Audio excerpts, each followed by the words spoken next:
Hello, everybody. Hello. Hello, welcome to the dark side. Yes. We're You happy guys, to have all you guys here. yeah. Everybody ready to get creepy tonight? We're getting creepy.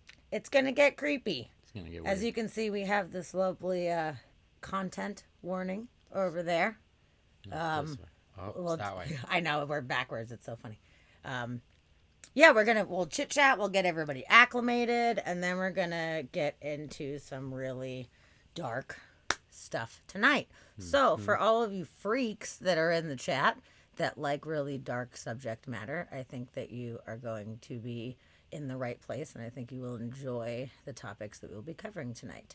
Anybody that is sensitive to imagery and to talking about death and dead bodies, this is not going to be the best show for you. No. So, hello, honeybee. Oh, hi, I'm honey. so happy that you are here. Welcome. Yeah. We got all the friends here tonight. Good. I know this Good, is good, awesome. I'm so glad to have all you guys here, here right now, and I'm excited. Me and Dusty, we have a very dark sense of humor, and we enjoy the dark side of life and humanity. We obviously are very kind people, and we live a very good, happy life. Although we are very interested in the dark side. And tonight we are going to take you guys into our dark side. And we're going to talk about living with dead bodies. Ooh. There's a lot of different aspects of living with dead bodies. It's true. There's a lot of some positive things, some neutral things, some really dark, bizarre stuff. So we're going to kind of ease into it a little bit tonight. And as the night goes on, we are going to get increasingly darker.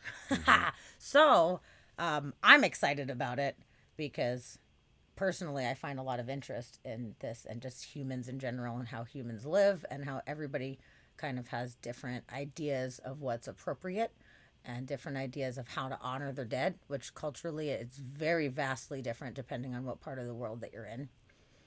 So what we think here in the United States is the proper way to handle a death of a loved one, whether it be grieving, funeral practices, what have you. We have a very specific way of doing things here. And then, as we've talked about in the past, in Mexico, they really honor their dead. So they, of course, are sad when they lose their loved ones, but they really focus on honoring them. It's just every culture has its own ways of handling death. And we're going to cover quite a few of these different ones tonight. And some of you may have heard of some of these things before, and some of it might be new to you guys. So I'm really curious. Oh, Joe, I'm so glad that you are here. Joe, Yeah. Hello, Joe. I'm really glad you're here. We're going to talk about some weird shit, and I'm really glad that you're a part of this conversation. It's going to be really good. I know, we're easing into dead bodies. We're Just easing easing into into the dead bodies. You don't want to just jump willy-nilly into a dead body. It's true. Slow But there's it such a range of subject matter that we're going to cover tonight. We were trying to figure out what's the best way to go about introducing some of these concepts. So, what I really want for you guys today, I want you guys to be very active in the chat, and I want you guys to share your thoughts and opinions and let us know what you really truly think about what it is that we're going to cover, because there's a lot of different angles of death that we will hit tonight. So I'm really curious what you guys all have to say and what you think about death and how people handle death. And, I want you guys to be a part of this with us. So glad that you guys are all here. Genuinely, genuinely glad. Yeah. We're all going to learn something. We're going to learn. Tony, it's funny you say it's the Russians. We are going to cover a story about a Russian man tonight, and it's actually the story that inspired this topic. Yeah. This whole episode. I found this article, and I read this article, and I was like, "What in the holy fucking shit Yeah. is this?" And it got me started where I was like, "Oh man, yeah, we should totally just do a whole episode based on this kind of subject matter." So it's funny that you made a joke about the Russians because this Russian guy, It's pretty legit. So should Yeah. we start with that since now we have a segue, or should we start with some I of don't the? think we should start with that one. You guys gonna have to Yeah. wait. That skips that over the one. whole easing in. I know. But I was like, That's oh, not it's a easy, segue. yeah. It's fucking perfect. Yeah, well, that's okay. It's not a segue. It's a teaser. It is. It is a teaser. So you know what? I think I have a good thing to start with. Tony, I fucking love you too, man. I love you. We love you too. You're the best. You are 100%. And welcome the back to best. being single again. That didn't take long. Oh, Tony's single again? Is this it? I missed it. Oh shit. That's what I said. Hey man, you know, like it ebbs and Good. it flows. They come, they go. Just like tonight. You're also semi-drunk. Oh, great, perfect. Then you're gonna be a great participant in the show tonight. It's gonna be good. Okay. Yeah, Joe. The stream goes to 11 right away, though. I mean, it's already gonna be darker Yeah. than the usual. I mean, we're gonna start at 9 anyway. About it. Yeah, No that's, matter what that's we a do. fact. But yeah, so some of you guys, I know you pop in for a little bit here and there, but like, stick it out with us on this one. Hang out with us, and if you're horrified, then our job is done properly. Yep. That's True. all I'm saying. But this is real shit. This is all real shit that is happening in the world, and I know that a lot of people probably aren't looking for this kind of information necessarily. So we might not even realize that this kind of stuff is happening in the world, but in fact, In fact, it is. it is. And it it fucking- happens more often than you would think. It it really does. When we Yes. started researching this stuff, we were like, wow, this stuff is a lot more common than we thought. So, for example, our easing in, the subject matter in. that we are easing into right now, which goes with what I was just saying, I was surprised that there was so many people that live with their dead relatives. All plain toast, perfect timing. Ah, plain toast! Just in What's time. up? I'm so happy you're here. Welcome in. Yeah. Yes, surprisingly, there are quite a lot of people that have loved ones that pass along. Lady, thank you so much for Aw. gifting that sub to Tony. You're the Thanks, lady. best. Tony's the coolest. He totally deserves Yeah, a sub. this He's is true. amazing. Now Tony's got a ghost by his name. Yes. Ooh, you're haunted. Awesome. You got haunted. You got haunted. So surprisingly, there's too many people, in my opinion, too many people that lose the loved ones, their spouse or their child, or somebody passes away in their home and they just leave them there, where they do not report the death for various different reasons. They do not have the body removed, and these bodies stay there for a very long time. And there's a lot of different scenarios, I guess, that people are living in. Sometimes people are doing it for, cashing in on the checks, like the Social Security checks or whatever of the person. So there's like reason that they're doing it. But sometimes they just don't want to let their loved ones go. So they just keep them there. Yeah. That's what we're going to talk about today. Crystal had a redemption. Oh, Crystal redeemed a Catchem Dairy. Catch him, Daddy. So I guess we're going to do a little lighthearted fun We could thing do a Catch 'em before we get to the nitty gritty. Yeah. So, okay, we're keeping it light. Crystal's like, hold on, we need to keep this shit light We'll for a catch hot him, fucking Daddy, second. first, We're going to catch him Dairy. and then dun dun dun. Okay, we will do this. That's so funny. I was like, we're getting into it. Nope, we're not. Never mind. We're catching them. But hey, it's We're cool. catching I a mean, dairy. it never gets. It- It never It's gets. Old. always a good time. Where is the my saved? I have it It's saved in your somewhere. bookmarks up there. Oh yeah, that's right. Bookmarks. Catch him! Oh my gosh. Catch him, Oh, hold on, Daddy. hold on. jeez. Hold on. Okay, here we fucking go. For anybody that has seen Catch 'em Dairy, you're welcome. It's back. For anybody that hasn't seen it, get ready for a good fucking laugh, man. It's really fucking good. Catch him! Catch him, Derry! Derry, catch him! There's a bat! Get a bat! Get a bat! Get a bat out of the house! Mom, will you get out? Derry, will you catch him? Oh, fuck. Oh! Oh! Oh! Jesus, new. Catch him, Derry. With his little towel. Catch him. You should have that as your ringtone. Oh my Catch god. him, Derry. Bigger towel, that's it. Get him now, quick. Tony, this Get is him. so fucking great. Oh, fuck it. God, Derry. Oh. Will you... Marie, will you stop looking in the door? Oh. Jeez. Catch him, Derry. Catch him. As he closes the door. You're doing great. You're doing great. Oh, you just summoned Roxy, lady. That's awesome. I love it. That's great. Hi, Rox. That's it. Oh, I nearly got that. Nearly. That was such great no, he's timing. still flying around the place. Quick. Roxy and RJ. Good job. And RJ, hi. Oh, you're doing a great job, Derry. Oh, that's it. Stand up there. Oh, did you get him? No, he's there. He's making a mockery out of you, boy. You get done off. Take off from the shop. The dog's pissing. Dad, the dog's after peeing. Oh, Maureen, you're no help behind the door.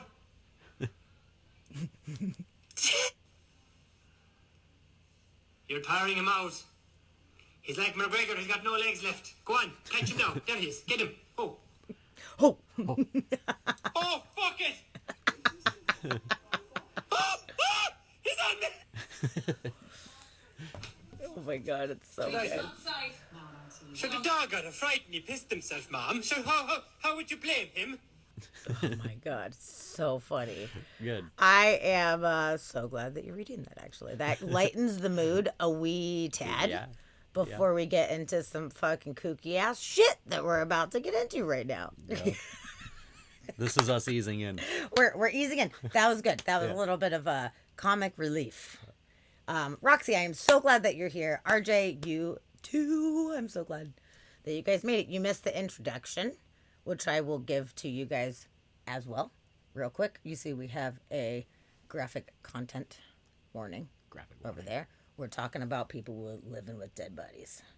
And there's a lot of different angles of that we are going to cover tonight. So it's going to get really fucking weird. gonna get there weird. you go. Your dead emote is perfect right now. Feel free to use those yeah. as often as you like tonight because it's are very appropriate. You're going to pop up a lot tonight. Joe, I said that I was glad that you're here for the show and you don't know how to take that.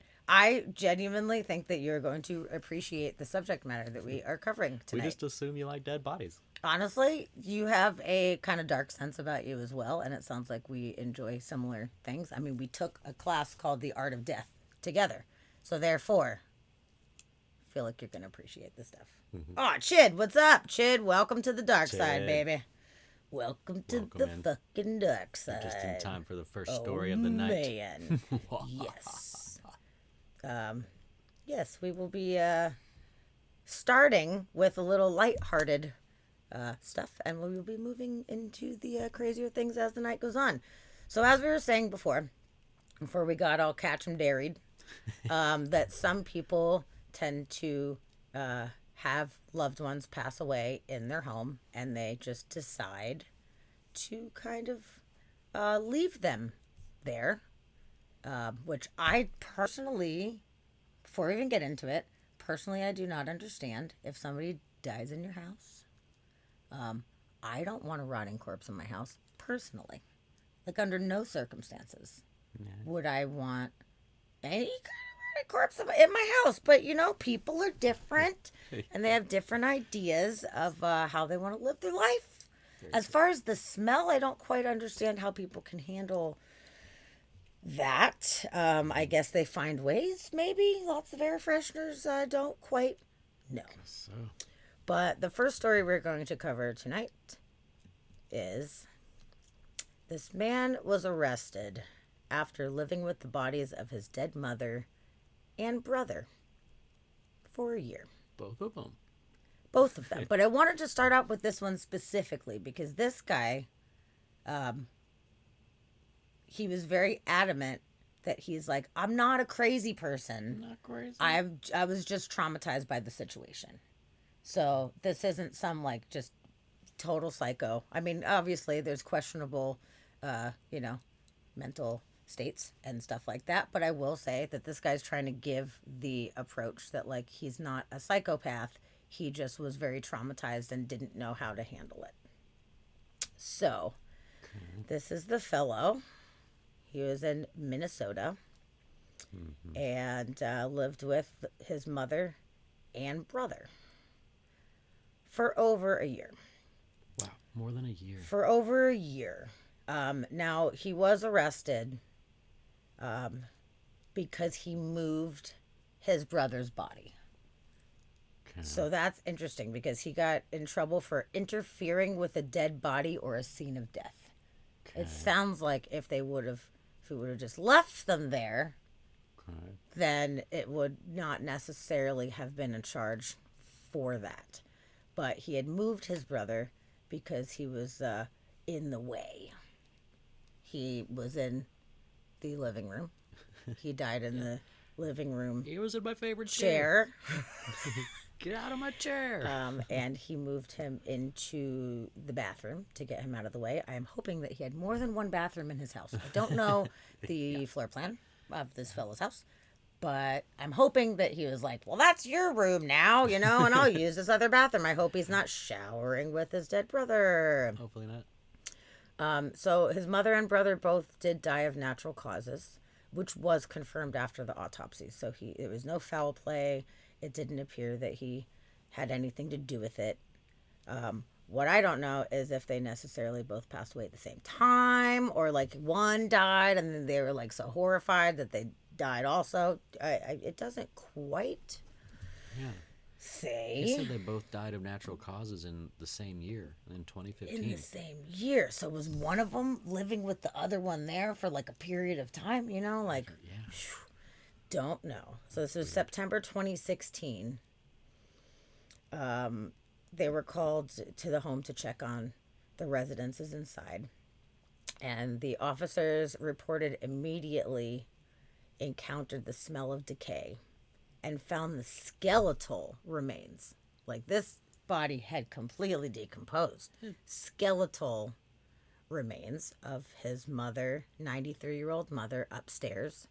And in the basement, they found the body of his twin brother. And that's super sad that it was his twin. That really sucks. That definitely would be traumatizing for sure. But like, you just like call the authorities, man. Come on now. But he said, I was traumatized. What would you do? I mean, Not that. is that a rhetorical question? Because what I would do is definitely call the coroner like immediately Yeah. and have them remove them. That's what I would do. But everybody deals with trauma differently. And for whatever reason, this fellow decided that he was just going to keep him there. I feel like living with the body would be more traumatizing than getting rid of the body. I agree with you. Because you're seeing them all the time. Oh my God. Yeah, And you have we to said- think about it And all the- watching them decay. Like, I don't want to watch people that I love decay like that personally. It said in court documents that he sent out a Christmas card in 2015 saying that both his mom and brother were alive but in bad health and were not able to be contacted and didn't want visitors. They definitely don't want visitors. So he kind of was being a little misleading with that one. He did lie about it. He did lie about it. So he knew that something was not right. Yeah. So you know that. It means he knows what he was doing. Yeah, whole weekend at Bernie's situation. Like, hey, Merry Christmas. Hey, I'm not feeling good. I'll just wave from a distance. Like, oh, good Lord, dude. Whew. So he said, I am not some nutball. People think I am, but I'm not. I loved them. I feel you on that. And that's okay. I can understand loving them. But there's something to be said when you just leave them in your house. Yeah. He said his mother wanted to die at home. I watched my mother die and she didn't have any burial plans. Well, your job is to make the plans. You don't just avoid it and let her just sit in your fucking house. Yeah, she's not going to make the plans now. Dude. Yeah. So the guy was initially arrested last year on suspicion of financial exploitation of a vulnerable adult, but there's apparently no evidence to support the charge. So maybe he was taking the checks or whatever. So it sounds like there was some shady stuff potentially going on. So they filed the charge against him, in part to get him psychological help through the court system, although he reportedly said he doesn't need counseling. Yeah, I'm fine. My I goodness don't know what gracious. everybody's all worked up about. Yeah, so I mean, I think that you probably could benefit from some kind of counseling, especially since you lost loved ones. Just in general, like you lose loved one, maybe you could benefit from that, but keeping them in the house and then lying to people about it, Yeah. that makes me worried a little bit. So they said this is our way of introducing the case into the court. We do believe his actions violated the law. Moving the body of his brother disrupted the death scene. We're depending on our partners in the court system to make a good decision. So yeah, it wasn't a crime until he moved the body. That's what they say. Yes. So if they just die in the chair and you just leave them in the chair and just don't report it, it's fine. It's not. See, that's what I don't really know for sure what the law is on that. Like, I wonder if it's 'cause different by you can state. have at-home funerals, you can have that, but at what point? Yeah, maybe it's a statewide thing or something, but at what point do you have to have someone removed, or do you have to have it if in your own property? Like if it's like you're renting an apartment, it's not your property, you probably can't have dead people there. Yeah. But if it's your own property, Yeah, if can you they own it. micromanage that? I'm not sure, to be totally honest with you. So it kind of seems like them saying like, well, you move the body, it's like they were so creeped out by it that we're trying really hard to like get him in the system because they're like, it's fucked up. Which, okay, you move the body. I mean, I don't think that that's necessarily in its own right worthy of a misdemeanor crime. If you Yeah. want to charge somebody for like having rotting dead bodies in your house, I think that that's a fair thing. But to just be like, you moved the body, like Yeah, you moved it. whatever, like I don't see why that is that big of a deal. I mean, what if somebody you love dies and then you pick them up and you're hugging them and whatever? Like, is you had a misdemeanor for like moving the person after they're dead? Like, I don't know. It's definitely a wishy-washy thing. This one was in Minnesota. Yes, this was in Minnesota. Kelly. Yeah, that's a messed up story. But, this guy was like, I'm not crazy. I just loved my family and I just didn't want to deal with it. So that's one way to look at it, I guess. That's one, potential option, I guess. Yeah, it sounds like it's based on it's different from state to state and maybe even by county. Interesting. Yeah. Okay. All right. That's good to know. Because that's, like it's a wishy-washy thing. And then if you don't know what the laws are too,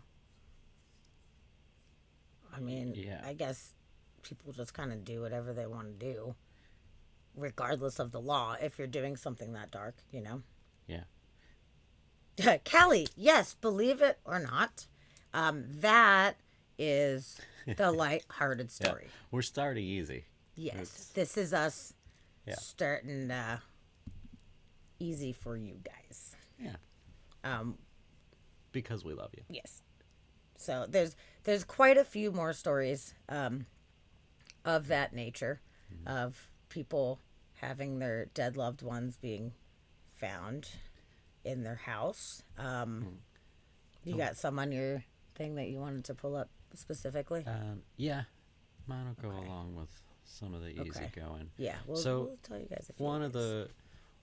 the things that we passed by a lot in doing research on this was people doing it for fraudulent reasons and trying to collect checks. So that under it. Oh yeah, that's the one. Never mind. Okay. You got it.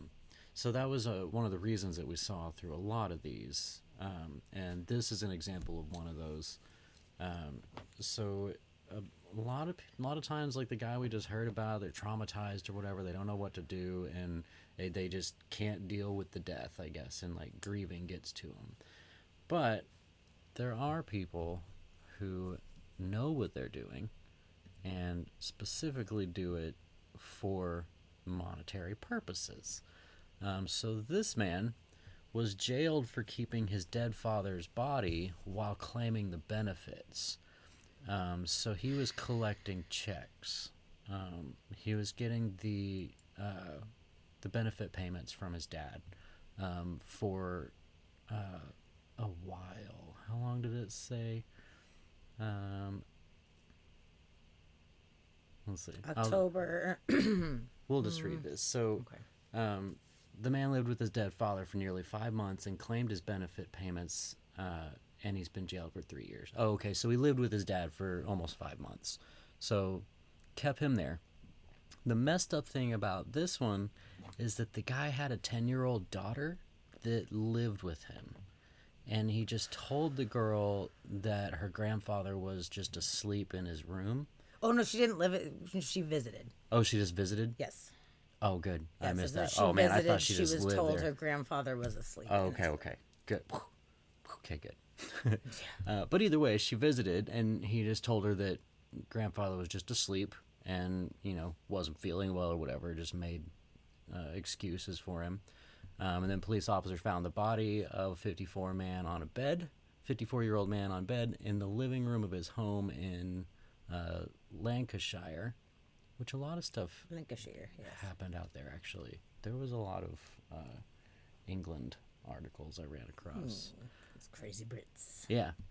And the guy admitted to preventing a lawful and decent burial of a dead body between October 31st, 2010 and March 22nd last year. He also pleaded guilty at a previous hearing to theft after pocketing 1,869 pounds of income support payments that he collected from the post office. So he did end up getting arrested for it and sued for that amount of money, which he had to pay. But moral of the story, that some people are doing it for reasons like this. They're stealing the money, which I can almost understand that more than someone just keeping a body due to trauma or Sure. like If there's a reason or a purpose, it's different than just kind of just letting them sit there. yeah It's not good, Yeah. of course, in any kind of way, but it does make a little bit more sense to have some kind of, purpose behind it. yeah, at least there's a goal, like a reason that you're doing it. It's not just like, I'm just gonna not deal with it. Yes. It just says that he died from natural causes, Callie. Doesn't really say how he died, but natural causes after the autopsy. So he just died in the home, and the guy never told anybody. He failed to report his death, and then he got sentenced to 3 years in jail. This guy right there, dead body. Yep. Yeah, he was pretty young. Yeah, that's not good. There was Oh, another Jeff. story that I had read that was similar, which this woman, it was found that she had the dead body of her kid's father. So not her partner or whatever. It wasn't her husband, but her kid's father. And apparently she kept him there and didn't report it because she would have been evicted, because she wasn't technically supposed to be living there. So she was trying to be sneaky and stay there and didn't report the fact that he was dead for the sake of staying in the home. Gotcha. So it kind of goes Yeah. hand in hand with that, where there was like her reasoning was like, well, I won't have a place to live, so I just gotta leave him there. Like, it's really fucked up Yeah, to do that. Don't want to get kicked out. Which actually, that goes along with this other one, as far as not wanting to get kicked out. So You guys are so funny. You're doing terrible conversion with pounds. 169 British pounds is not 100. It's more than that. And it's not 1,600 either. It's probably about $200 or something like that. You guys are so funny. something like that. I'm loving that you guys are trying to figure it out, though. It's good. So in the vein of not wanting to get kicked out of the house, this is one where it was a case of a woman who is older, and they don't really know, but they theorized that she didn't want to get sent to like a retirement home, or that they, didn't think that she could take care of herself and would send her out of this home. So I'm just going to read this. So Margaret Bernstoff is this lady's name. It says, in all the years that neighbors helped the elderly woman carry groceries to the door of her home, she never spoke of her sister Elaine. When they stopped seeing her brother Frank on the tree-lined Judson Avenue, she told some of them he had moved to Indiana to live with relatives. When a local contractor who did repairs on her home inquired a few weeks ago about her other sister, Anita, Bernstorff told him that she was upstairs not feeling well. Just days after neighbors tried to persuade the 94-year-old to move into a nursing home, police discovered that she had been living with the bodies of her 3 siblings. Elaine died in her 60s so her sibling Elaine, her sister Elaine, died in her 60s in the 1970s. Her brother Frank died at 83 in 2003, and her sister Anita died at 98 years old in May. That is really interesting to me, because that means that they all lived with a dead body except for the first one, except for her first sister who died in the 70s. This means that Frank, Anita, and this lady, what's her name? Margaret, yeah. Frank, Anita, and Margaret all lived with dead bodies in this house, because they all lived in this house. Oh my at God! The same time. What the fuck? So as they died, they just didn't do anything with the bodies, and they stayed there. So it wasn't even this one lady; it was this group of siblings that did it. So they were all in on it. They were all in on it. Shut up right now. So this neighbor says they were private people, and we wanted to respect their privacy. They didn't belong to society, they belonged to each other, and that's it. And said it's not uncommon for elderly people to retreat into their own worlds and to try to preserve their independence, experts say, and it appears society's informal watchdogs such as churches, family, friends, and doctors did not apply to this family. If you don't have any of those safety nets, you fall through the cracks, said Celia, an assistant professor of medicine. She said, I think that's what happened in this case, that they just didn't have anybody watching up on them. The health division manager said that she had contact with Bernstorff, but was never allowed in the home until last week when she reported the case to police. Bernstorff, who is staying at a nearby nursing home, is doing just fine. So she's doing okay. She was the last one, and she had to go to a nursing home and had to come out with it. Yeah. So she's cooperating with police. They said she's a very nice lady. She led a very private life, and she wants her privacy respected. Okay. Officials at the facility where she's staying said that she's not up to speaking with anyone. Sorry, Roxy's comment. You're getting the boot if you kick it before me, bro. I love you, but yeet. Yeah, yeet. And RJ says, what? That's pretty funny. Sorry. But good. Yeah, dude, for sure.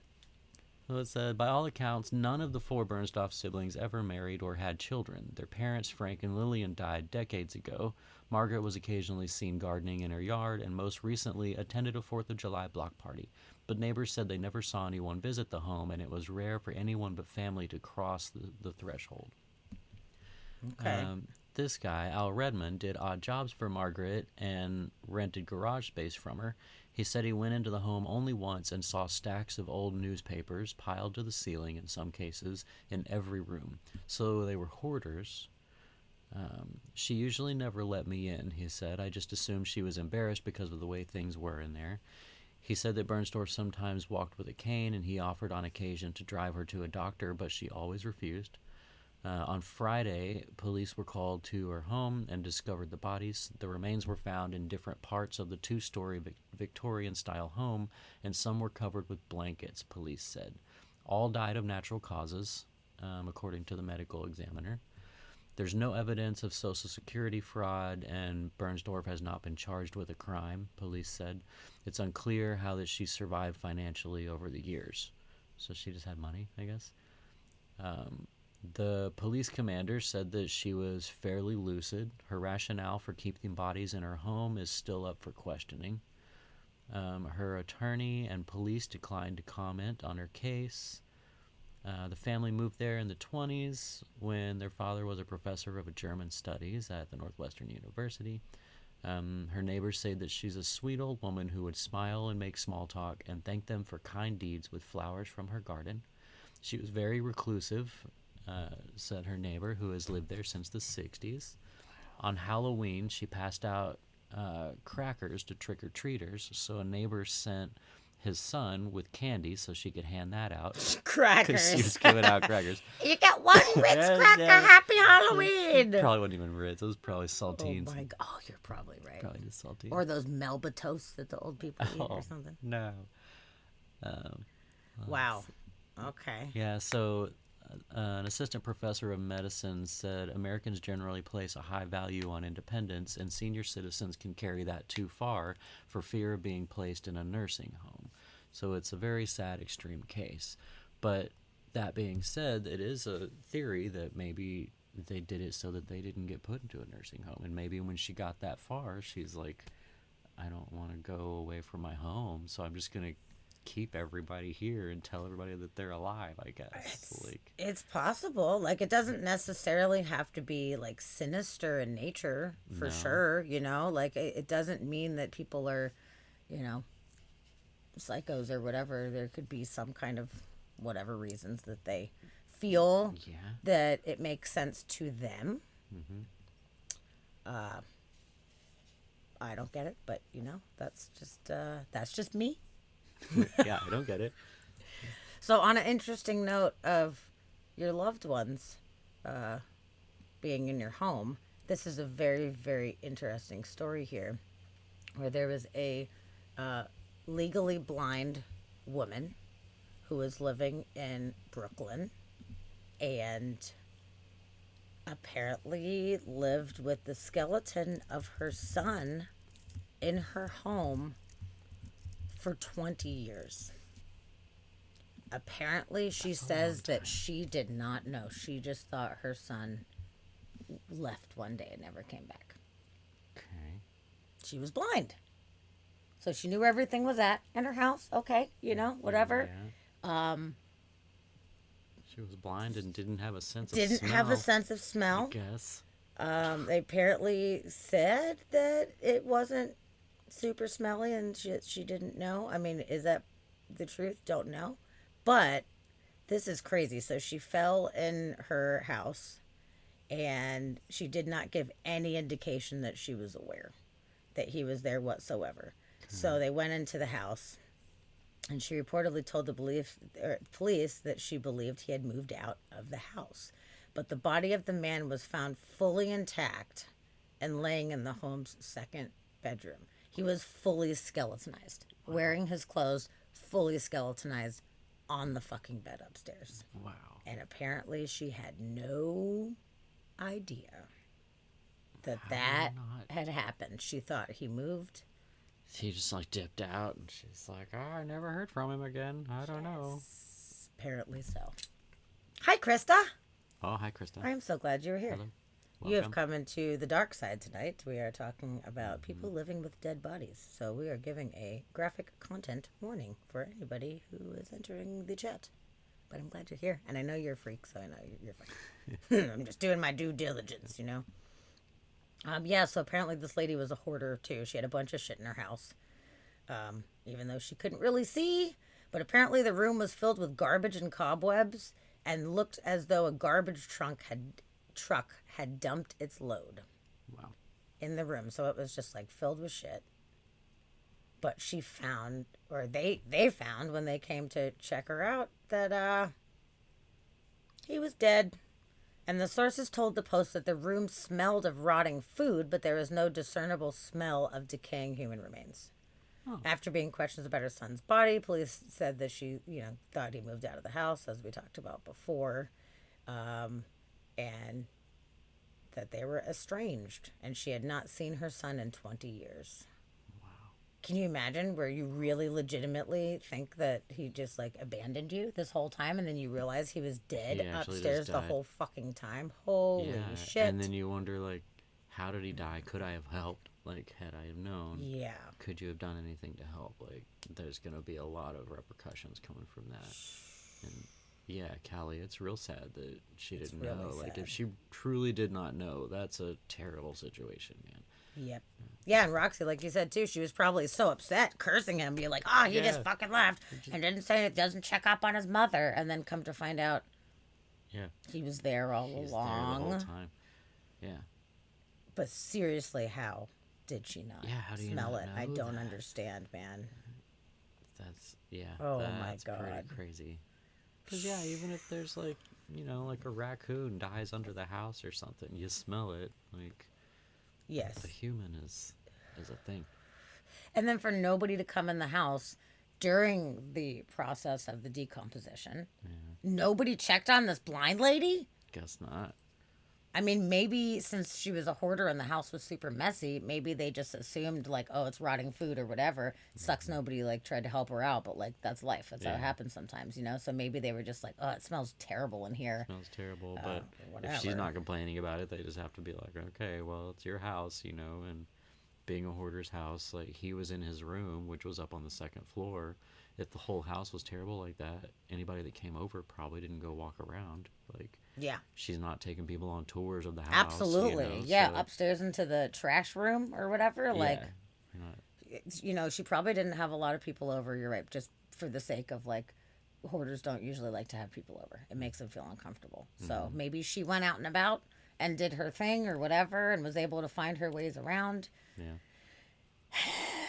But that was happening there the whole time. So that was there. is That's pretty fucking that's crazy. a gruesome one. It is. That's a bummer. That is a bummer. Yeah. But so here's some different like scenarios of people, having different reasons for having these people Yeah. in their life. We have there is an article which we had covered. I don't know, back in the last summer or something like that. But it really goes with what we're talking about right now. So we are going to talk about it again. So anybody that already heard it, you're just so smart because you know. You're- Oh, hold on. There's 80 million ads coming up, and I need to make the ads go away. I don't know how to make the ads go away. It's the little puzzle piece. This guy? Yeah. And then that. Yep. And then click that guy. And then refresh. Okay. Good job. Okay, good. All right. Now you So, have to close all the ads that pop up. okay, this super awesome story here. It's people believing that what they're doing is not wrong. This was in Colorado in 2019, and there was a cult, a small kind of like hippie kind of cult going on, and the cult leader lady died, and they kept her in the house. And they decorated her with Christmas lights Oh, and yeah. stuff. Yeah, this is I remember that okay, one. Yeah. So it's a weird one. It was a controversial Colorado religious group. So 7 of the followers were under investigation after they found the mummified body in a sleeping bag and wrapped in Christmas lights inside the home. At least it's festive. Oh my goodness, it's crazy. I mean, hey, at least they dressed her up. I remember they said they put makeup and glitter on her as well. So it seems like in their eyes they were really like honoring the person. It didn't seem like they were like corpse abusing or something of that nature. So that's good. It's Love Has Won is the name of the culty group. And Mother God was the name of the cult leader. So that's good. Yeah, love has won. So yeah, apparently these folks just kind of lived all in this house. If I remember the story correctly, they'd went down to Colorado for some kind of event or whatever, and they were all staying in this place, and she passed away, and they somehow preserved her And then some random dude, they were like, yeah, come stay at our house. It's totally fine. And the guy was like, what the fuck? And called it in. Was like, no, no, no, no, no. This is not okay. And that's how they got busted. Yeah. So, and there was children there as well. So they were under investigation for abuse of a corpse and child abuse. 2 children were in the home. A 13-year-old girl and a 2-year-old boy, which sucks because if you, as an adult, want to like live with a mummified person, like I guess that's your choice, but like don't do that to Yeah. Don't do that. to the kids, man. It's messed up. Oh, and Joe said glitter. She actually had glitter makeup on. Yeah. The body had glitter makeup around its eyes. Yeah. Yep. Okay, yeah. Yeah. They tried to dress her up. You know, it doesn't sound like they were like trying to do fucked up shit, but even though it is fucked up. Yeah, she was set up in some kind of shrine. Yes. They were doing it lovingly. Yes. You know, and that's As lovingly as you can. yeah, Yeah. I guess. So that's a weird one. They said she did not pass away, she ascended. Okay. Yeah. Her essence left the body of Amy Carlson at 12:22. She is indeed happy now. Carlson's followers believe she started communicating with angels from a young age and that she was leading them to a great awakening. They offer spiritual, intuitive ascension sessions and sell spiritual healing products from an online shop. The group's members broadcast daily videos on Facebook and YouTube speaking about their religious beliefs and reading divine decrees for hours at a time. So they're into it. Yeah. And they really felt like this person brought joy to their lives. You know, if they thought that she was in communication with angels, they obviously held her in very high regard and didn't want to let her go after she died. It doesn't say how she was mummified because it said she was mummified. Yeah. How did she get mummified? How Did they did do she it? get mummified? Don't know. I mean, there's a lot of different ways you can do that. And it didn't specify. So I'm curious what that. Yeah, what was that meant? process like? Don't know. Yeah. It's so weird. It's so fucking weird. Yeah. Well, in the vein of treating the body lovingly, one of mine, the Daily Mail one, I think. Okay. No, that one, yeah. Okay. Not Daily Mail. I lied. This one, there's going to be a bunch of ads you're going to have to close down. There's a lot of pop-ups. At least there was on mine. Is there a visuals worth looking at, or do you want to just reiterate the story? I can just reiterate it. There were just I don't think the pictures showed anything worthwhile. It's Shove just into like- a Jameson barrel to ferment. That's what Roxy wants. Hey, Scar, welcome. I love Uncle Scar. We're so glad that you are here. Hello. Yeah. Welcome. We are talking about people living with dead bodies, and it's getting darker by the moment. Mm-hmm. We're starting off light, so just to let you know, we have Yeah. a graphic content warning over there. So Trigger stay warning. at your own risk. Yeah. That's it. So we're transitioning from the last story where they were treating the body with love. So they had the cult leader, and they wanted to respect this body, and it was set up as a shrine. This is one where the man kind of treated his mother the same, they said, whenever the cops found it. So this man was found dead in his home, and after they went in, they found him next to his mother's mummified corpse, who had passed away 10 years before. 10 years before. And she was sitting at the kitchen table. So it said that he was 58, and this was in Buenos Aires, and in the kitchen next to a dried out woman who sat upright, wrapped in plastic bags and wearing a pair of slippers. Plastic bags. Plastic bags. Yeah, and Ew, that's- and that was the that's thing. The creepy. cops said that it looked like the plastic bags had been applied lovingly, like he was doing it to try and Preserve whether her, it was I guess? preserve her or if he just didn't want to see her decaying, so he wanted to cover her up, but he wanted to do it with care, so he wrapped her up carefully. Okay. So the woman was identified as his mother, who died between 2004 and 2006, somewhere in there. Police broke into the flat after a report of a smell for 3 weeks was reported by neighbors, and they both were believed to have died of natural causes. He got away with that. He got away with it. Fucking A. Yeah, and they got to talking about how they don't really know what the story was. Like, since he was dead, we don't know if he was crazy and like hanging out with her and like talking to her, or if he thought that she was still alive. Like, some of these people, they might just kind of snap and lose it and have like a whole like Bates Motel, like psycho type of thing going, Sure, where they're sure. still talking to the person thinking that they're alive.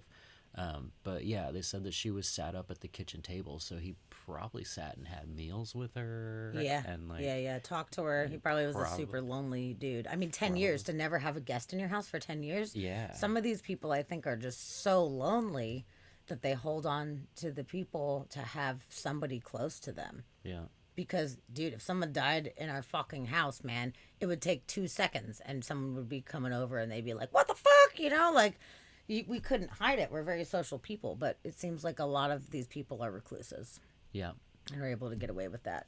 So, yeah, this guy lived with his mom for 10 fucking years. yeah. And I guess whenever people asked about her, the last time she was seen, she was like 90 years old. And whenever people ask about her, he just said that she was fine and doing well, you know. So he just never Wow. reported it. Wowee. Wow. That's But rough. lovingly. Lovingly. Yeah, Okay. lovingly. All right. So that's phase 1 of our chats tonight. Yeah, yeah. Something that I would like to bring up, which is we're gonna lighten the mood for half of a fucking second, but it is relevant to the subject matter, is on Mount Everest. I'm sure that you guys have heard about old green boots on Everest, that when people climb Mount Everest and they do not make it, which happens fairly frequently because it is the most arduous hike of all time, and it's really, really hard for them to do these hikes, but it's impossible to get people's bodies down. So people know when they do these hikes that they are going up, and they may or may not ever make it down. So when they die, they are just left there on the mountain, and a lot of times they actually serve as like markers for people. So green boots, they know, like, okay, when you see green boots, you've got X amount of time to get to your next stop, or you turn left at the green boots, or whatever. When you see green boots. Yeah.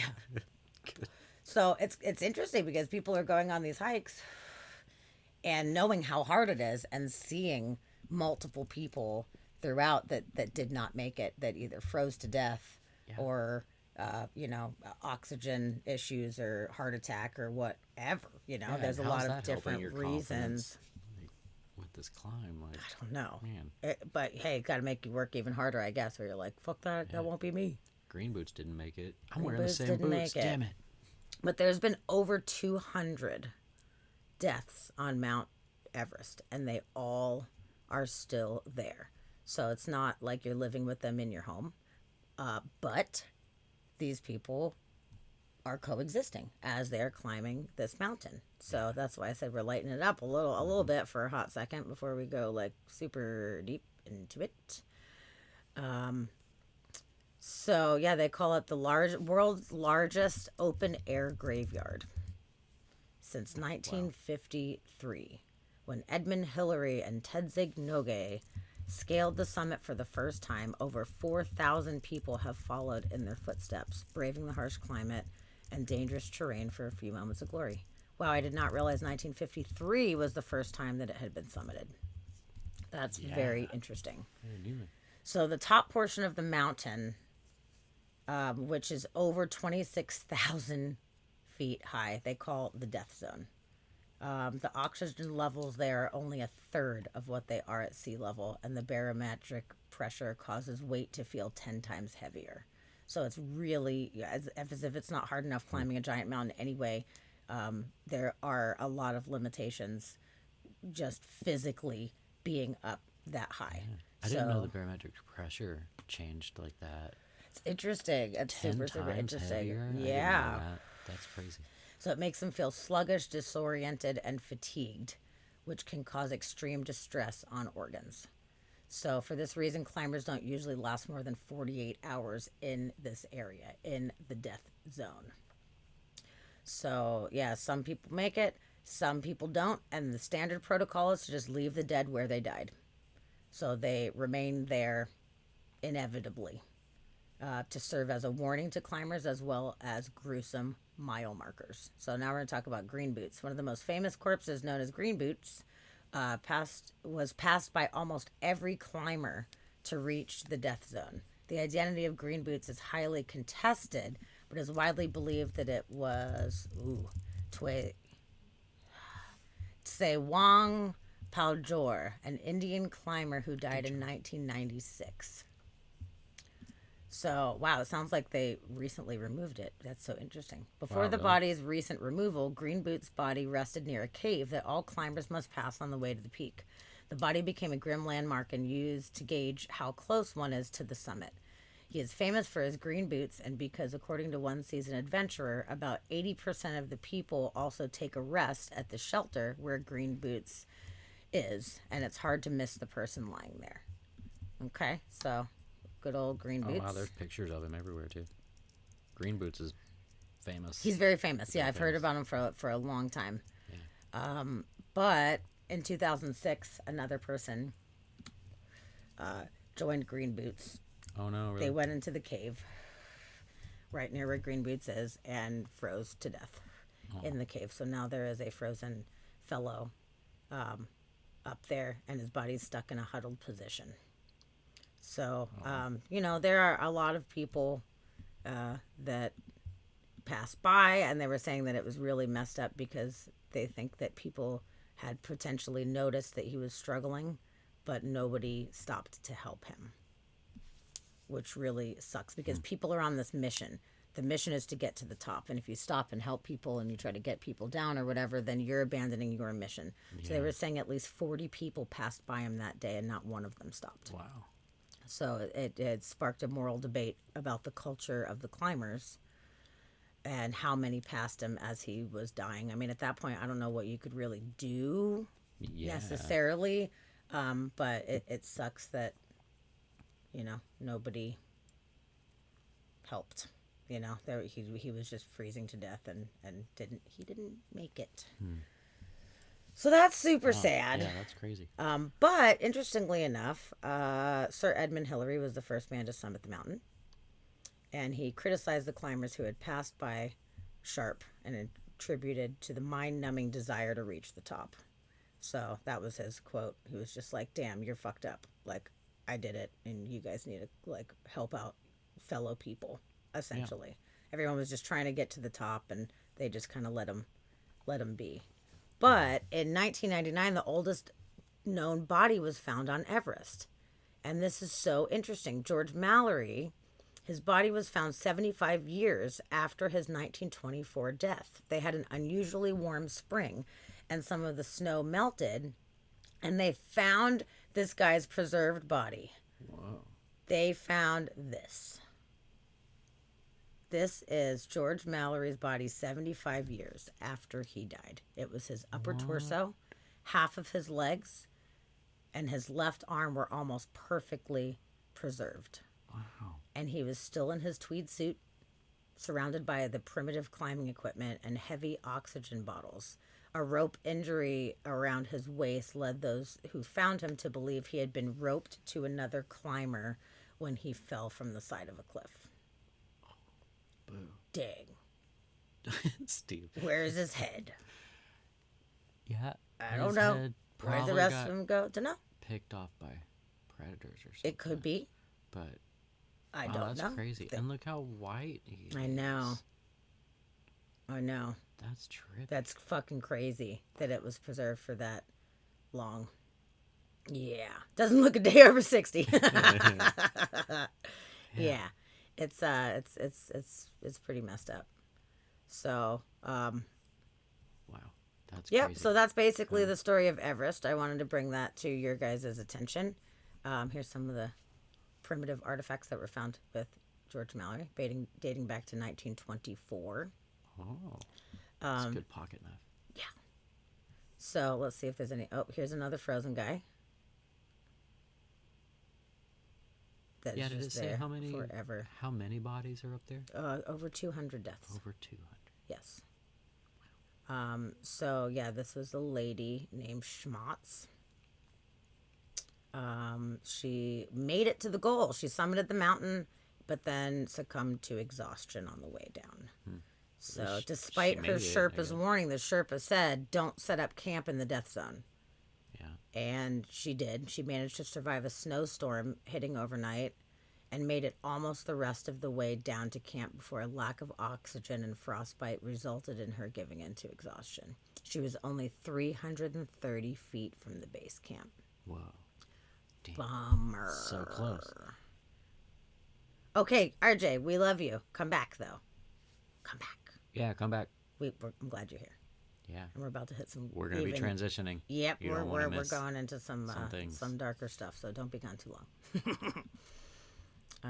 So they just reiterated when someone dies on Everest, especially in the death zone, it's almost impossible to retrieve the body. The weather conditions, terrain, lack of oxygen makes it difficult to get the bodies, so they're usually stuck to the ground, frozen in place. So there we go. That's that article. So, people are just aware when you're going up Everest that this is part of the experience that you are going to have. Yeah. You're going to see the ones that didn't make it. Yes. Okay. So, now that we've covered some of that, I would like to talk about an Indonesian tribe and what it is that they do with their dead. So we're going to watch a little short video here.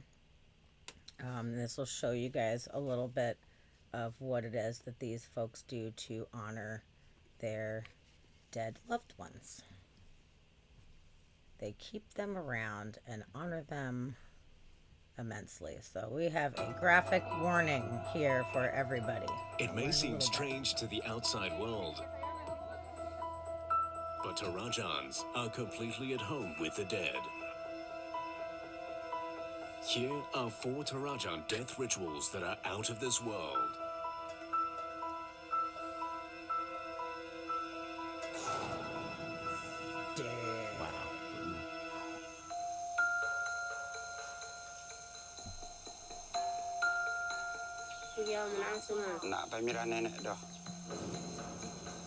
Fact number 1.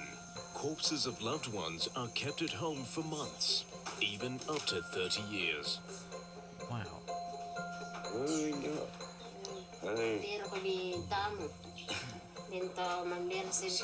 Yeah, Joe, it's a very interesting. She said, look, Grandma, we have visitors. 2 bulan meninggal, 6 bulan lagi baru diupacarakan, kayak gitu.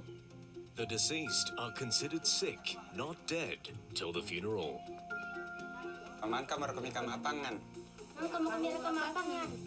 Food, water, and even cigarettes are offered to them daily, as funeral plans are being made.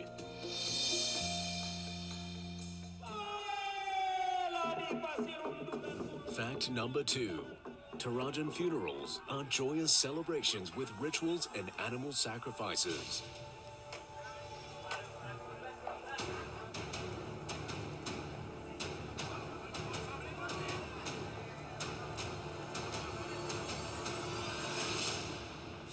Glad they didn't show that.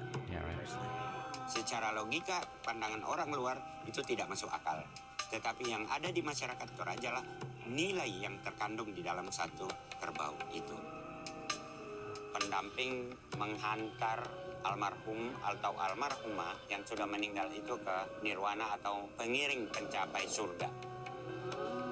Lady. Sabi, ganun yun. Have fun looking at dead people. Bye. Tiro-tiro, bikin satu lah. Yo. A 3-day funeral requires at least 7 buffaloes. That is the cost of 3 to 4 houses in Toraja.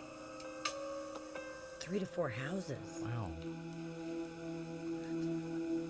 You get 3 to 4 houses for the cost of a buffalo? Kalau menurut adat Toraja, upacara pemakaman adalah sesuatu yang dianggap penghormatan terakhir untuk orang yang kita kasihi. The coffin is escorted to the ceremonial tower.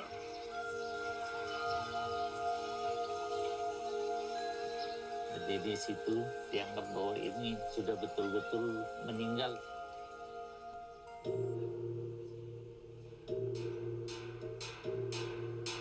Di Toraja untuk pemotongan kerbau atau penyembelihan kerbau memang punya keterampilan khusus karena pertama itu keberanian pastinya, terus tenaga, teknik dan ketajaman It does seem goloknya. like a waste of so many buffalo. I hope that they end up using the meat and the hide or whatever, you know. I hope that they utilize the parts.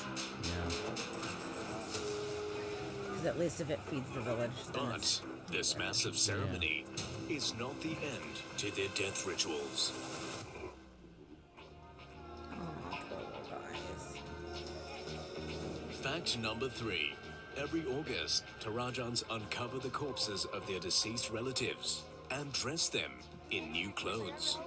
Mak nenek itu adalah salah satu bentuk orang Toraja dalam menjaga hubungan antara para leluhur yang sudah meninggal. Tidak terlihat sama sekali kesedihan, tetapi justru yang kelihatan adalah semacam keceriaan.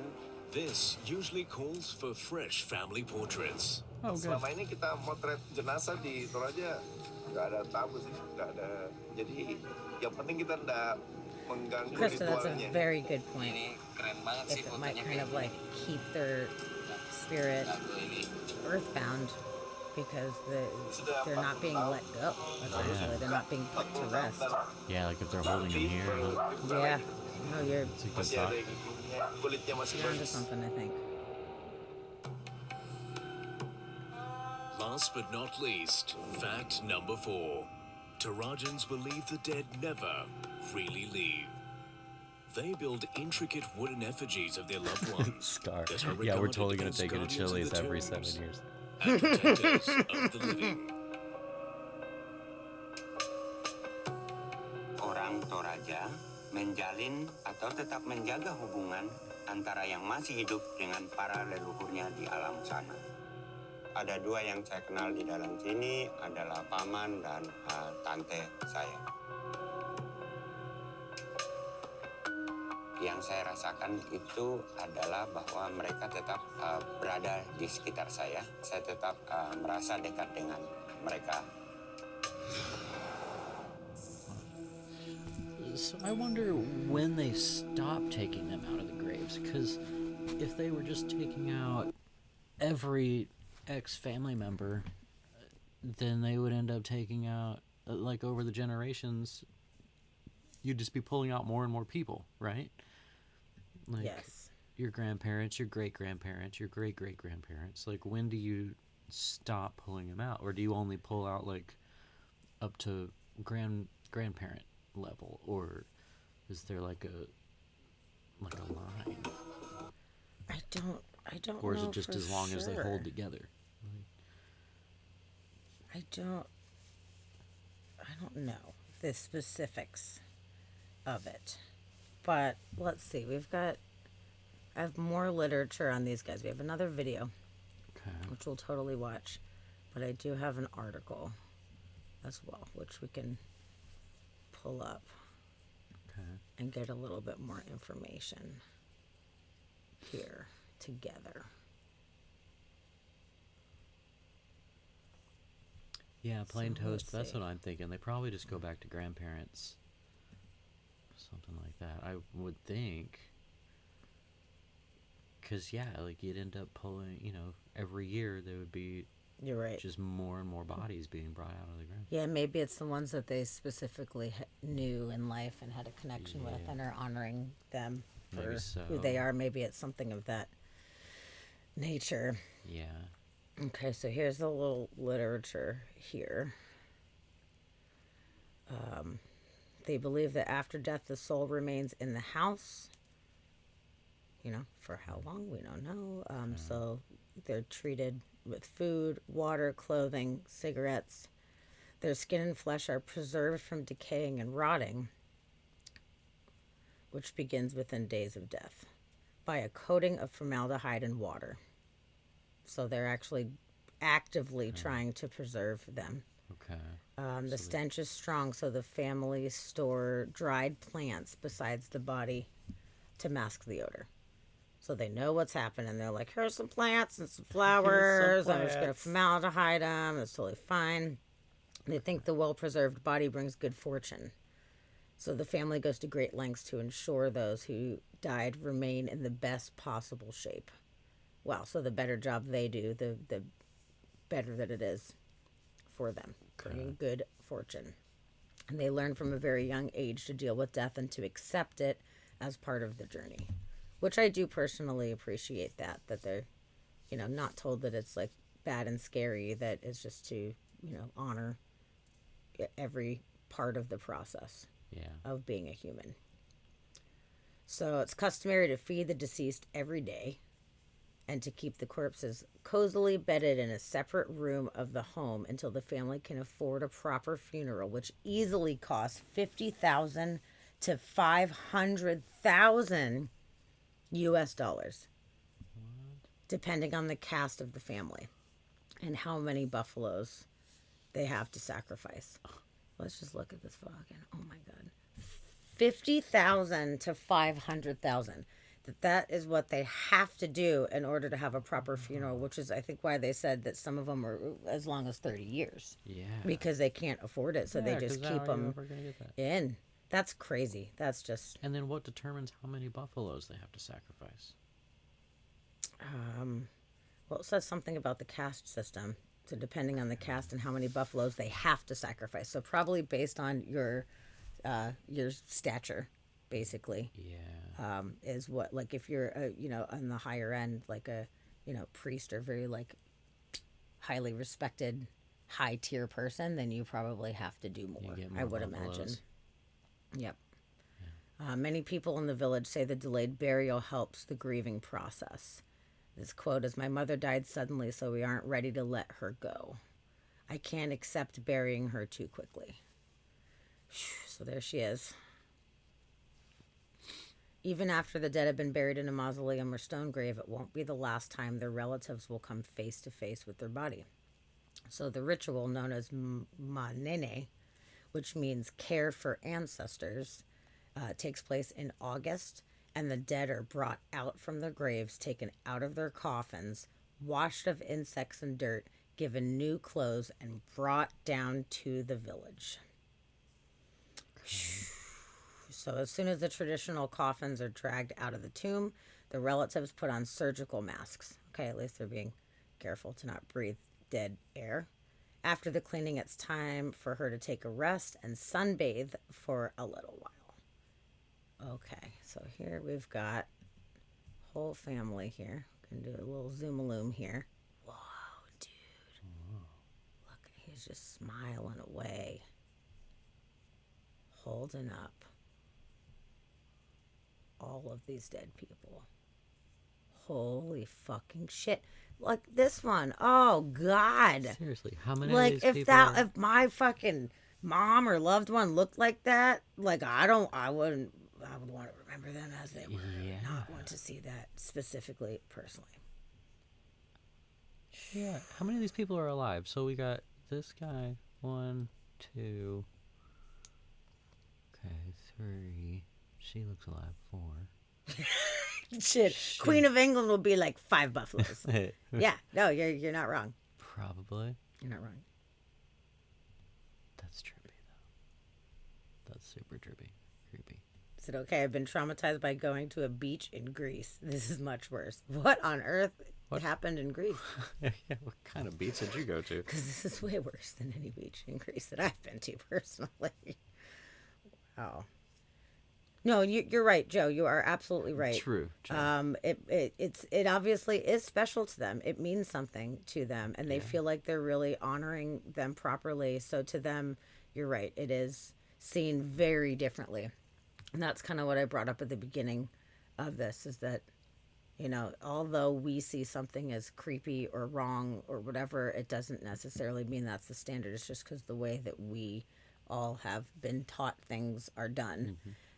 And what's appropriate for us and not. But other cultures have their own ways of going about things. And I absolutely support people doing whatever it is that they feel that they want to do in the culture.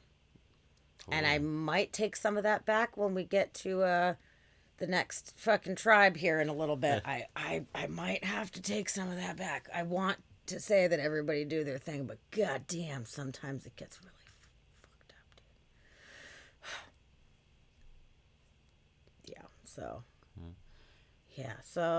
they just pose for photographs. They parade them through the streets. They leave them more new gifts, such as watches, glasses, or jewelry, which is nice. It's super nice. I also think it's nice that they wash them off and wash off the insects and dirt and stuff, so they clean them again, which is interesting. Yes, I agree. And here's this guy. Let him go. Gave him a nice little smoke. Make sure to have his glasses on. Yeah, lit him a cigarette, which is good. And letting him sunbathe, giving him a little sunshine. Cool. Whatever. Oh, yeah, this says... So, wait, go on right there. It says, to the modern world, this intimacy between the living and the dead may seem perverse. In contrast, adorning the elders, the sheer number of retirement homes and outsourced tomb care would shock the Torahans. Yeah.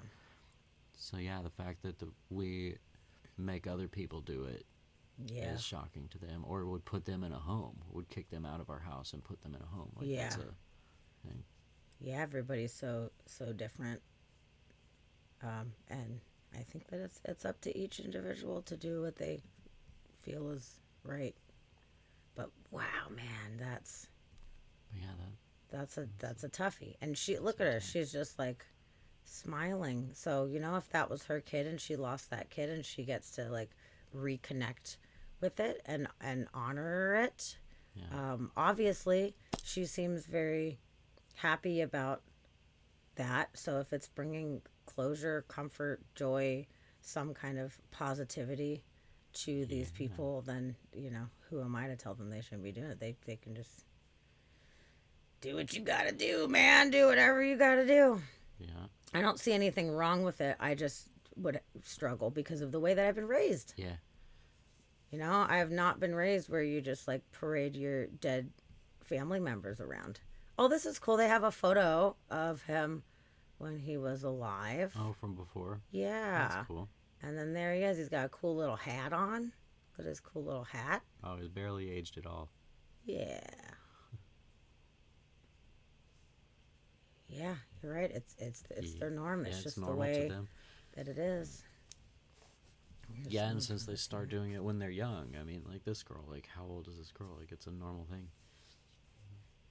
Yeah, it's her dead sister, who she's never even seen alive.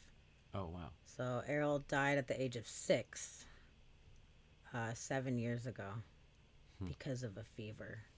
So her sister gets to hang out with her past sister so that they have some kind of relationship, which is good. And that makes it more real for that girl, too, telling that girl that she had a sister. If she never got to meet her sister, they'd just be like, okay, yeah, apparently I had a sister, but this actually lets her connect to a sister that she had that she never met. So that's interesting. Yep. Yeah, and then this is 4 cousins who are meeting their dead relative who passed away 10 years ago. So this is their cousin or whatever. So it's a unique... Yeah, that's interesting, getting to meet a family member for the first time. Yeah. Yes. Yeah. So these death rites began in the year 9 AD. So this is a very old old tradition that they've been following ever since. So it's been, 2,000 years. And this is what they do. It said these days tourists now mingle with the locals as the rituals take place. So they actually allow tourists in Wow. during this time? That's really interesting. Dude, Okay, Krista, well- I think we can come up with a pretty good horror movie plot loosely based on this. You're so right. You're so right. I agree. Just get to writing, man. I'm into it. But yeah, that is interesting that they let tourists come. I would imagine it's not a very huge wave of tourists coming through, but the ones that do, I would hope that they would be coming for the right purposes and to just sit back and observe kindly and respectfully, and even give gifts to the people. If I showed up, I would totally bring gifts to provide if that's appropriate. If they're like, you don't know my grandma, don't give her shit, I'd be like, I'm so sorry. But maybe like the cracker, here's I got you a saltine cracker, grandma. I don't know what else to do. Yeah. If people are coming and honoring them and honoring the tradition, I guess, for them it's nothing weird, for them that's natural. And it might even be that getting to introduce their family members to new people from other places in the world might be an honor. Getting to meet somebody from a completely different country might be amazing for some of these people, Yes. So it could Yeah. totally be an honor. That's very true. Yeah. That's very, very true. So, it's an interesting one for sure. It seems like everybody feels very comforted, and there's something to gain for them doing this, and I'm really glad that they have this practice. Yeah. Totally. That's something dear to them.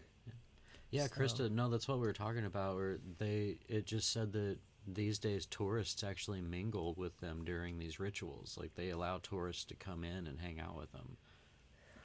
So I guess as long as you're being respectful, it's fine.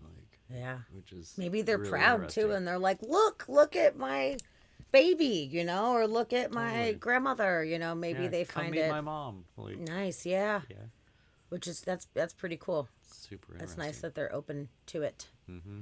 So we've got another shorter video. It's about 4-minute video that goes into a little bit more depth about it. So let's check this here video out. Okay. Kita tidak takut dengan mayat atau jenazah yang ada sebab kasih sayang kita jauh lebih besar kepada nenek moyang kita dibanding ketakutan kita itu. Jadi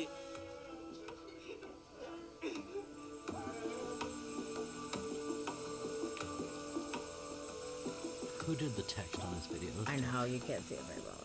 Yang susi metoto ada aturaya. Yang na kirim ati susi te nenek nampo kudo. Ko nenek pedi pekan dito sa disanga pe to masakit to. Ko bini buat na to makula. Contoh nama mo ke batu juga madindim masai di paduan lampu ditutup patu mati jendela sambayang juga kiran lo keluar dari Leave the lights on. pasal tetap pada pasambayangan sabat di sana apa itu atau mama It's all because she's still sleeping. Well, turn the lights on. Fewer people don't want to keep more times, so they keep only several weeks and then do the funeral ceremony. But middle class sometimes they keep the dead body several months, and then for the high class they keep the dead body around few years. Huh. Wow.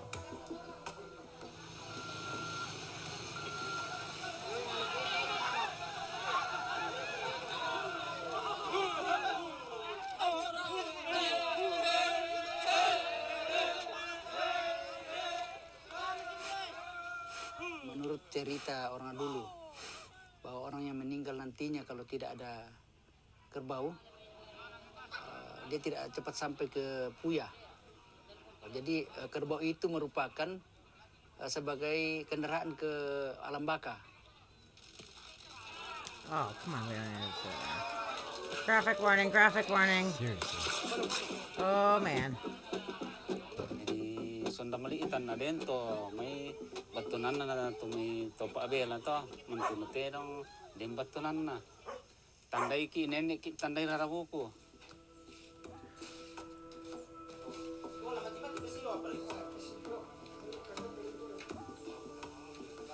Hanya untuk supaya ada kenang-kenangan, sebab mungkin 3 tahun yang akan datang sudah lain lagi bentuknya.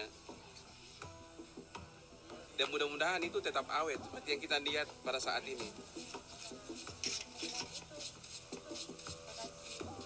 Kita ganti pakaiannya itu. Oh, he's super hip. Sebab pakaian yang lama kan sudah tidak bagus kelihatan.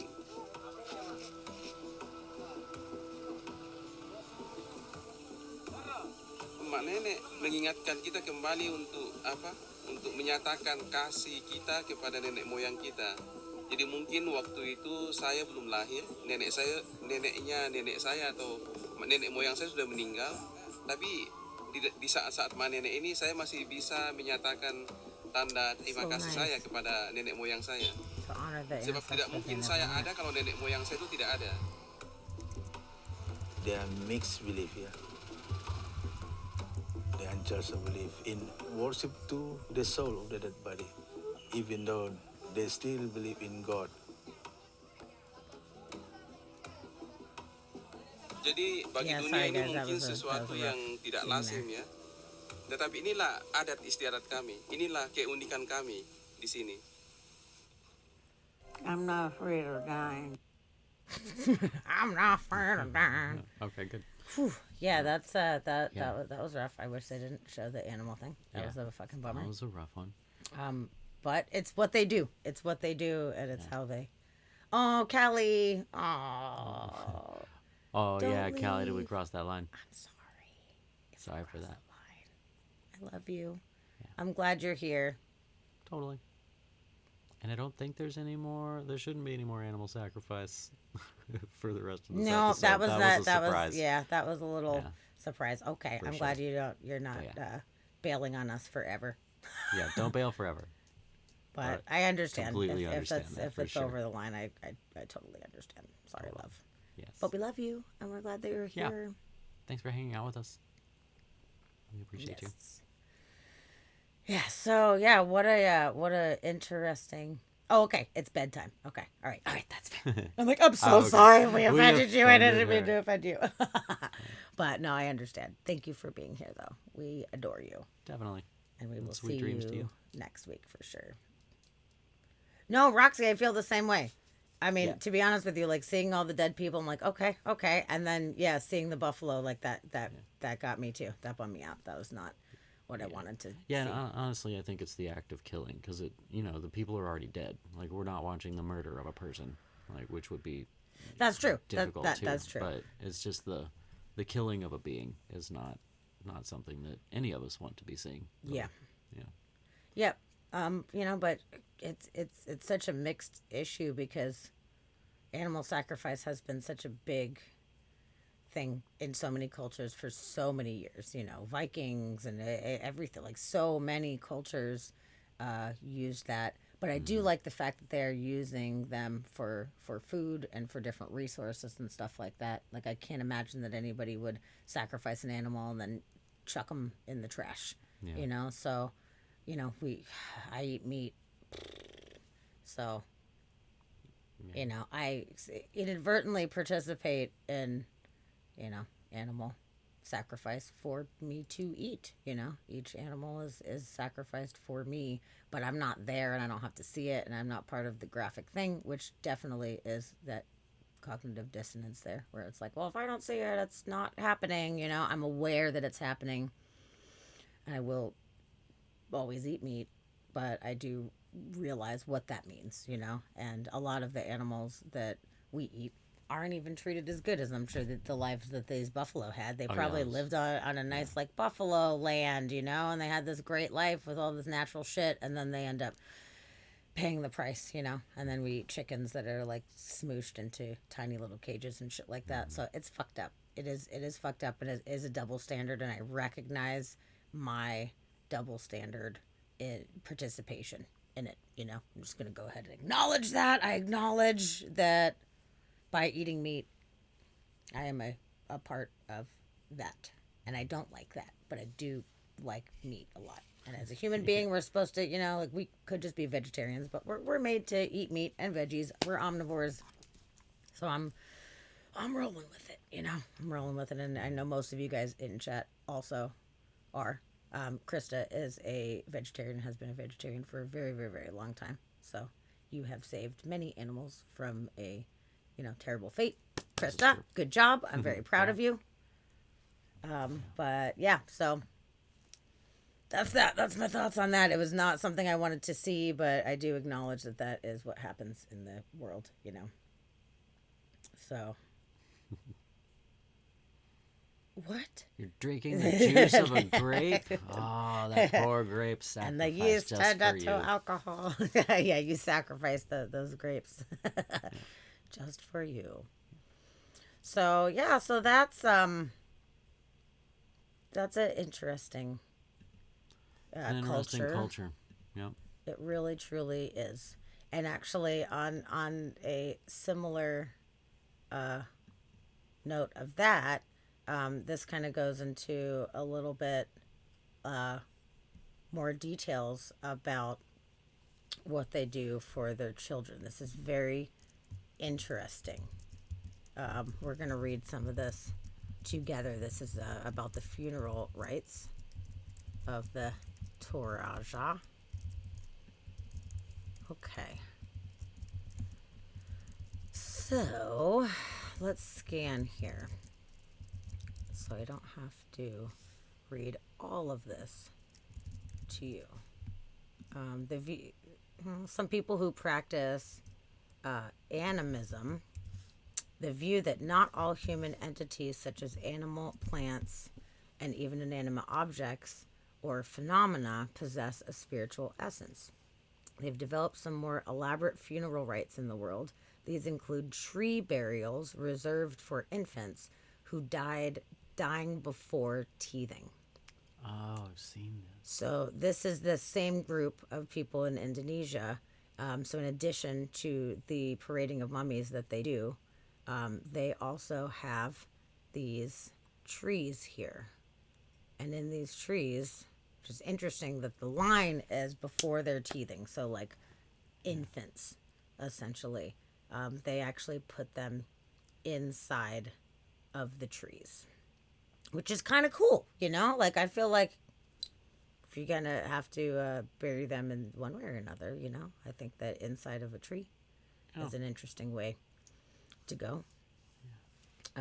So, okay, so this is just reiterating the ceremonies, you know, take place afterwards because they need to cover the funeral expenses.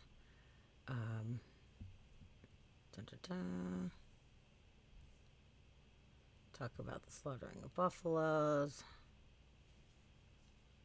It's not uncommon to sacrifice tens of buffaloes and hundreds of pigs. After the sacrifice, the meat is distributed to the funeral guests. Okay, so they do. So this use here, buffalo. yes, which is great. And then everybody benefits from it, the whole community. So that's nice. So these are graves dug out on a rocky mountain and decorated with wooden effigies of the dead. So that's interesting. Let's see here. So we've got some little grave doors here, and then they make these little dolls, these effigies. Wow. That's kind of cool. That's really cool. God, how do you carve out on the side of a cliff like that? Yeah, like how do you physically, carve out a how do you square? carve that? Wow. That's really, really cool. Got little doors. That's fun. That's Absolutely. super cool. So when it comes to the actual burial, the Toraja tribe members are rarely buried in the ground. They're either placed in caves dug out in the rocky side of a mountain or in wooden coffins that are hung on a cliff. Wow. The grave is usually expensive and takes a few months to complete. And the wood-carved effigy called Tao Tao, representing the deceased, is usually placed in the cave looking out over the land. The coffins are beautifully decorated, but over time the wood begins to rot and the bleached bones of the deceased often drop to the bottom of the suspended burial ground. What? That's crazy. Babies are not buried in caves or hung from cliffs, but buried inside the hollow of living trees. If a child has died before he starts teething, the baby is wrapped in cloth and placed inside a hollowed-out space within the trunk of a growing tree and covered with a palm fiber door. The hole is then sealed, and as the tree begins to heal, the child is believed to be absorbed. Dozens of babies may be interred within a single tree. Wow. That's pretty cool. I like that. I know that's would be a wishy-washy thing around these parts, but I think that that's a pretty cool thing to do. Yeah.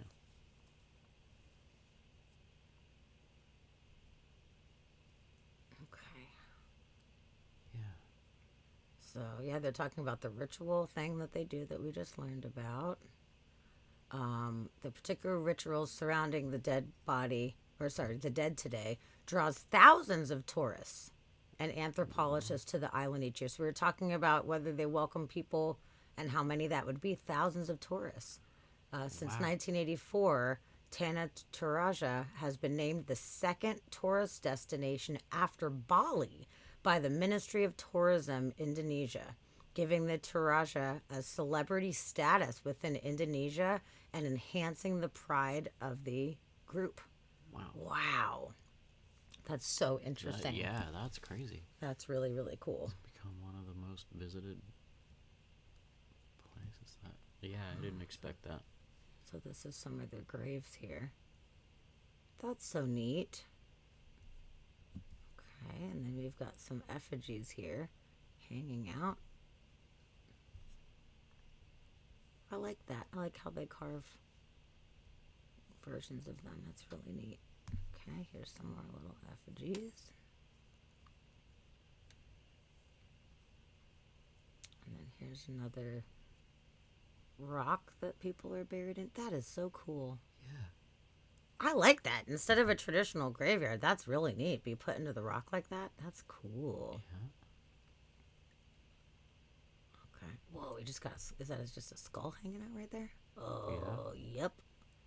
It sure is. Oh, there's another skull right there. Oh, there. Oh, now I'm seeing it all. It's like, where's Waldo? There, I found him. Down there. Yeah, and then down here, there's a bunch of bones as well. Whoa, man. Suspended on the cliff. Yeah. Uh-oh. Yes, it was saying the wood rots out and eventually the bones end up falling. Yeah.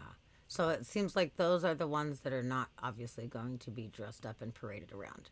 Probably not. So maybe that's for the older ancestors, because we were talking about how often do you pull them out. Maybe the older ones go in there and they just let them go. Maybe, yeah. Skull Mountain. You know what? It may be.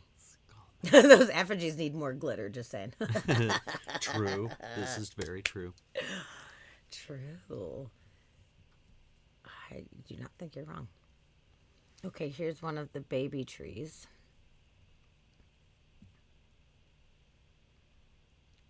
Wow.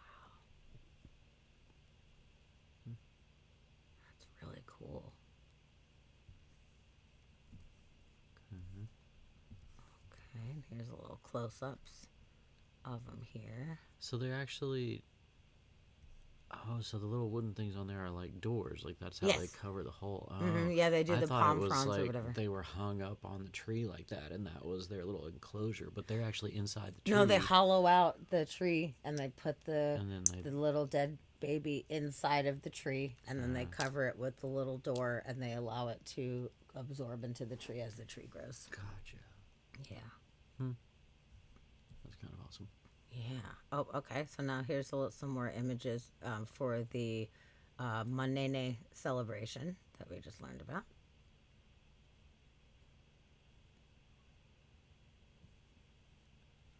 Yeah, it's like a hobbit hole. Yeah. Dead baby hobbit hole. Whoa. Dude, look at this chick's face. Chid, that is a good band name. Skeletal Avalanche. That is Skeletal avalanche. That is the best one yet. I love it. Also, they're like painting her. That's interesting. She needs glitter. That's what, if we ever go out there, that's what you could bring as your offering. You could bring glitter makeup, and you could give everybody makeup jobs. Oh, that would be so Give nice. them all little... I would be very happy to do that if they would allow me to participate in that. That would be awesome, actually. We should go out there just for that. Let's see if we can do that. Wow. Okay, cool. That was really cool learning about this this group of people, these Indonesians. Yeah. That is amazing. And then it's the second largest tourist destination to Bali. Wow. That I did not expect. I did not expect that either at all. Okay. No shit. Okay. Interesting. Okay. Let's see. So let's do this one. We'll keep on the same note as like the joyous festivals. Okay. Deal. So these folks live in Madagascar and they dance with the dead, literally. The dead can dance. So the Malagasy people unearthed the dead to dance every 7 years. And they're pretty pumped about it. Okay. Sounds like they're super happy to do this every 7 years. They pull out their loved ones. And they hold a unique afterlife belief, and their mourning process is quite different. Mourning does not exist for them. I found this fascinating when I found this article. What is it? Famadihana is one of the most bizarre yet beautiful death rituals from around the world. A ritual that brings the families together for renewing the memories. After every 7 years, the family members of the dead ones are dug up and cleaned. Further, they are dressed in expensive silks for the celebration. The family members then party with the dead, and once done partying, they rebury them with lavish gifts. So this is going to take a very interesting and cool turn. The cycle that they give these folks. So they believe that the dead are not gone if the body is still here. So everybody gets a good 7 year run. So it's only allowed in the dry months from June to September. Further, the festival lasts 2 days, though it can last for a week. I find that interesting. They don't have like a very specific month and a specific amount of time. Yeah. It's I just guess they changes. just work around the rain. Yeah. Climate change is fucking with their festival. Right. So yeah, they believe that their loved ones don't leave the bodies until they fully decompose. So considering the dead as alive, the family members talk to them about nearly everything from the recent happenings to the daily monotonous chores. And grief is not allowed. The festival calls for a celebration where grief is not allowed. The bands play joyful music while people dance with the bodies of their loved ones. Apart from the nonstop music and continuous dancing, extravagant feasting is also a part of the celebration. Good. Grieving is not permissible because the core concept behind Famadihana is a reunion and offers a chance of connection.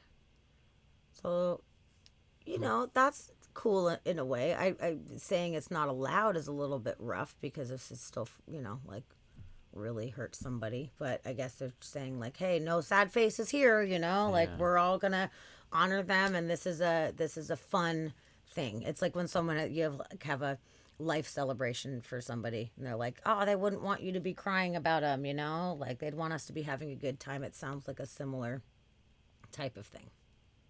Yeah. So here's what I think is very interesting and cool. So in the last tribe, the fact that they keep the bodies for a whole bunch of different amount of time, so a few months to 30 years. There's not really like an end in sight, except for when you choose to provide that for them. But this is super, super cool.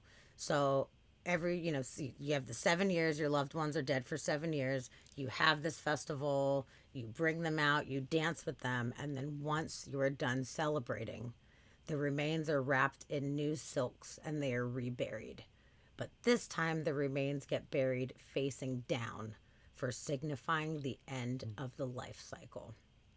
And the name of the ceremony, it actually translates to the turning of the bones.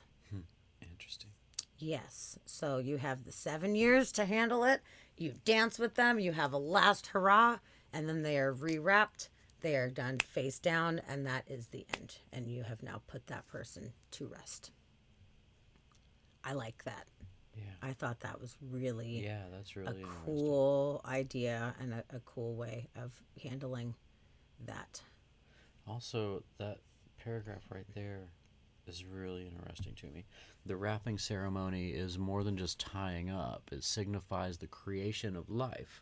Holding on to such belief, women facing conceiving issues take the piece of the old ancestral shroud and sleep with it as a fertility charm. Wow. So it's celebrating that cycle, like going from death, you're moving along your ancestors and like the people of the past or people who have passed, and you're opening up that next cycle. You're celebrating the coming of the new life. Yeah. That is a result of their passing, which is really interesting to me. I think so too. The fact that this celebration is not, maybe that's why there's no grieving. Like, you're not grieving because you're not losing a loved one, you're gaining a future loved one. And it's seen more as a creation of a life, which I think that's a really cool way to look at that. Yeah, especially the women that have the conceiving issues. Mm-hmm. They're like, help me. Like kind of like taking a little part of their ancestors and saying, hey, why don't you help me to succeed in carrying out another generation. Yeah. I'm wondering what the link is. What this link is, real quick. Okay, let's check it out. It's going to a book, which we can't get to at the moment. Oh, it's awkward. Oh, it's really weird. So book is Madagascar. Oh, that is not set up for success right now. We can't even see what this is. Oh, it's just Madagascar. So it's just talking about Madagascar and things. Okay. Damn, I thought that was going to go somewhere cool. I was like, is this a book I need? Try. No. Shit.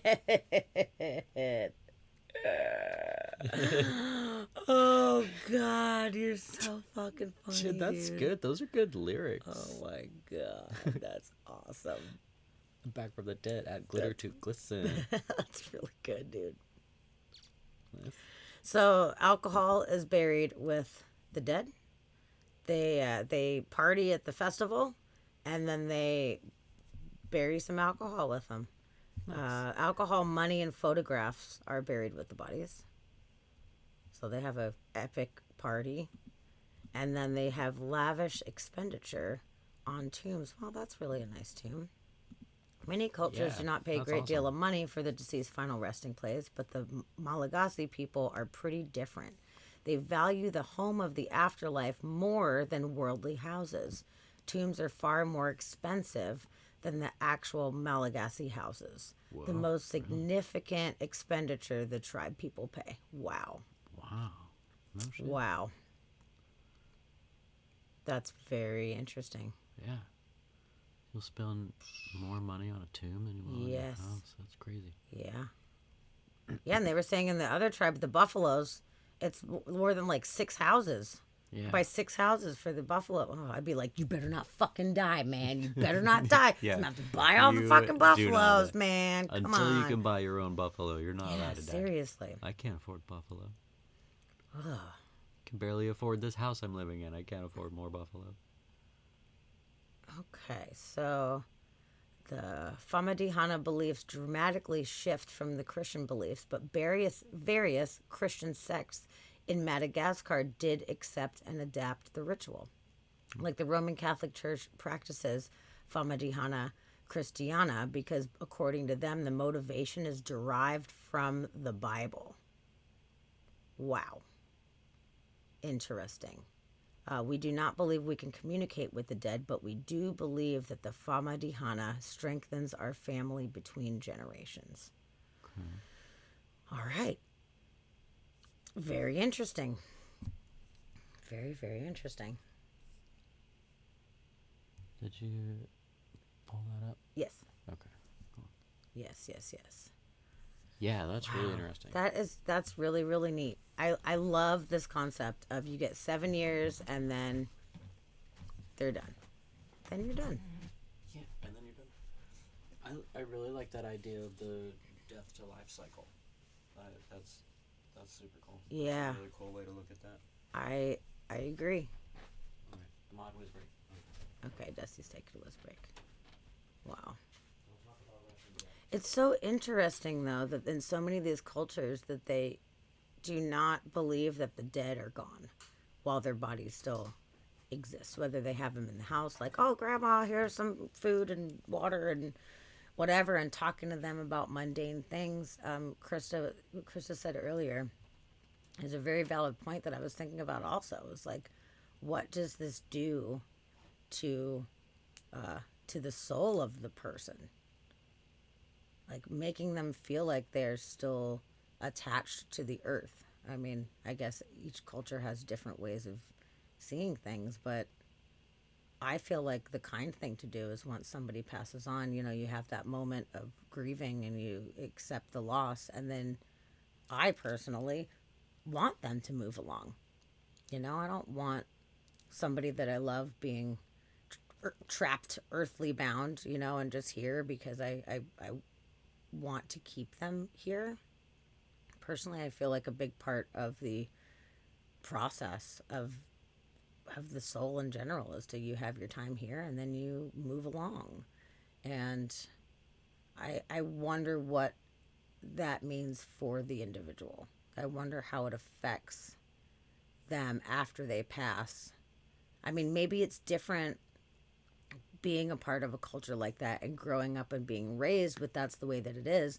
Maybe the goal to these folks is not to move along and ascend and be reincarnated and all of these things. Maybe to them, that's just kind of what it is that they want. They're like, okay, I'll pass on and then I'll still hang out with you guys. I'll still be a part of the family. Like, I wonder if it has anything to do with what their belief system is in life that affects how they actually transition. You know, maybe it's completely out of our hands, and once we die, we move along and their body's just here and people are still talking to them as if they are there. So maybe it's not their choice at all and they just get whisked away over time. But personally, you know, I believe that ghosts exist because they, for whatever reason, are either choosing to stay here or the loved ones' intense love is somehow, you know, kind of anchoring them here. So I wonder, I guess my point is I wonder if they want to be anchored or not. And for how long? I mean, you know, time is different. It's a totally different scale, the way that we perceive it. And then in the afterlife, I believe. So 30 years might be completely different to someone that has passed on. But I don't know, I feel like it is a bizarre thing to choose to not let people go at that point. I mean, to still care for them and still love them, and then having, you know, their effigies or whatever it is that you keep around to still remember them and to honor them as people, I think is very important. No doubt. But keeping them earthbound, I'm not sure how that would work for the individual and how people would really, you know, feel about that in the moment. I don't know. I have varying different thoughts on this, but you know, when it is their culture, if that is part of what it is that they want, if they choose, they want to stick with the family, then maybe maybe that is their choice. And they're like, okay, when I'm passed, I'm just going to hang out with all the rest of the ancestors and we're going to stay on Earth. And it's not about moving to the next level. Then I hope that they are able to get what it is that they want as a result of their choice, you know? So, as far as hanging around while the body's still here? yeah. I was just kind of talking about the, you know, like what does that mean for the individual, you know, that they're kind of being held there. And if they want to be held there, if it's because it's part of their culture, if they just choose to be earthbound for a long time. Yeah, I mean, if they're living in that culture, they probably have the same belief. So they probably would have the idea that they're going to hang around with their family as long as possible and, you know, stay and watch over their family while their body is still there. And then they go through this ceremony that is the releasing, essentially. And it's almost like for them as a spirit or a soul saying goodbye to their family. Yeah. And then they move along and the family has mourned and they've hung out and they've done their duty here on Earth. Yeah, and maybe. it's time to move along. Maybe so. Yeah, it's so interesting. I would love to be able to speak with some of these folks that have these unique practices and really like pick their brain. Yeah. Good night, Steve. Oh, good night, Steve. We love ya. We will see you next week. I hope that your dreams are good. Dream well. Because this is definitely some dark subject matter before you go to bed. But I hope that you have good dreams. Yeah. And we're so happy that you're here, of course, as always. At least you're leaving adore on you. happy death stories. Yes. You're leaving before we actually got to the most fucked up thing. Mm-hmm. So maybe it's better. Maybe it's better off that way. Yeah. I mean, okay, so you guys, that especially that have been here the whole night so far, I know it was hard to believe that the first things we were talking about was the lightest. And I said, as we go through, we're going to progressively get weirder and weirder. Is everybody in the chat okay right now? How's everybody doing? Everybody good? Everybody Let's hanging just in see. there? Everybody in the chat, let me know. Yeah. Are you totally horrified? 1 to 10. Okay, 10 is the most horrified. 1, you're like, whatever, I fucking know about this all the time. It's just dead bodies. Give me a number. I'm very, very curious. Yeah, see, we brought it around to happy death, celebrating death, instead of, you know, we started out living with dead corpses and just like living with, you know, rotting people.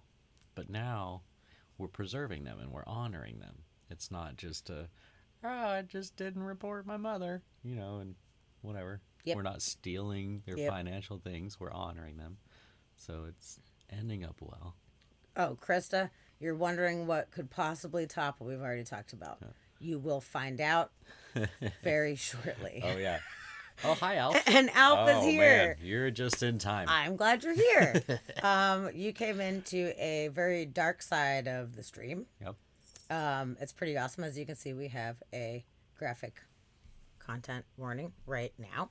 Yes. That is up on the... Oh, it was. There you go. It's coming back. Okay. Perfect. There it is. If I point forward, we're talking about some really fucked up shit. Yeah. And you're just in time for the switchover from the kind of fucked up to the damn. Okay. Like, we're getting... Okay, good. Okay, good. You guys... Okay, we got Roxy and Krista are both at a 2, which is great because me too. Perfect. I'm good. And yeah, Buffalo is an 11. Sorry about that. Yeah, sorry for I that. really did not know that that was coming. I did not watch that full video before I played it. I didn't know. I'm so sorry. But as far as the topic, good. Okay, so people aren't, you know, thinking we're total psychos and about to throw us in the trash. That's good. How many people in chat right now remember rotten.com? Oh, I totally remember rotten.com. Did anybody ruin yourselves on that website? Because I've definitely seen things I wish I did not see. Yes. On that one. I still have one image that just like sticks out in my fucking head, and I can never get that image out of my head. From that website, there's one like it's like burned in there. Got a couple of those in there. Okay, ladies in the same spot. 2 and the same on the Buffalo. Sorry. Yeah. The Buffalo. No more animal sacrifice. Okay, no more animals, but there is gonna. I'm letting you guys know right now. Shit's about to get real fucked up. It's gonna get real fucking dark. I'm sorry. Pictures and videos. Yes. Okay. There's pictures and videos. To my understanding and recollection, I do not believe that there is any animal sacrifice that is going to be shown. Okay. But there is going to be some extremely disturbing content. And it may or may not involve some like cannibalism. So I'm just saying, you guys are here. You guys are you're tough. You're strong like bull. Strong like and I hope that you guys don't leave while we watch this. I think it's fascinating. We're pretty dark folks. It is very, very fascinating, but it definitely pushes the limits of like, oof, it's a toughie. So, oh man. So, you know what? I think maybe we'll just start off with a short video that explains a little bit about them. So rather than me have to go into too much detail, should I do that? Or are you going to go for the inspiration for this episode? I thought we were going there. You're saving that for last. Oh. You're right. Huh. We can do that, and then we'll go to the fucking super bananas. Because I feel like that's like summation of episode. Yeah. No, you have a very good point. Okay, Dusty has a good point. Before we get to the like uber shit, this is fucked up, but it's not nearly the It's level a good beginning of phase 2. Yes. It is. Okay, so let me find that. Okay, here we go. So, what got us... Oh, you're leaving, Joe? Oh, Joe, you're so strong like bull, but you sleepy bull. Strong like sleepy bull. I love you, need to Joe. sleep too. I appreciate you so very much, and I'm so glad that you were here. Definitely. Tonight, and we Thanks should for hanging out with definitely us. hang out soon. True. Okay, so yeah, the inspiration for this episode. And like I said, this is not nearly as fucked up as the last segment that we're going to do, but it's still fucked up. This Russian fellow, let's start at the beginning. Okay, let's start at the beginning. So first, this is the one that inspired this whole episode. That's what I just said. Yeah. So second, like she just said.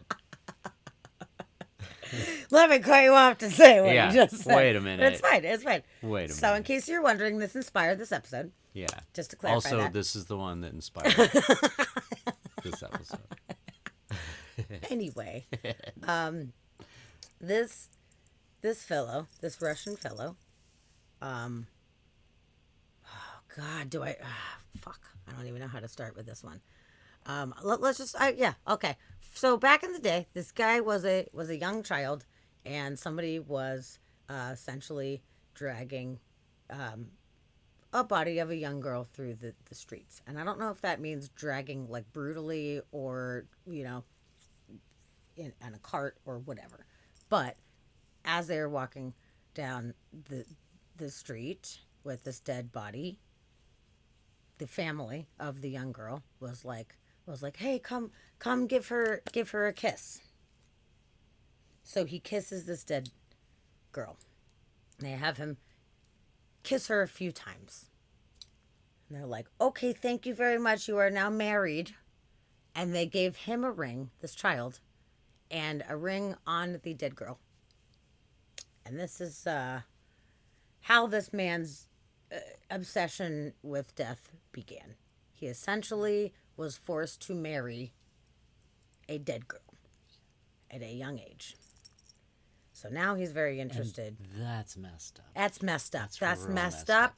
Who does that? Like, first of all, why do you have a dead girl that you're parading around? Like, what's going on? And maybe it was like a funerary like parade type of thing. Maybe it was like the family was taking her to the cemetery or something. It could have been something like that. It didn't really go into detail, so there's a lot of mystery surrounding that. But that's just the beginning of the story. So this guy's now obsessed with death. That's how his And life started. So he ended up digging up a whole bunch of young girls and turning them into dolls. He mummified these girls and had them dressed up as dolls, and apparently his family did not realize that they were in fact real people. I don't know how they didn't realize that. Yeah, because they look like real people. They look like real people. And that it smelled horribly, obviously, even that he was mummifying them. But still, having that much death in your house. Oh, good. So you know about this guy, and you knew he'd be on here. Sweet. Yep. Knew it. Yep. So interestingly enough as well, this fellow was a self-proclaimed expert on cemeteries, and he dubbed himself a necropolist, which is interesting. And one colleague called his work priceless. So he is a scholar, expert on cemeteries, obviously loved the cemeteries. He spoke 13 languages, traveled extensively, taught at the college level, and was a journalist in Russia's 5th largest city. So that's cool. He was a well-educated man. So in 2011, he was arrested after the bodies of 29 girls. 29. Between the ages of 3 and 25 were found mummified in his apartment. 29. Damn, dude. So, as I was just telling you, he attributes his obsession to the macabre to a 1979 incident when he was 13. Oh, he was 13. He was 13. That's Young. older than I expected, but still. Yeah. So, let's see. Yeah, it was a group of men, actually, in black suits that stopped him on the way home from school. They were en route to the funeral of an 11-year-old girl, and that's when they forced him to kiss the corpse. So I guess I was a little bit wrong on my information. Way to ruin a person for life. Yes. Jeez. So here is a doll. Here is a human doll. It's got a weird mask on. It's got a bunny rabbit mask. And covers up the hands. Yeah. And dresses them in interesting outfits.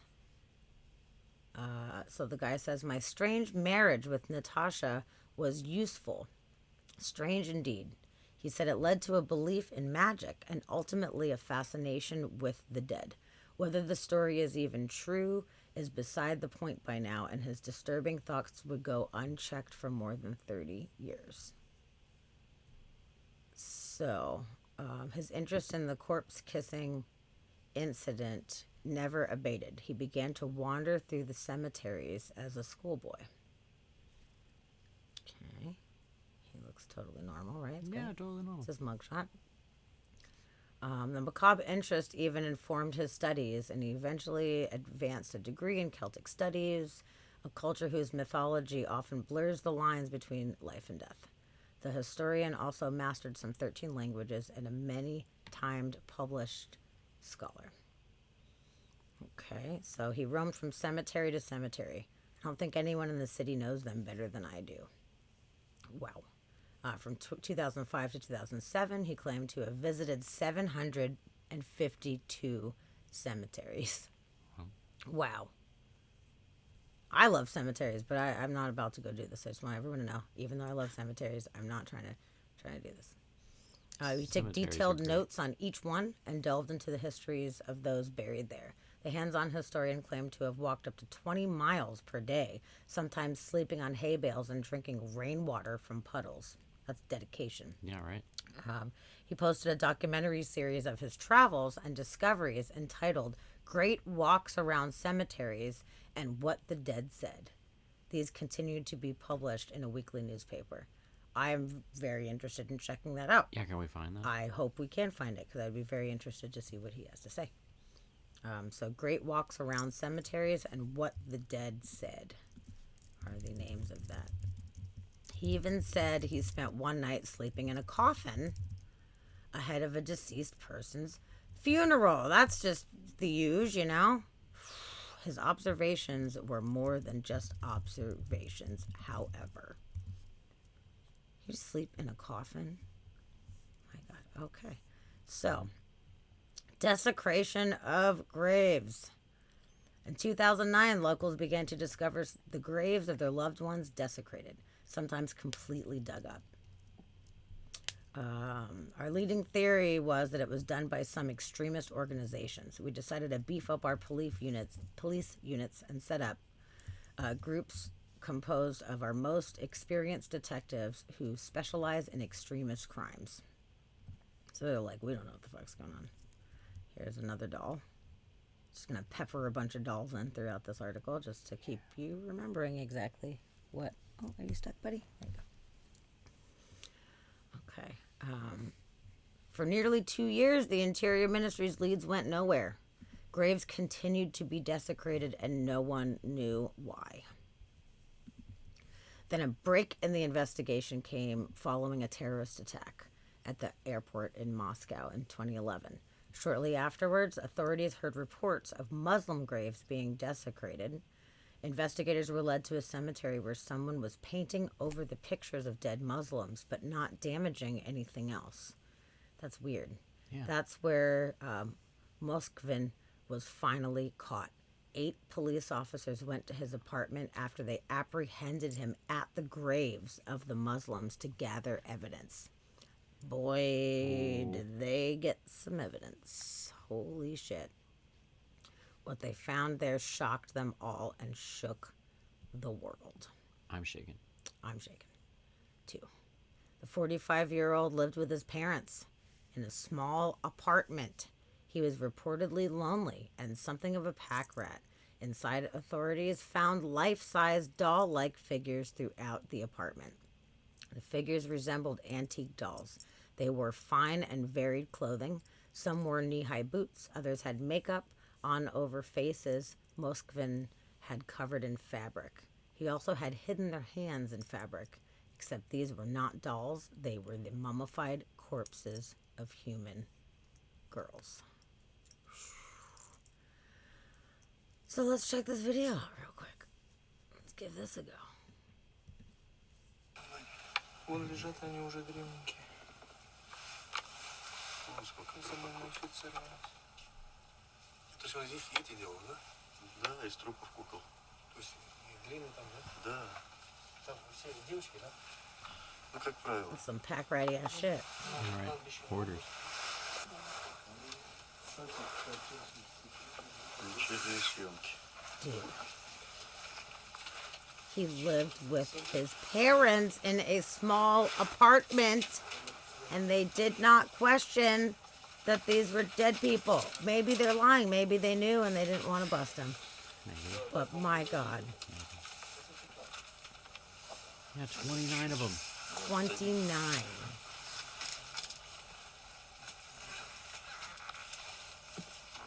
That's a lot, 29. Ноги. Да. There's no way his parents didn't know. Seriously. I mean, in the act of mummifying them, doing it in chemicals and stuff like that. Like, how could you not? No. What the Yeah, hell's all these happening? antique dolls come with smells. А? Он сам. I gotta give him credit for creativity. That looks like an actual doll. Yeah. This doll face on him? Oh my goodness gracious. Wow. So when police moved one of the bodies, it played music as if on cue. Inside the chests of many of the dolls, Moskvin had embedded music boxes. What? Yes. Yes, he did. There were also photographs and plaques taken off of the gravestone, doll-making manuals, and maps of local cemeteries strewn about the apartment. Police even discovered that the clothes worn by the mummified corpses were the clothes in which they were buried. Oh, man. Investigators later found music boxes or toys inside the bodies of the dead girls so that they could produce sounds when Moskvin touched them. There were also personal belongings and clothing inside of some of the mummies. One mummy had a piece of her own gravestone with her name scrawled on it inside her body. Wow. Another one contained a hospital tag with the date and cause of the girl's death. A dried human heart was found inside a third body. Wow. Holy shit. Wow. That's fucking crazy. What? Part of the grave found inside of the... Oh my God. Yeah. Well, let's see what Rox said. Roxy says, when I worked at Kmart, there was a guy who routinely came in and put women's clothes on layaway and small sizes, and he was a big man. And every time we try to ask him who they were for, he would nervously laugh and change the subject. I'm starting to wonder if he was a fan of this guy. Oh, what? That's Rox, that's spooky. creepy. That's pretty spooky. Yeah. On layaway, too. Like, you're getting that many that you have to put it on fucking layaway. Like, how many kids' clothes do you need? Ooh. How much kids' clothes do you need? That's fucked up. Yeah. That's fucked up. Yeah, that's kind You of never know who you encounter out in the world, you know? Yeah, You never especially know at what Kmart. people are doing, yeah. I don't trust Kmart goers. Okay, so he admitted that he would stuff the decayed corpses with rags. Then he would wrap nylon tights around their faces or fashion doll faces into them. He would also insert buttons or toy eyes into the girls' eye sockets so that they could watch cartoons with him. Oh, good. Well, that's nice. I mean, The historian said that that he mostly loved his girls, and that there were a few dolls in his garage which he claimed to have grown to dislike. oh. Oh. I don't like these ones So- anymore. They keep talking back. But he grew to dislike them. So that tells me that he's giving them personalities and he's playing with these dolls. And Yeah. like he went through a relationship with these dolls where Yeah. he didn't like these all of a sudden. That's what it sounds like, yeah. Or was he being haunted? Because that's how you get haunted. That's so how you get That's haunted, you exactly guys. how You're you get so haunted. right. Maybe those dolls were Haunting the ones 101. that he started getting haunted, and he was like, "Oh, these dolls are mean." I'm like, "Well, yeah, you're desecrating their You might be bodies." right. Like, You might be fucking right. wow, that's crazy. That's... So he said he dug up the graves of the girls because he was lonely. And he said he was single and his biggest dream was to have children.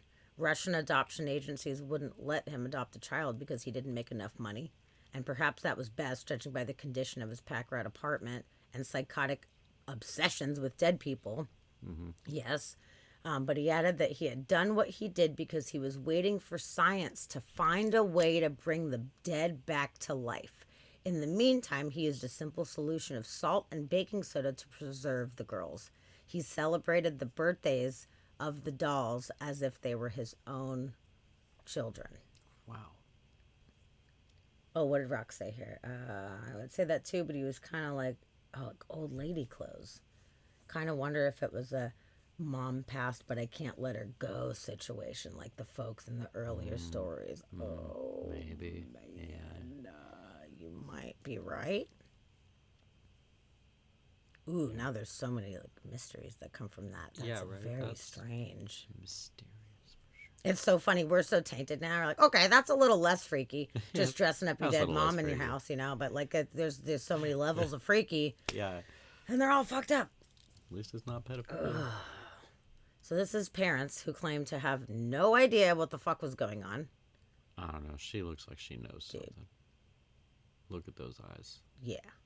I mean, how could you live in an apartment with somebody and not know that there's Yeah, 49 dead girls in the house? 29. And then like bringing in the dead girls, like how do you? I call shenanigans on them. Where you get all these dolls? Oh, I just find them laying around. So this is what she said. Her name's Elvira. And she said, we saw the dolls, but we did not suspect there were dead bodies inside. We thought it was his hobby to make such big dolls and did not see anything wrong with it. It's fine. Shoes in Moskvin's apartment matched the footprints found near the desecrated graves, and they knew without a doubt they had found the grave robber. Well, yeah, he's got all the bodies, so it's probably him. Yes. He's not just buying dead bodies. Oh, that sucks you lost your parents off. That really sucks. Yeah, I'm sure it fucks with you. But keeping them propped up in your house and dressing them and letting them rot in your house is not that's a good idea. You gotta let them go, man. Different kind of mourning. Different, yes, it is. So they did discover 29 life-size dolls that ranged in age from 3 to 25, and one corpse he kept for nearly 9 years. He was charged with a dozen crimes, all of which dealt with the desecration of graves. The Russian media called him the Lord of the Mummies and the perfumer. Look at this creepy fucking thing, dude. This is perhaps Moskvin's creepiest mummified corpse. That is fucking weird, dude. The neighbors were shocked. They said the renowned historian was quiet and that the parents were nice people. And sure, a rancid smell emanated from his apartment whenever he opened the door, but the neighbor chalked it up to the stink of something that rots in the basements of all the local buildings. So that is interesting. I guess they're old buildings, so I guess they were like, didn't really question it. Hello, Butterfly Dinner Rolls. That's the cutest name ever. Thank you for following us. We are so glad. Buttery, not butterfly. Oh, Buttery I'm dinner sorry. rolls. Butterfly dinner rolls. I'm so sorry. That's how I like my butterflies. Buttery. Dinner rolls. This is the most eerie shit you've heard in a while. Yes, yeah. You are now just entering our stream for the first time, I imagine. We normally do not go as dark as this, but we here have a graphic content warning today because of the nature of what it is that we're talking about today. There's a lot going on. It's been progressively getting weirder and weirder as we go through the day. Yeah. I am very glad that you are here, and I hope that this does not scare you off from our podcast because it is not normally this fucked up. Not normally like this, but trigger you never know. Yeah. But we're happy that you're here for sure. But yeah, this is so weird, man. This is a really weird one. So welcome. Many of his articles, because he wrote a bunch of stuff as a scholar, many of his articles enlighten his sensual interest in deceased young women, which I took for romantic and somewhat childish fantasies the talented writer emphasized. So he was putting it out there, man. He described the historian to have quirks, but would not have imagined that one such quirk included the mummification of 29 young women and girls. Holy shit. Yeah. In court, he confessed to 44 counts of abusing graves and dead bodies. And he said to the victims' parents, "You abandoned the girls. I brought them home and warmed them up." Wow. Yeah. I mean, that's the second creepiest quote that this guy has made. That's bad. And there's a worse one that's coming up. But he literally said, "You abandoned them, and I brought them home and warmed them up." They didn't abandon them. They buried them because they died. What the fuck? Okay. Will he ever go free? He was diagnosed with schizophrenia and sentenced to a time in a psychiatric ward following his sentencing. Though as of September 2018, he was faced with the opportunity to continue psychiatric treatment in his home. The victims' families think otherwise. Yeah. The mother of the first victim believes that he should stay locked up for the rest of his life. I absolutely concur, times a million. Yeah. Oh my God. Dude. Oh, that's so fucked up. Yeah. They said this creature brought fear, panic, and terror into my life. I shudder to think that he will have freedom to go where he wants. Neither my family nor the families of the other victims will be able to sleep peacefully. Yeah, he needs to be kept under surveillance. I insist on a life sentence under medical supervision without the right of free movement. I absolutely concur with that. But they said he's now in his 50s and he is improving. Okay, good. What the fuck are you talking about? There's got to be a lot of improving from that. Yeah. Since his prosecution, several of his colleagues quit their collaboration with him. Yeah. His parents live in utter isolation as their community ostracizes them. Elvira suggests that she and her husband perhaps just kill themselves, but her husband refused. Both are in an unhealthy condition. He allegedly told authorities not to bother reburying the girls so deeply, as he will simply unbury them when he is released. That's the number one creepiest quote. of the day. Don't bother reburying the girls too deeply.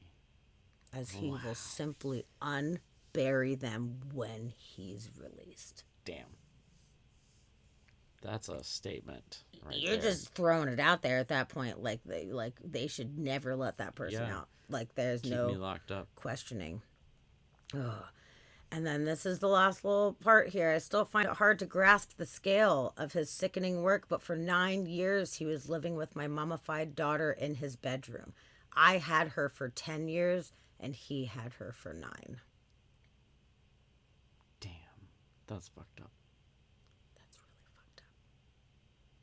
And when I ran across that story, I was like, Dusty was doing something or whatever, and I kept being like, oh God, Jesus, what the fuck? And finally he's like, what are you doing over there? And I was like, yo, man, this is so fucked up. Like, Just holy learning. shit. Yeah, I was just horrified by hearing this story, and it got us to talking about, like, well, we should do an episode that's kind of shows all different angles of people living with the dead, but that's the most fucked up, kooky one, man.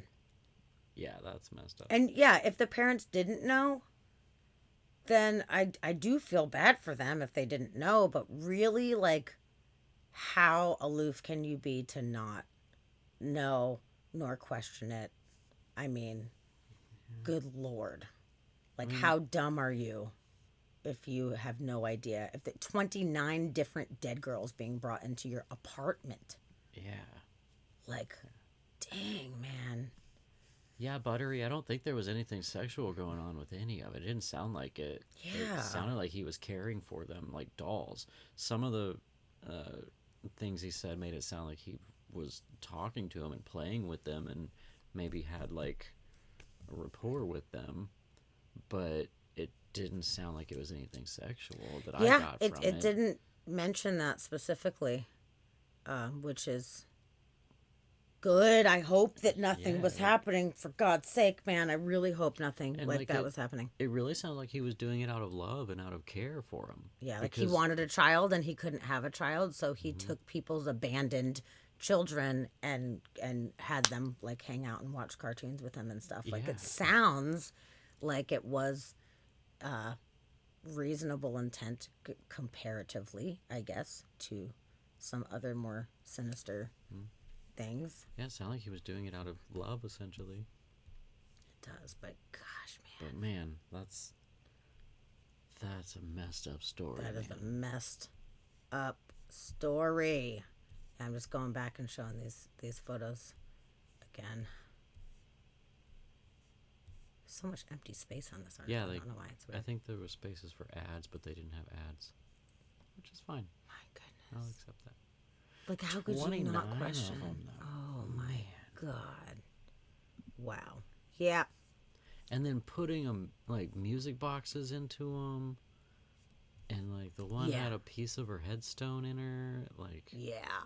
And then somehow he had a dried out human heart that he shoved inside of it. Yeah. What the fuck? That's some kooky Yeah. shit. That's not like, oh, the culture, we do this thing in this culture, and even though it's very bizarre and we might not understand it, it's their cultural way of honoring ancestors. Like, this dude went kind of off the rails on this one. Yeah. Definitely. Dang. So that was it. That was what got us started on this. But then, upon looking into that, we found another interesting, similar story. Oh wait, there's more. Where's that? Is that in your thing? Mm, Oh, I didn't have an article about that guy. those two that we pulled up. Yes. Yes. Okay. We got a video.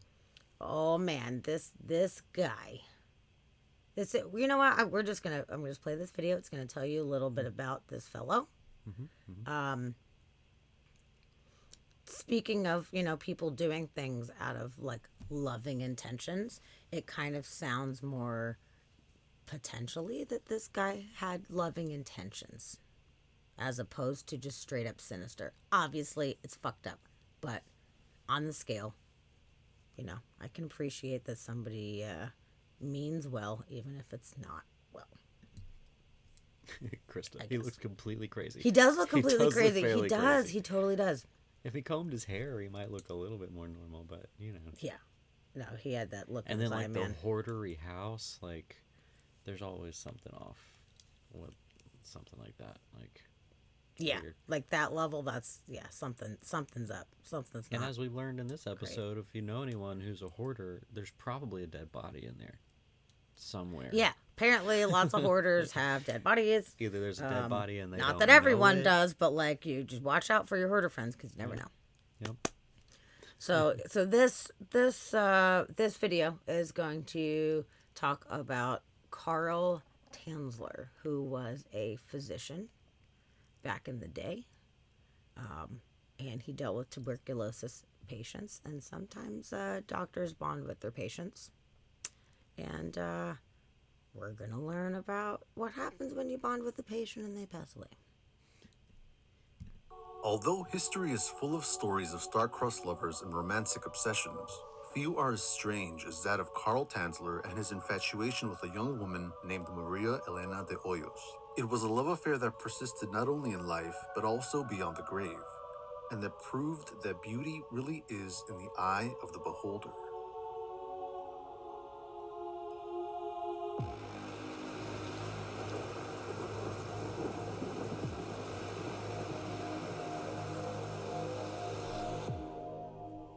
Carl Tanzler was born in Dresden, Germany in 1877. Although he grew up in Germany, he spent much of his adult life living in India and Australia. When World War I broke out, he was held prisoner by the British military until the war was over. When he was released, he was barred from re-entering his home country, so he headed to Holland and spent 3 years living with his mother, until 1926 when he sailed from Rotterdam to Cuba and eventually made his way to the United States, settling in Zephyr Hills, Florida, where he was later joined by his wife and 2 daughters. The next year, Tanzler left his family and relocated to Key West, where he got a job as a radiological technician at a U.S. Marine hospital. On April 22, 1930, a 20-year-old Cuban-American woman named Maria Elena Milagro de Hoyos was admitted to the hospital where Tanzler worked. Described as strikingly beautiful, she'd always had her fair share of admirers, and had even been married when she was 16, but was abandoned by her husband after a miscarriage. Tanzler was immediately enamored by her, but to Tanzler it was more than just a simple crush. When he was a child, he claimed to have been visited by visions of a dead ancestor who revealed to him the face of his true love, a face that he recognized as that of Maria Elena. As she grew more ill and was eventually diagnosed with tuberculosis, Tanzler made it his mission to save her. He convinced his superiors to allow him to conduct his own experimental treatments on her. He used all kinds of elixirs and tonics, and even an x-ray machine that he had installed in her home. He also showered her with gifts of jewelry and clothing. She tolerated his infatuation, but by all accounts, it was a one-sided love. Despite the doctor's best efforts, Hoyos died on October 25, 1932, in her parents' home in Key West. Tanzler paid for all of her funeral expenses and hired a mortician to embalm her. He even went as far as to build an expensive stone mausoleum for her. Unbeknownst to Elena's family, Tanzler retained the only key to the mausoleum, and for 2 years he visited the tomb as often as he could. Rumors about his obsessive visits to her grave grew so rampant that he was fired from his job. After 2 years of frequent visits, Tanzler decided to take his obsession to the next level. In April of 1933, he snuck into the cemetery at night and stole her body, transporting it out using a toy wagon. He brought the body home and began work on preserving it, even though it was already very badly decomposed. He fitted the face with glass eyes, used a wire to hold the bones together, mixed plaster and wax fabric to replace her rotted skin, filled her body with rags to maintain the shape, and made a wig out of her own salvaged hair. To top it all off, he applied formaldehyde and perfume. As the corpse continued to decompose, Tanzler would constantly replace the decaying skin with silk cloth soaked in wax and plaster of Paris. He lived with the corpse for almost 7 years. During that time, neighbors reported looking through his window and seeing him dancing with what they thought was a giant doll. They also found it strange that he would frequently buy women's clothing even though he lived alone. To top it all off, Probably he was at building a Kmart. spaceship Oh, shit, to fly Kmart, himself dude. and Elena into the stratosphere, believing that she would be rejuvenated by the radiation. In October of 1940, he was finally confronted by Elena's sister. The body was discovered and Tanzler was arrested. After a psychiatric evaluation, he was deemed mentally competent enough to stand trial.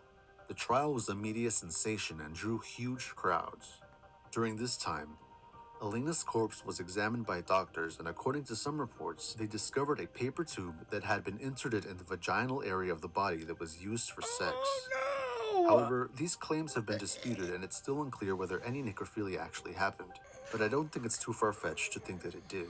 The charges against Tanzler were eventually dropped because the statute of limitations had expired on his crimes. After the trial, Elena's body was put on display at a funeral home, and over 6,000 people paid to see her. When the commotion died down, Elena's body was buried in the Key West Cemetery in an unmarked grave. As for Carl Tanzler, he moved back near his wife in Pasco County, Florida, but was never able to shake his obsession. Using a death mask of Elena, he constructed a life-size effigy of her that he maintained in his house until his death in 1952. If you liked this video, please subscribe to Cryptic for more. Wow. 7 years. And then they put her on display afterwards? And people paid to come see? That's crazy. That's kind of, yeah. I was surprised that they would do that. Because it made such big headlines and people were so interested. Maybe the family was able to make some kind of money off of it or something. That's fucked up. Yeah.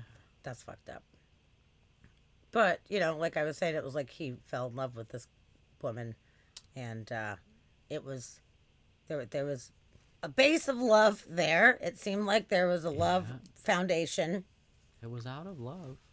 As opposed to, like, you know, Ed Gein type of shit or whatever, where you're just taking people and, like, using all their body parts and everything. Yeah, you know, so that's a little bit different, I guess. Yeah, and at least it was his partner. Like, so even, you know, looking at necrophilia and how terrible that would be, at least it was as consensual as it could be, I guess. Like, it wasn't just some random, like, dug up grave that he was just going and, like, defiling a corpse. At least it was someone that he loved and that loved him, right? I guess so. I guess, you know, like trying to see the, you know, silver lining of some of these things. Yeah. It's terrible and it's horrible. And there's not a lot of silver lining with that one. But like you said, at least if the base, oh God. Yeah, how do you go from a doctor to I'm gonna rock this corpse's world? I don't know. Well, like, did you see what she was wearing? I mean, God. That's. It was weird though that he like convinced the family, please let me pay for a really nice thing, you know, a nice tomb. But they didn't realize that he would be the only key holder, which is totally awkward. Yeah. But I guess he was like, oh, I got the key because I paid for it. It's totally fine, right? Well, and they may not have even known that there was a idea. key. Like, maybe it was just like, he built this beautiful thing. Maybe. And, like, it's locked, you know? Like, don't worry, no one can get in. And under normal circumstances, if you have a mausoleum for a person that you love, you visit the outside of the mausoleum and you pay your respects. You don't, under normal circumstances, go in there and, like, look at their body. So I could imagine the family being like, oh, God rest her soul, and leaving it at that, you know, and not actually, like, going to check. Like, why would you ever feel like hey, can I have the key so I can just check and see if, like, our daughter's still in there and you didn't take her and make her into, like, a preserved doll? Yeah, seriously. No one's going to think that. Now, after this episode, I will be thinking of these kind of things in the future. Dude. So do you think he wished that she would bathe herself? Yeah. Like, God, you don't do anything. You just sit around. You don't even shower. You don't even cook food or nothing. Make me a sandwich, woman. Oh, I guess. Fine, I'll make my own sandwich, I guess. Yeah, that's... She was such a dead lay, though. I don't know why. Yeah, I know. Fair enough. Terrible. That's terrible. Oh, it is. It is really, really, really... That's... terrible. That's hardcore, terrible. Man. I don't know. That's a rough situation right there. I I know that one that got me. I was like, damn, okay. Well, that guy just like went full blown in one other direction. He just booked it left super hard, dude. Oh my goodness. So, okay. There's that There's stuff. that. So there's that. There's that stuff. Okay. Now at this point, you guys thought that was not so bad, right? Oh, That we're man. at about a 2. Taking you a little bit farther down the line, man. The scale of horror is going up. Okay, good. RJ is like, I need more horrible things. So he's fucking ready to go. Good. Yeah, RJ, did you just give yourself hearts? That's good. You self-loving in the that's good. We'll take all the hearts that we can get right now. We'll take them all. Oh my goodness, you cracking me I'm up. not sure You're how cracking me I up. feel about self-love going on in the chat. But I that's- love it. That's good. You know what? That's Party fine. on with your bad Love self. yourself man. all you want, I guess. Party on Okay. with your bad self. Oh, it was meant for Alf. Okay. Right.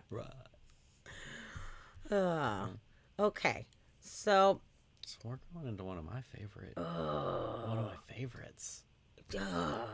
The fact that Dusty says this is one of his favorites will tell you a lot about Dusty and who he really is inside. This is why I'm so he quiet seems in very public. calm and quiet and so like contained, but the guy's got a interesting sense of favorites. Yeah, that's true. I would agree with that. I do agree with that. So there is a tribe. Anyone who's followed us for a while has probably heard me talk about this tribe. Actually, okay, since it's your favorite, why don't you give a little bit of a introduction into this tribe? And we have plenty of literature and some videos. You got videos? Yes, yes, I do. Okay. So extra, just this is trigger warning again. We know. I mean, why I didn't want to use the word trigger warning. This is graphic content. Very warning. graphic content. So from here on out, this story is about to get a little cooped out. So just so everybody already knows, but I'm just like doing the thing. I'm just making sure that if anybody's watching this video later on YouTube or whatever, like you just know. So yes, yeah. Okay, so let's and talk RJ, about. you might want to see what this tribe is before you want to join. Oh, man. You're gonna want to ask questions and get details first before you just join a tribe. Yeah, because this tribe is Hang rough. tight though, and let us know Hang tight. after Yeah. the story what you think and if you would still join the tribe. Yeah, 'cause because if you maybe want you in- would, maybe you would, maybe you would. Right. So I'm extremely intrigued in this tribe. I'm gonna let all the gory details come out with the videos and stuff that we watch, but really, the reason that I'm intrigued with it is so they're monks and they have this spiritual belief that they fall into so deeply that they believe that everything has the kind of that everything is the same. So like good and evil are the same things on a scale, that there's no difference between good and evil. There's no difference between beauty and disgusting, because it's the same scale, it's just opposite ends of it.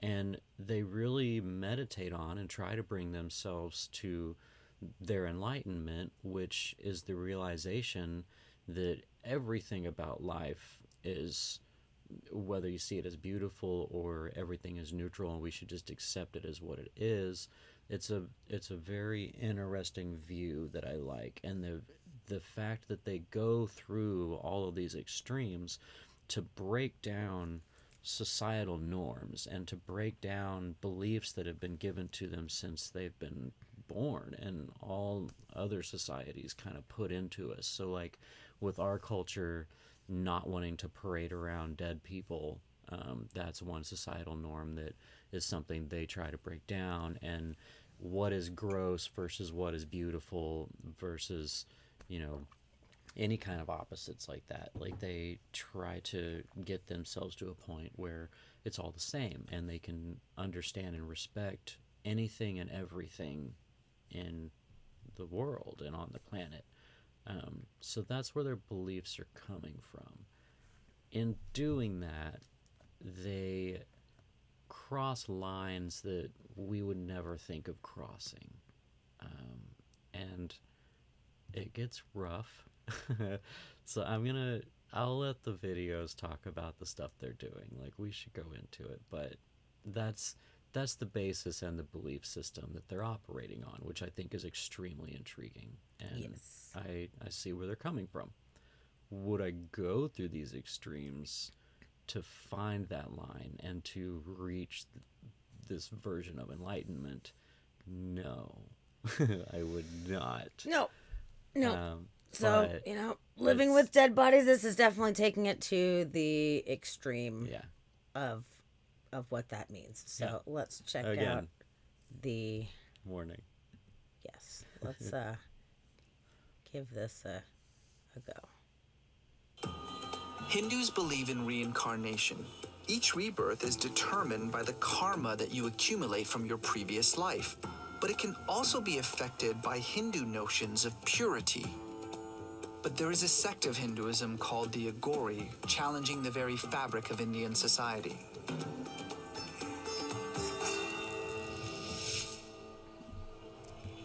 Most Hindus are obsessed with maintaining ritual purity, not eating certain foods or touching certain things that can defile you. What this obsession with purity and pollution has done is it's created what we now know as a caste, from the Brahmin, who are at the very top, to what we now refer to as the Dalit, or the untouchables at the very bottom. It's the untouchables who do all the work that nobody else wants to do. They're the ones who clean the streets, pick up the garbage, deal with the sewage, things that would defile a pious Hindu. When body is burning, if anybody get this ashes in his body, power is coming from there. The Agor believe that God lives within you, and if God lives within you, then nothing you do can defile you. A very small movement, mostly of ascetics, prove this belief by taking part in ostentatious displays of defilement. They will cover themselves in the ashes of the dead. They will eat rotted corpses. They will drink their own urine. Oh my goodness. They will sleep within the cremation grounds. It's an idea that's very difficult for everyday Indians to take part of. But something remarkable has happened over the last few decades. More and more middle-class Indians, Brahmins even, disgusted with the caste system in India, have begun to adopt Agori ideals, but through social activism, by taking care of the weak, the hungry, by feeding and caring for the poor, by touching those who are outcasts, the lepers, the sick. And they do this from a place of deep spiritual awareness. They really believe that God lives within every individual and that nothing can separate you from God. It's a beautiful idea. See, like I was saying. Yeah, so that was Beautiful the idea. kind of like calm version of an intro, so you get a little idea about who they be. I'm just gonna pull up the article because that will give more insight to this before we go to another video. Okay. So this is the chilling rituals and beliefs of the cannibal Agori monks of India. Their logic of eating and meditating on corpses. I love how with that one they were like, sometimes they eat the dead bodies, and then they just moved along real fast. Yep. This is a whole thing here. So their religious beliefs, that they're seeking purity in everything. And I'm not sure how eating dead people necessarily does that, and like rotted dead people to make it even worse. They have very few personal belongings. They don't have a lot of possessions, and they have denounced Let's see. Due to their religious beliefs, mainstream Hindus have universally denounced them. One such ritual is cannibalism. Now, cannibalism does have negative connotations, making it hard to believe that such practice is still done in parts of the world. Unlike cannibalism practices in history, Aghoris take a different approach. Their reasons and belief systems make them fascinating to people to know. Let's see what they do. So here is some Aghori folks here. The most known Aghori ritual is their act of eating human corpses. The Aghoris devote themselves to Hindu god Shiva, thus practice Shivaism. All Hindus believe in reincarnation, but the ultimate aim of the Aghoris is to break the reincarnation cycle to achieve transcendence. By using cannibalism as a practice, the Aghoris embrace death and reject world custom. The Aghoris feed on the recently deceased. Many throw the corpses in the Ganges River for several reasons, and this gives the Aghoris a chance to retrieve the bodies from the polluted river. The villagers along the river try to keep bodies submerged, but some bodies surface, making it easier for Aghoris to pull them up from the river. Let's take a moment. Just gonna take a moment. We're going to take a moment and we're going to thank RJ Thanks for for that. gifting a sub. Thank you so much. I love you. You're so Yeah. sweet. I love it. Oh, to Waybug? Cool. To You got us up to Waybug. Waybug. Hooray. Thank you.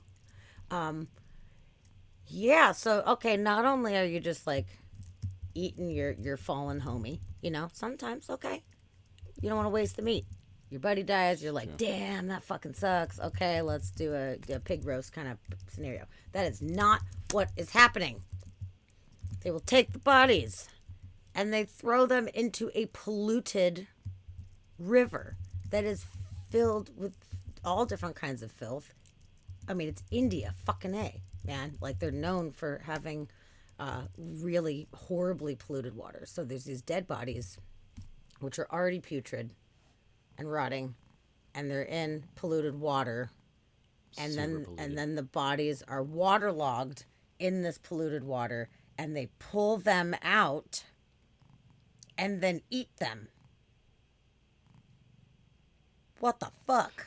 But not like cook them and eat them. Like hack off their rotting arm Roxy. and take a bite of the raw flesh. Eat them. Like bloated black and blue munching on it. Yep. Type of eat them. Yes. Like Raw. yeah. Holy While they're sleeping with it and meditating on it, like literally sitting on the body. Like for them, finding one of these bodies is a big deal for them. Like they're looking for this type of experience because they want to be able to break down the largest taboos that they can find, and cannibalism is one of those lines that they're really trying to break down. So for them to find a dead body, it's a big deal, and they'll take it and they live in the cemeteries. They'll live like in the like not the morgues, I guess in the cemeteries, but they'll be enclosed, they'll have enclosures or whatever, but they'll drag the bodies up there with them and lay on it and sleep on the body and sleep on these corpses and like sit and meditate on this corpse, and then they'll hack off an arm and like munch on it or whatever. But they are just trying to break down those taboos of what's pure and impure, really. And like they said, if God lives in everything and everyone, then there is no impurity. There's no way to defile anything. If God lives in everything, then everything is sacred, which makes a lot of sense. Yeah, but like, from that point of view. like, why would you eat a putrid, rotting, diseased? I mean, there's horrible things that come from it. Like RJ just said, I wonder if that's the cause of death in their community.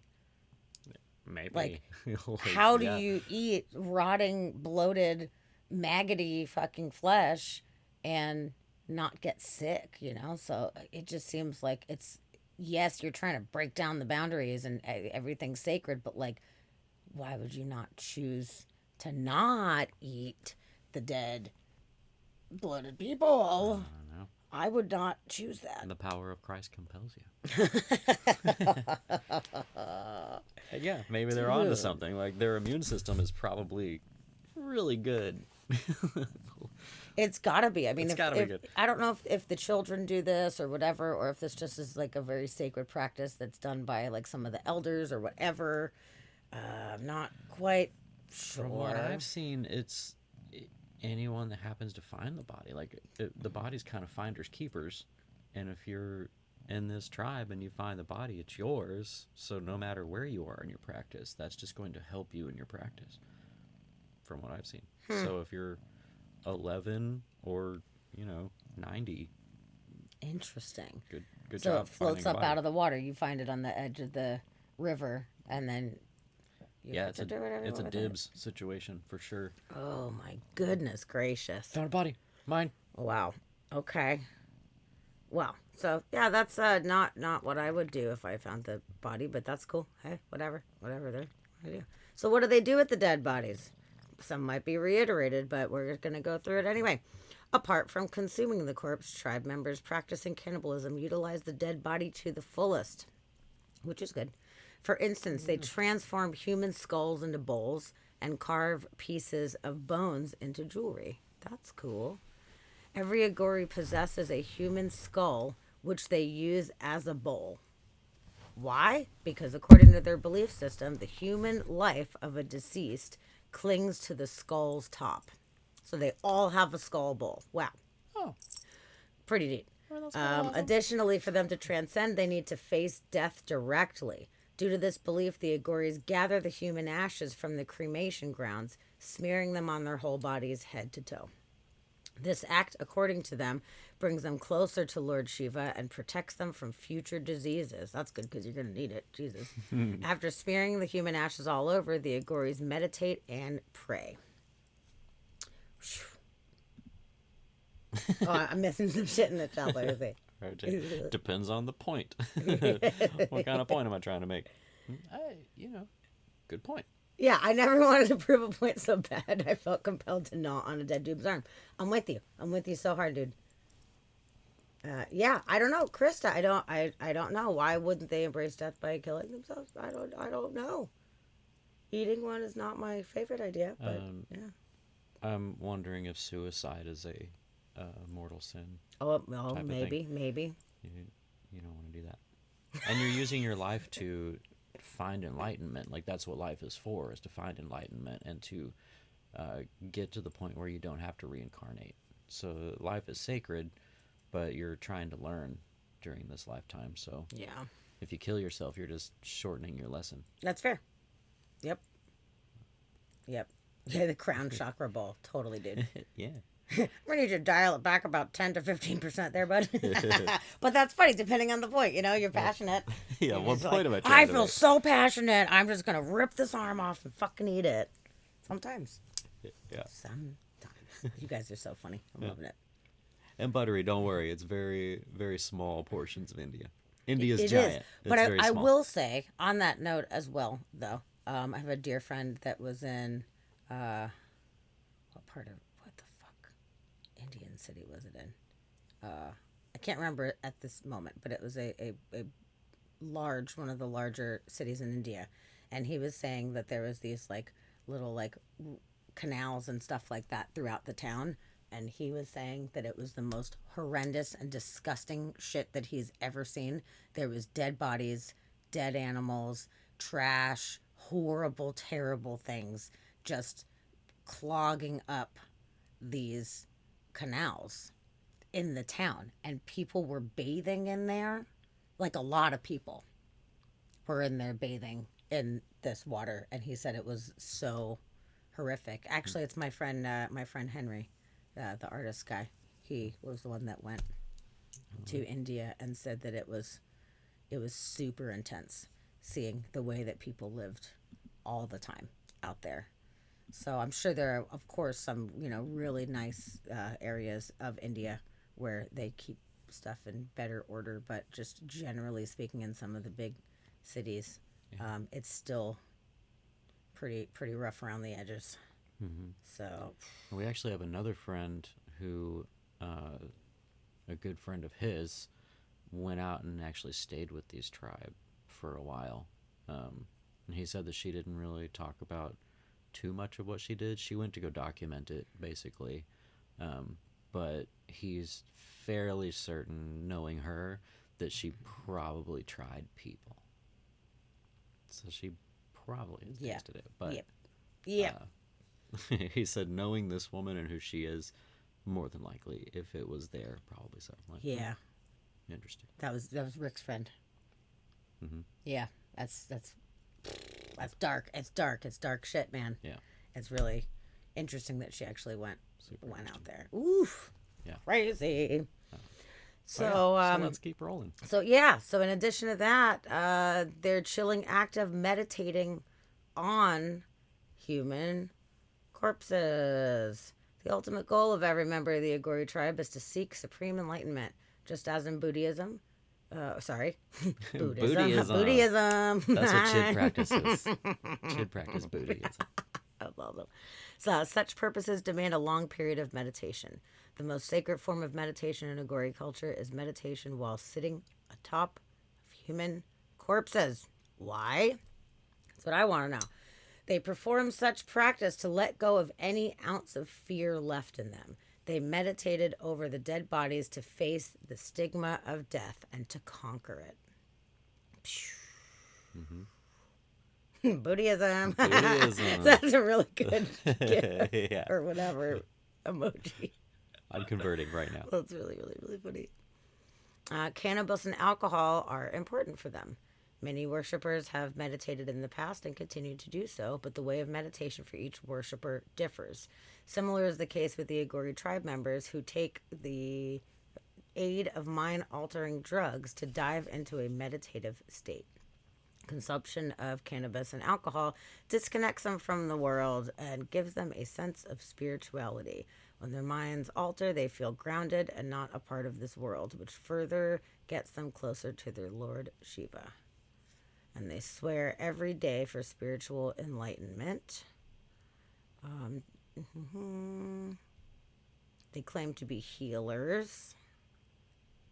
The Agori member performs several healing rituals, during which one extracts human oil from the corpses. Moreover, due to such rituals, Agori members believe in curing any disease, including cancer, leprosy, or AIDS, etc. Agoris claim to expel affliction from the afflicted permanently. That'd be nice. Mm-hmm, mm-hmm. Okay, so these are the ones they've healed. Yep, they're doing real good. They're doing good.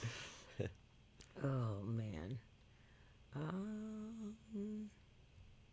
Not only do Agoris love the city, but terminally ill Hindus travel to the place every year to exhale their last breath and get cremated. Also, that paragraph right up above there. So there's one city where they live along the banks of this river, and it says the Agoris reside here as Hindus believe it to be Lord Shiva's favorite city. Moreover, they also think that living in Varanasi would bring salvation in the afterlife. So, yeah, Buttery, don't worry. They're in a very small region. If you don't want to go around and see people munching on dead bodies, don't go to this one city, and you're probably fine. Yep, you just hang tight and steer clear. The primary residence of an Agori is an old cemetery or on the gang's banks. They dwell as close to the resource, the corpse, as they could. So they live in the cemeteries. Yeah. Creeps. And they are close to the river, so they could have their fucking corpses just fishing them out. Drink out of their skull bowls and rub human ashes on their bodies. Yeah, I wonder what the laws are. That's a good point. I mean, they're Buddhists, so I'm sure it's very peaceful. You know, don't harm others. Treat people, you know, golden rule. Treat others as you wish to be treated, type of thing. Yes. But I think it's very, very peaceful. But as far as like, you know, desecration laws or anything, obviously they don't have any of them. Well, with them, it's religious. So, even if there are desecration laws, they probably get around it because it's a religious You're belief. probably right. Okay, so I've got a little video here. It basically just shows a ritual of them meditating on the dead bodies, and it's a whole thing going on. It's not narrated in any way, and it's just gonna kind of show what these folks are doing.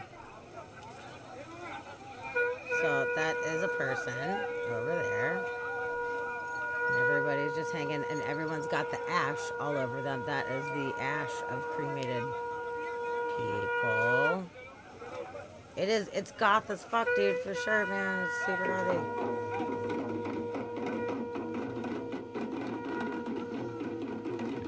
Goths only wish they were this goth.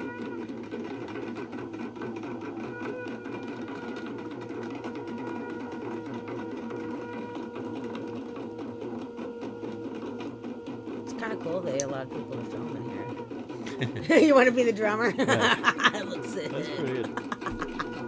I feel like you've got more talent than that drummer's got. I mean, you could probably go out there and spectate. You just need to rub some ash on your you body and wear wanted a to. little loincloth. You're doing good. Yep. We'll find you a dead body. It's so strange. And also, how's that dead body feel about being sat on? Like, I don't know if I really want somebody sitting on me. Like, prop me up, let me meditate too. How about that? Yeah. Like, meditate with me, not on me. Yeah. Get off my face. It wouldn't be my personal choice. But, you know, whatever. At least somebody's getting use out of you after you die. There you Also, go. You get the. it's very difficult to meditate with all that noise going on. I was thinking that actually. If they kept a very consistent beat throughout it, if it was consistent, I feel like it'd get you in the zone, you know. Oh, sweet! You guys are forming an Angori band. I love it. That's awesome. Sweet. I meditate. I'll sit on a body. Find me a body. You guys can play the music, and it'll be good. The Angori band. That's awesome. Where are you from, Buttery Dinner Rolls? Yeah, Buttery Dinner Rolls. I'm glad you're here. Thanks for coming. And how did you find us? Yeah, did you just scroll and just find us randomly, or did you get sent in by anybody or whatever? I'm glad you're here. I'm glad you came in and you weren't like, oh God, horrified, and then leave. Like, I'm glad you're digging it. If you're good with this episode, then you'll be good with any of the rest of them. Yeah, for sure. Yeah, so there you go. You get the kind of the gist. There's nothing really more than that. It's just kind of like a fly on the wall in the middle of their ceremony here. Watching the ritual. Yep. Okay. I don't think anything else happens. Let's move forward a little bit. He doesn't start No, gnawing. they're still sitting. No. Okay. Oh, the drummer's got moves now. RJ, you gotta learn to dance.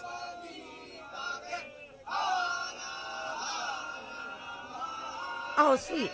You followed up. That's awesome. Oh, nice. Wisconsin. Well, I'm so glad that you found us. That's awesome. Yeah. Okay, so they're partying, dude. I mean, they're feeling it. They're feeling it so hard right now. They do know how to party. So that's good. Ain't no party like an Angori party. Yeah. Hey ho. So okay. This is interesting because a CNN.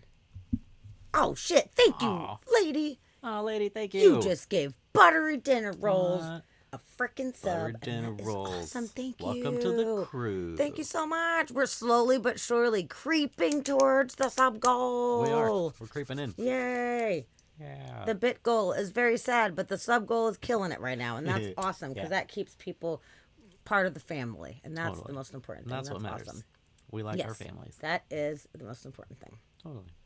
But yeah, a CNN reporter went to go do a story on this, and it turned a little rough here for a second. So this one, it's going to be a little rough. We kind of saw a little tiny snippet of it in the previous one. So it's pretty messed up. But this guy totally went out there and was trying to be Kind. So it says the cannibal tries to kill the reporter after eating his own feces. So I don't know if he just gave him poop or if he just gave him body. Didn't want to say. That's one of the ways to practice Aghor Kriya. I came here to ask you some questions. Maybe later. Maybe a little bit later. Maybe later. Maybe.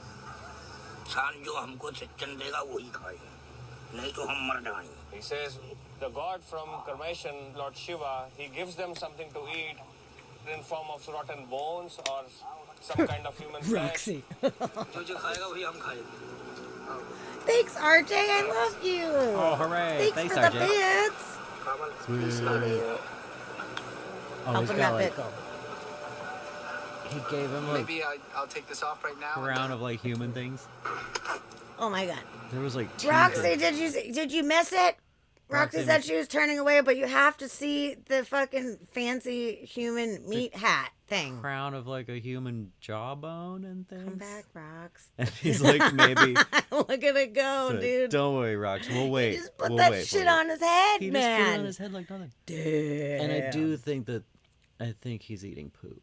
I'm pretty sure that's what he's eating. Human meat hat. Human meat hat. Human Oh, meat hat. that's Coming to a city near you. That's the Angori band's name. That's the Angori band. Yep. Human meat hat. meat hat. And we all get cool hats like that. Fucking A. Sick. Can we please make that happen? I know we say band names all the time, but like that should really happen. That's amazing. Okay, we're gonna continue. Okay. Okay. Just thank you. Like, can I take this off? Yeah. Thank you. I'm far too white for this. Dude, it's just like Why are jawbones and people stuff. on that side of the river so afraid of the Agori?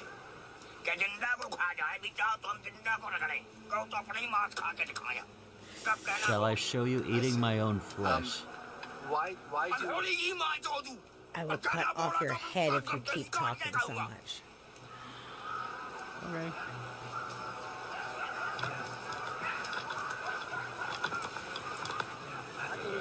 feel like this may have been a mistake. Maybe we just, like, somebody distracts him and then I just leave.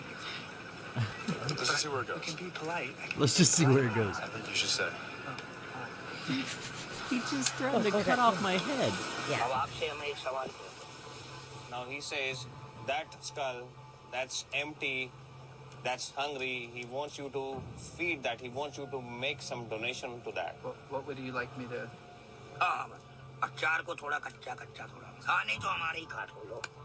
He says he wants that skull to be filled with alcohol. Okay. Actually, I think it's in the boat. Oh, I was gonna pee in it, but okay. So I'll... है दारू है लेके आया He says he wants you to sit down. He wants me to go and bring it for him. Alcohol. एक मंगा भांजा बग्गा तो हाय करो उस्ताद की समय नहीं करना साहब जल्दी है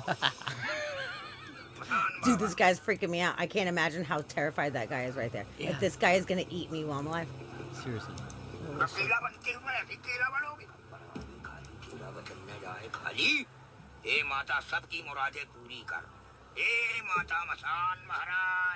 Okay, we're blessing and we're blessing and we're not ripping his head off. That's good. Pretty sure he just said Kali Ma.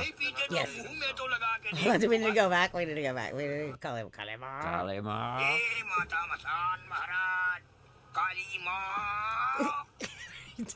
Straight up.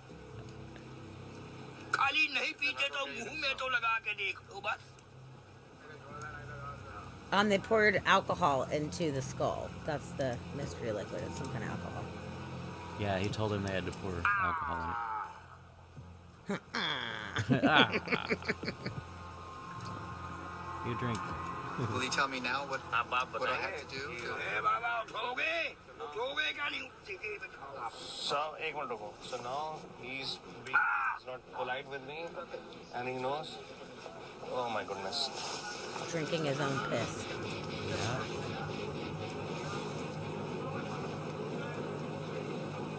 Dude, that guy is the scariest guy I've ever seen in my life. Oh my goodness. Dude, he chucked pee at him. Oh, shit. That Just guy's run away. booking it, dude, so hard. Like, we're gonna I go. got out of hand real fast, and pretty sure that that's not the Agori that I was looking for. What did you think you were looking for? Ha! Holy shit. I mean, What in the motherfucking shit was that? what else would you really expect? Like, I'm pretty sure that's not the Angori I was looking for. Like, they're definitely not gonna be what you think you're getting into. Yep.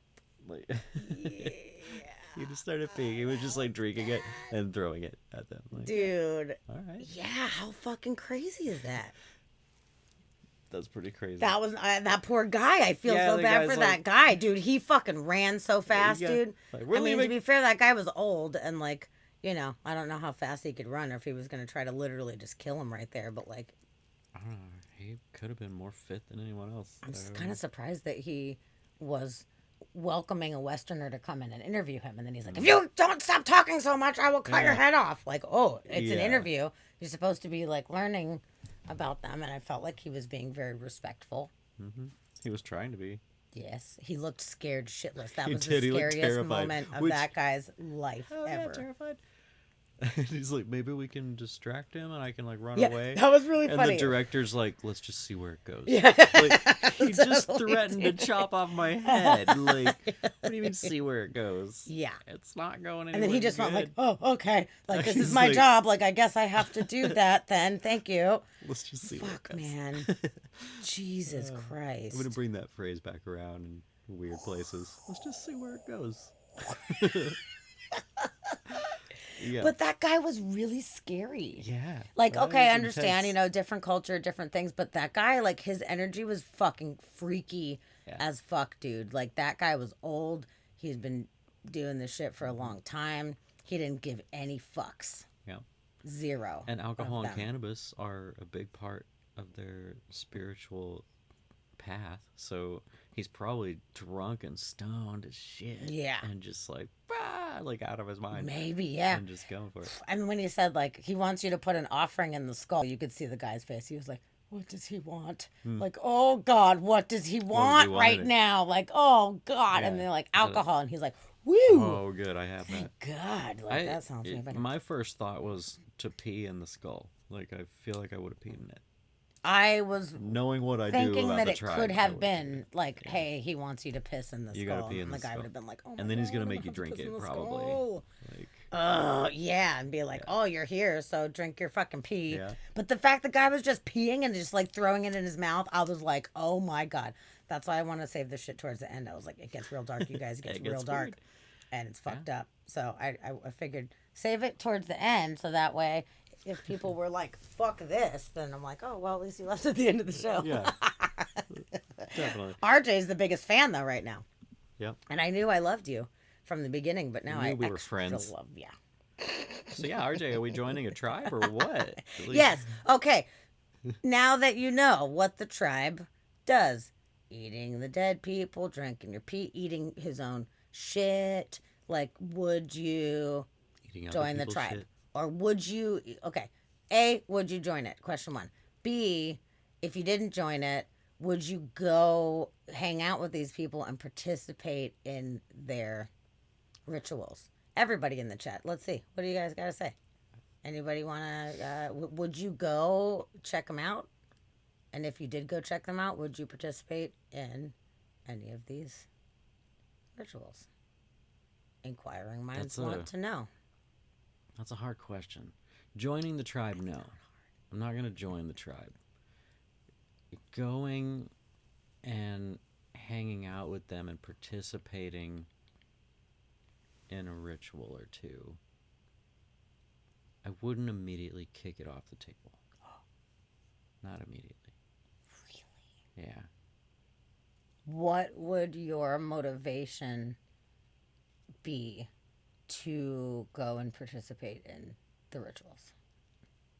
More of I'm kind of a firm believer if you don't know where your lines are until you cross them. And I feel like majority of that, I do have kind of the same beliefs that things are only terrible because of our societal upbringings. And that really, if you step away from our humanistic ideas of what things are, there's not really anything terrible. Like, we're the ones that make things terrible. Like, decide whether it's gross or not. Like, carrying around your dead grandmother's corpse and dancing with her every 7 years. Like, that's terrible to some, but not to others. And it's the humanistic side that puts terrible as a label on something. Breaking down that wall is really interesting to me. Not something I need to go and practice and do, but the sheer curiosity and my love for the taboo, if I was there and around it and it wasn't that scary guy, maybe. Would you go out of your way to travel there to do it? Or would it be just if you happen to come across it? Like, Yeah, would I'm you go probably anywhere? not going to go on a quest to hunt it down.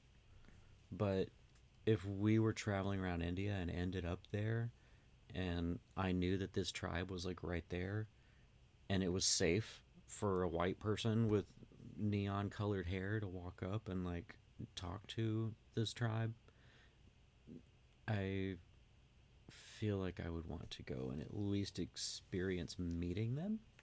Okay. At the very least, if I got invited to a ritual to not offend them, I might participate. Okay, that is a very brave. And I feel like my stomach is strong enough that I could handle most of that. Not that I want to do it, but I could handle it and be fine. Okay. I could definitely not handle that Okay, no. at all. I'm surprised you watched that, though. I watched it. That's I good. watched it. I definitely would not want Oh, to be there. RJ's on my team. Yep, RJ's on the team. RJ, we're going to India. What do you think? You guys are so similar. It is so funny. Seriously, that's- you guys are like two kinda peas weird. in a little fucked up ass pod. Cheers to you, friend. 2 peas in a fucked up pod. Yes, it's that's true. a new Inspired by There you Mystery go. t-shirt. We're like You two guys peas get- in a fucked up You guys pod. get matching tattoos. It says 2 peas in a fucked up pod. I like that. I kind of like that. Yeah, I'm with Krista for sure. It's a hard pass. It is the opposite of the way I think enlightenment and transcendence work.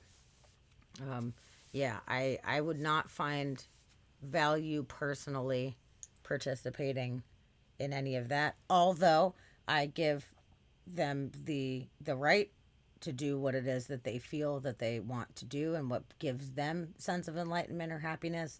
I would never take that away. I have some interesting judgments about like how I feel about it, but at the same time, they have every right to do what they will. Mm-hmm. They're fine. I don't need to be a part of it. I don't need to be there. I do not want somebody throwing pee at me. Yeah. Good night, lady, you little sweet pea. Good night, lady. I'll see you later. Thanks for coming. I'll Thanks see for you on hanging Monday. out on our fucked up episode. Mm-hmm. Yes, I'm glad that we didn't scare you off. I love that everybody that's been in here this entire night, like, I know you guys are fucking hardcore and you're on the team. It's awesome. I This sent my is why. mom a message, actually, before we started streaming, because she usually pops in, and I was like, Ma, the subject matter is not your fucking thing. I'm just letting you know you do not want to log in tonight. And she's like, thank you so much. I really appreciate that. Have a great stream. I was Thank like, you for that. Good. Heads Because up. she would come on and be like, Jesus Christ, yeah. what the fuck? Good night, lady. Yeah. Good night, lady. And oh my God, say hello to your kitty for me. Buttery dinner rolls. Oh. I love kitty cats. We have a kitty cat right here. You can't see Yep. him, but he is in He's fact here. sitting on me. Yeah, no, that's okay. They can just do it Mm-hmm. on their own, and I don't need to do it. I also honor your choice and you and RJ's perspective, really, about being so interested in doing something so out of the box and something so bizarre.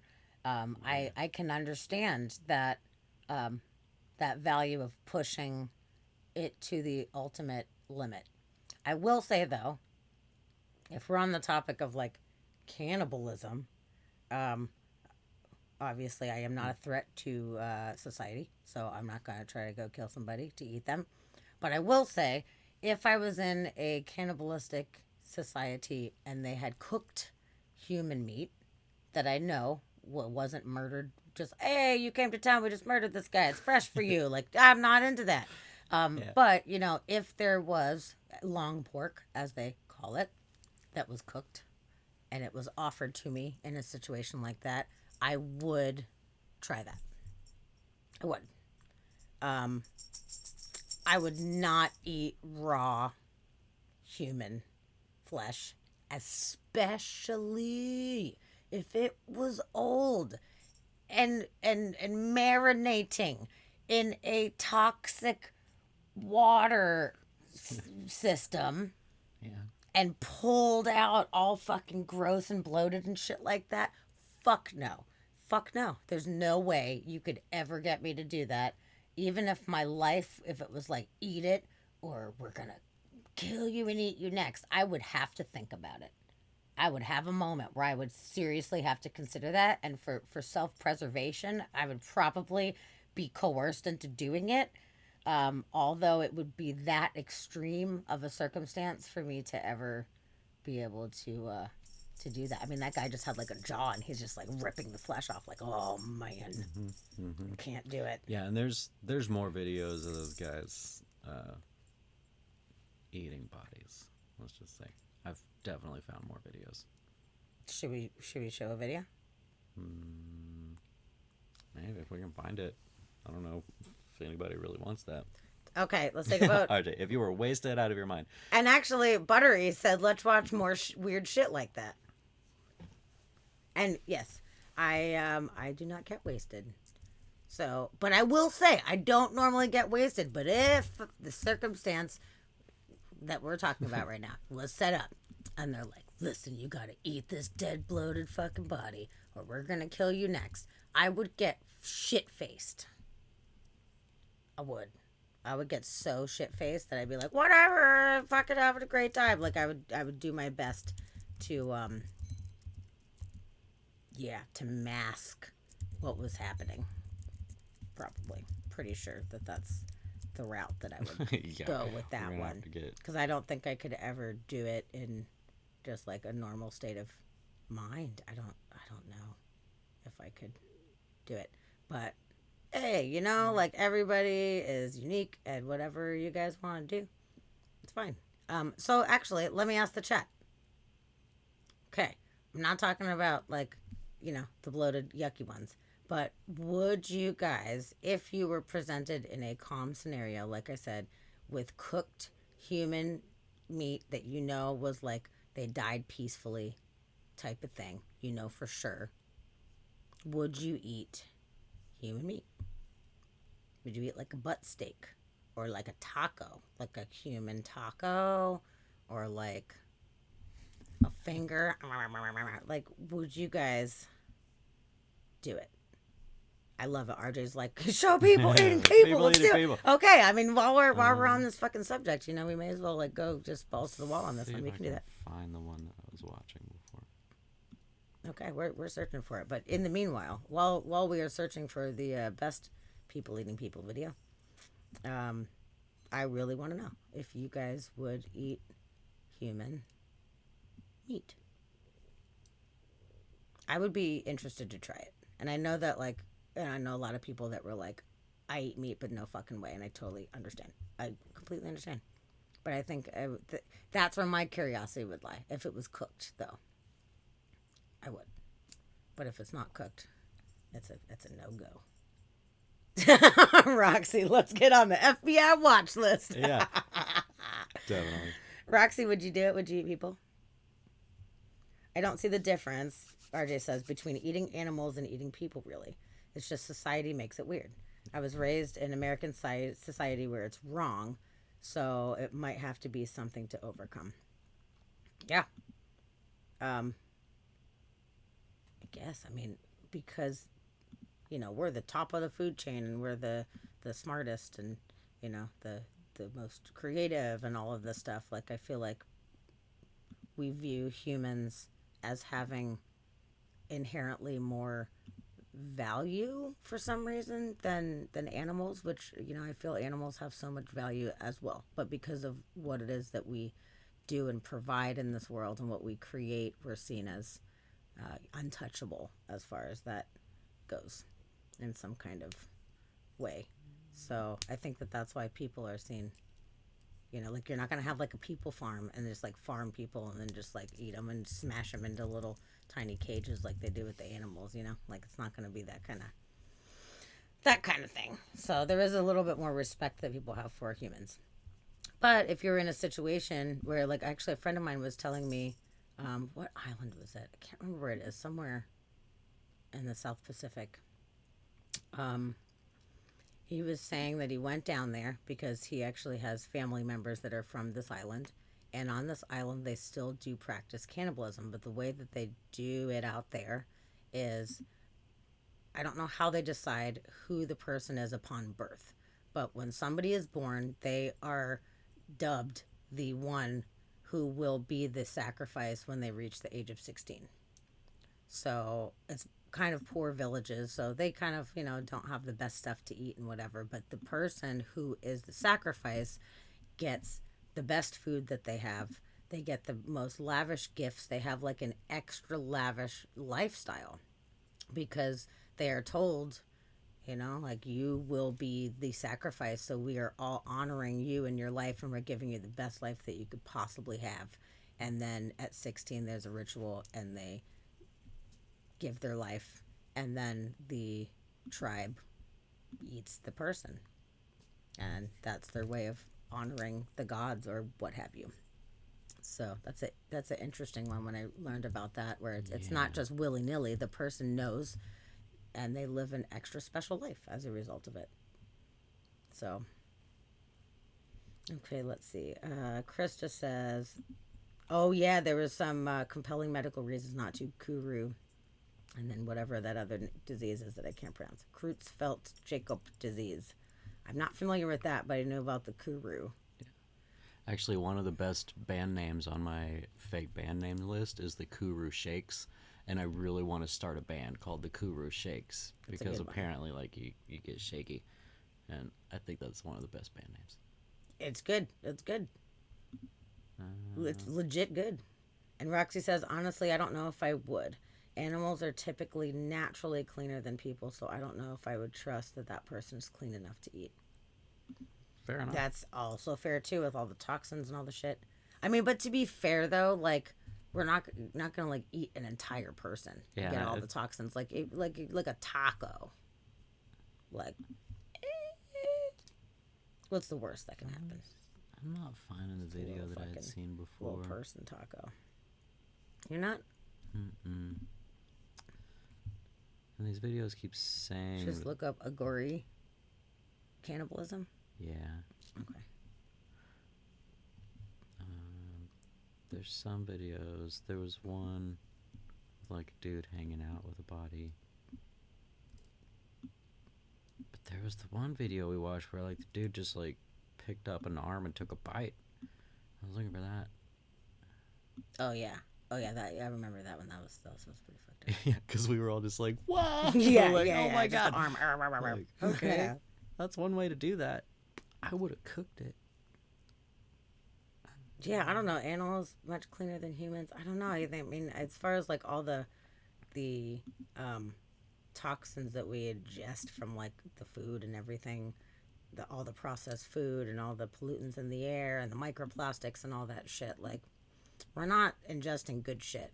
But if you think about if it's out like on a remote island where they aren't eating, you know, Kraft mac and cheese and fucking all this crap, you know, then I wonder they would be more clean, I guess, if they're just eating like natural things in the forest. I know Krista's like, I won't even eat chicken. I'm not going to eat people. That's fair. That's totally fair enough. Yeah. I feel you. That is totally fair. And honestly, I figured out of everybody in the chat, like, I guess, like, you're right. Like, you don't eat meat, so I cannot imagine you eating a people. Okay. Oh, there's some people eating. There's some going people on eating. over here. We found some people eating. Dusty's like desperate. Oh, that's not good. That was not good. Huh. There was a animal thing that was not so awesome. Yeah. I don't want to see yucky animal stuff. Yeah, it's this part. Not good. Not good. Yeah, no. I don't want to say that.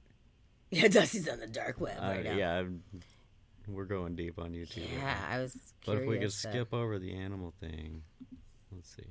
So.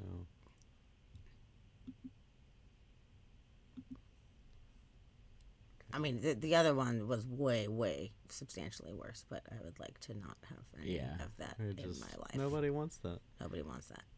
But we can, let's see. Just like repeating the same shit. I kept going oh, back. you I was were trying repeating to see it. which Oh, it's one. Okay, so like it, and then, because we can skip it. There's that guy again.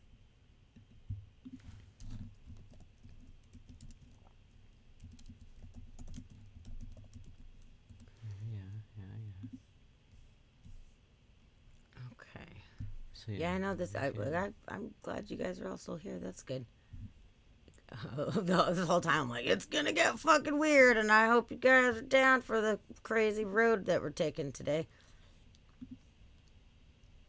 So, okay, so for this moment, while we're still looking for some things, tell me, what do you guys think so far about some of the concepts that we have covered, some of the stories, and there's been a lot going on. So does anybody have any insight, any questions, any comments, any thoughts?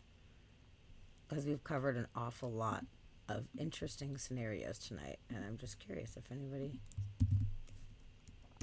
has anything to bring to the table right now. Other than dead bodies. Okay, Chris just said, like, Donner Party situation, like, truly eat some thigh or die. I might. Okay. That's fair. Also.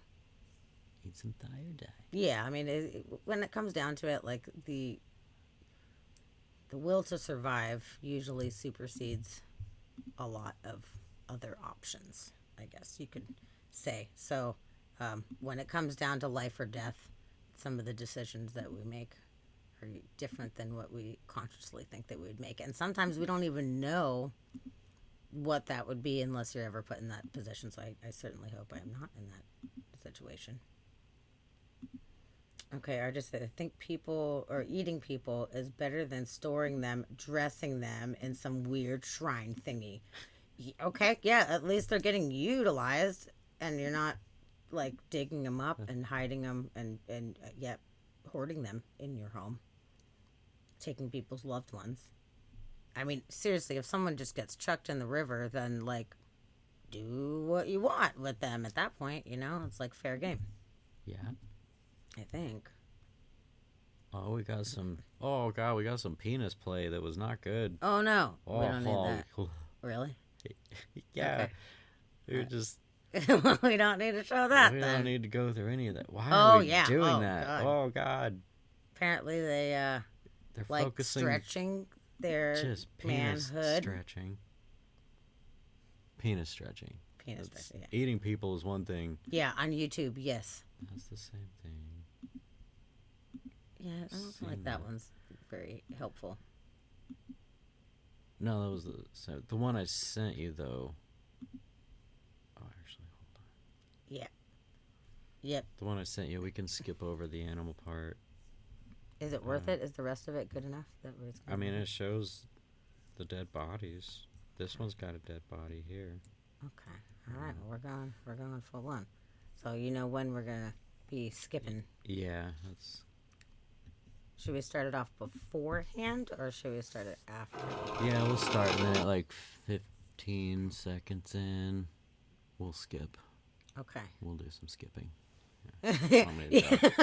YouTube, I can't play a cover song, but that passes. Yeah, it was some tribal dude with the stick and the stretching. Yeah, he had it of stretched the around a stick, and he was like dude. yanking, and it. Not, yeah, my stomach hurts. I can watch people eat people all day long, but that hurts, man. Okay, so we'll skip. things in this one. Okay. But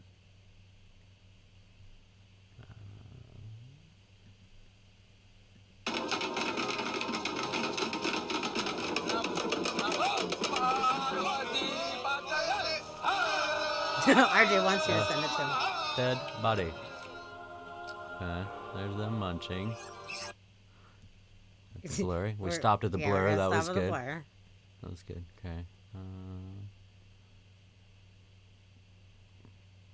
Going into some more munching. कौन है ये अघोरी और ये लोग इंसानी मांस क्यों खाते हैं? आज इसका खुलासा मैं इस वीडियो में करने वाला हूँ, तो वीडियो को अंत तक जरूर देखिए। कहा जाता है ये अघोरी समुदाय के साधु तंत्र विद्या और काले जादू में बहुत माहिर होते हैं। ये अपने पूजा पाठ के दौरान भेड़, बकरी, मुर्गी Okay. Sorry. You can't take your eyes off it. Didn't know we came back to that. अघोरी अपने घर परिवार समाज का त्याग कर शमशान में एक कठिन जीवन जीते हैं।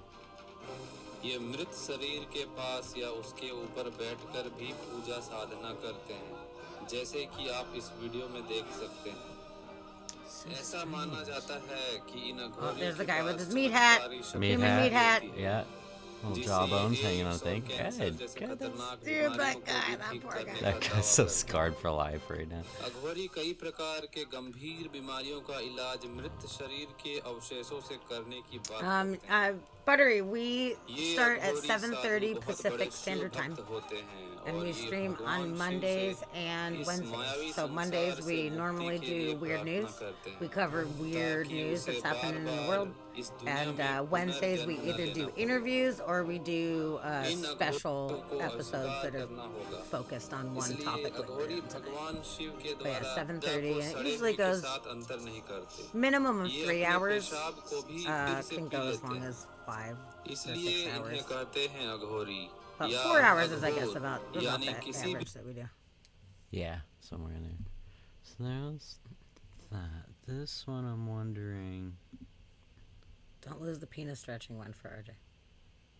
Oh yeah, that's this one. You want the penis stretching? He does. One? He wants it. He wants to send it. I mean, I'll send you a link. You can have it. It's gonna hurt. I'm telling you right now. Hold on, I'll be right back. It's painful.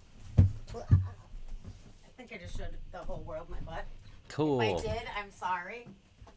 I think I did. Oh no, we missed it.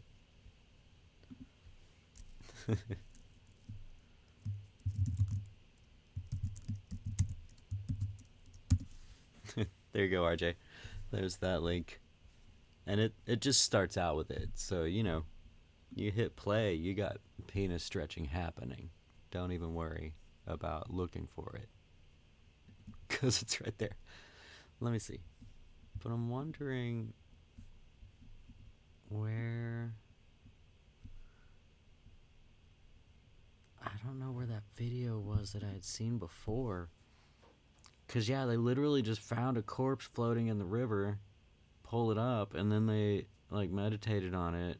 And then this dude just, like, hacked off an arm and just took a bite. We're just like, yeah, we're just going to munch on this bite.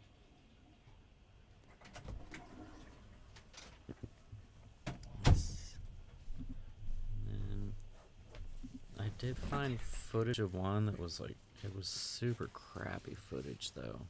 Did you guys see my butt when I got up? My skirt was like fucked up, and I might have shown you guys my butt. And if so, like, you're welcome. I'm just curious. You are if welcome. It worked out that way or not.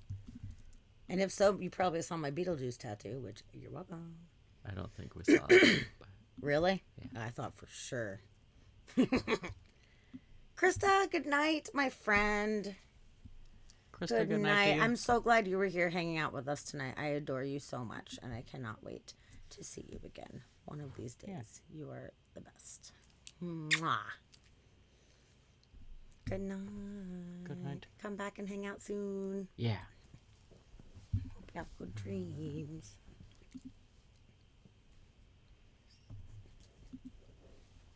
Now I'm just going down Are you just rabbit trying to holes find... of, like, the worst videos. Well, that's okay. Well, I was trying to find the one that we had seen before where they found that body and the dude was like hanging out with it and munching on it. That's okay. If we find it later, we can give people Yeah, well, a link. Throw it in there somewhere. Later.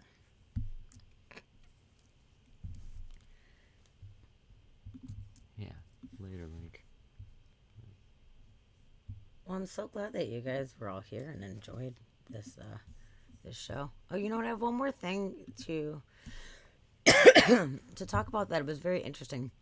And it's much lighter than previous things. I thought maybe we would like much lighter and than on a little bit cannibalism. of a nicer note.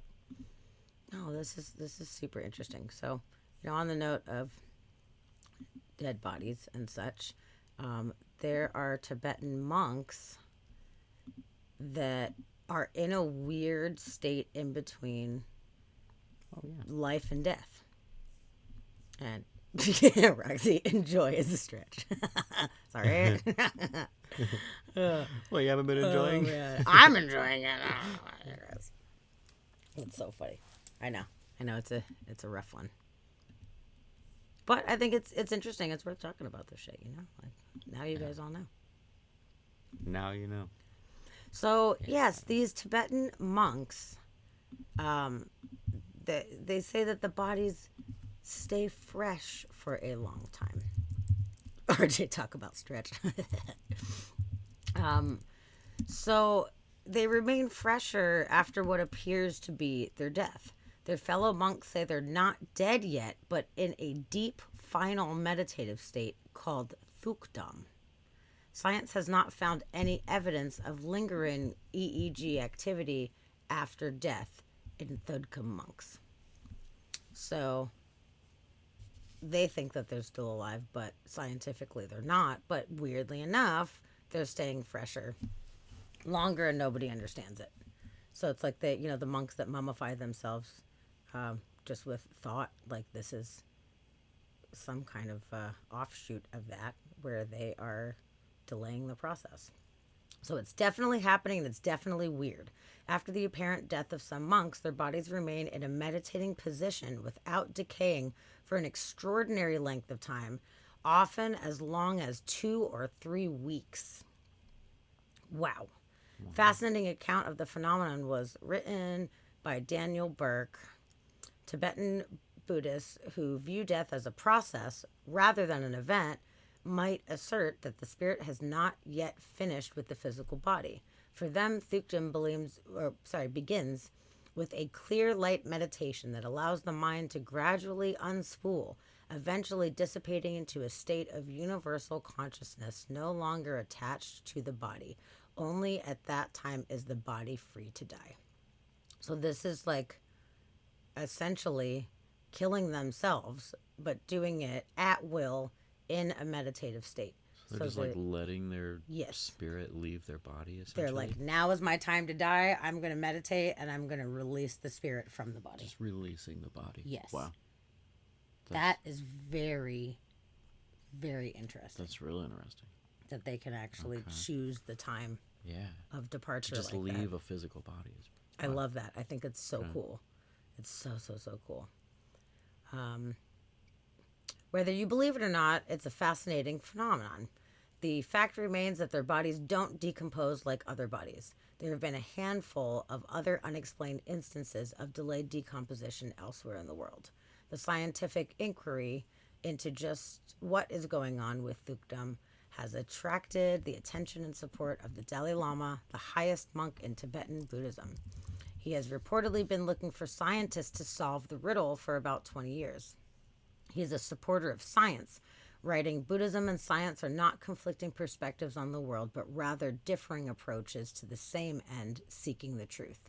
That is awesome. Mm-hmm. Go Dalai Lama, because that's a really amazing way to see religion and science mushing together. I love it. The most serious study of the phenomenon so far is being undertaken by the Thukdam Project of the University of Wisconsin-Madison's Center for Healthy Minds. Neuroscientists have published hundreds of articles about it. Davidson first encountered Thukdam after his Tibetan monk friend died officially on August 28th of 2014. Davidson saw him 5 days later. There was absolutely no change, and it was quite remarkable. Whoa. That's so interesting. So they, let's see, they published its first annual report this winter. It discussed a recent study in which, electroencephalograms. EEGs. There you go. That would have been way easier to just put that. Failed to detect any brain activity in 13 monks who had practiced Thukdam, who had been dead for at least 26 hours. Davidson was a senior author of the study. So while some might be inclined to say, well, that's that. Davidson sees the research just as a step on a longer road.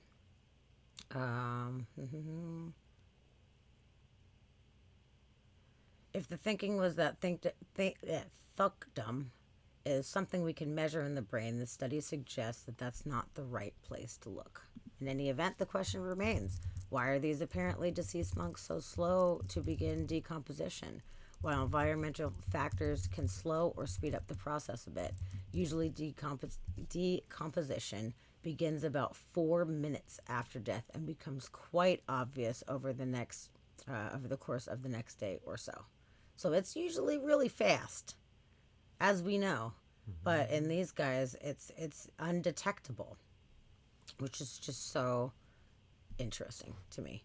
So I wanted to cover this article. I think it's really just an interesting thing where they can just choose their moment to go and then somehow preserve and prolong the experience. So as Thukdam researchers continue to seek a signal of postmortem consciousness of some sort, it's fair to ask what and where consciousness is in the first place. It is a question with which Big Think readers are familiar. We write about new theories all the time. Consciousness happens on a quantum level. Consciousness is everywhere. So they're searching beyond the brain for signs of consciousness, have gone nowhere. She is encouraged, however, that a number of Tibetan monks have come to the U.S. for medical knowledge that they can take home. When they arrive back in Tibet, it's not only Westerners who are doing the measuring and poking and prodding. Okay, that's cool. So they're training more people and they can go back and actually do some kind of research there in the moment.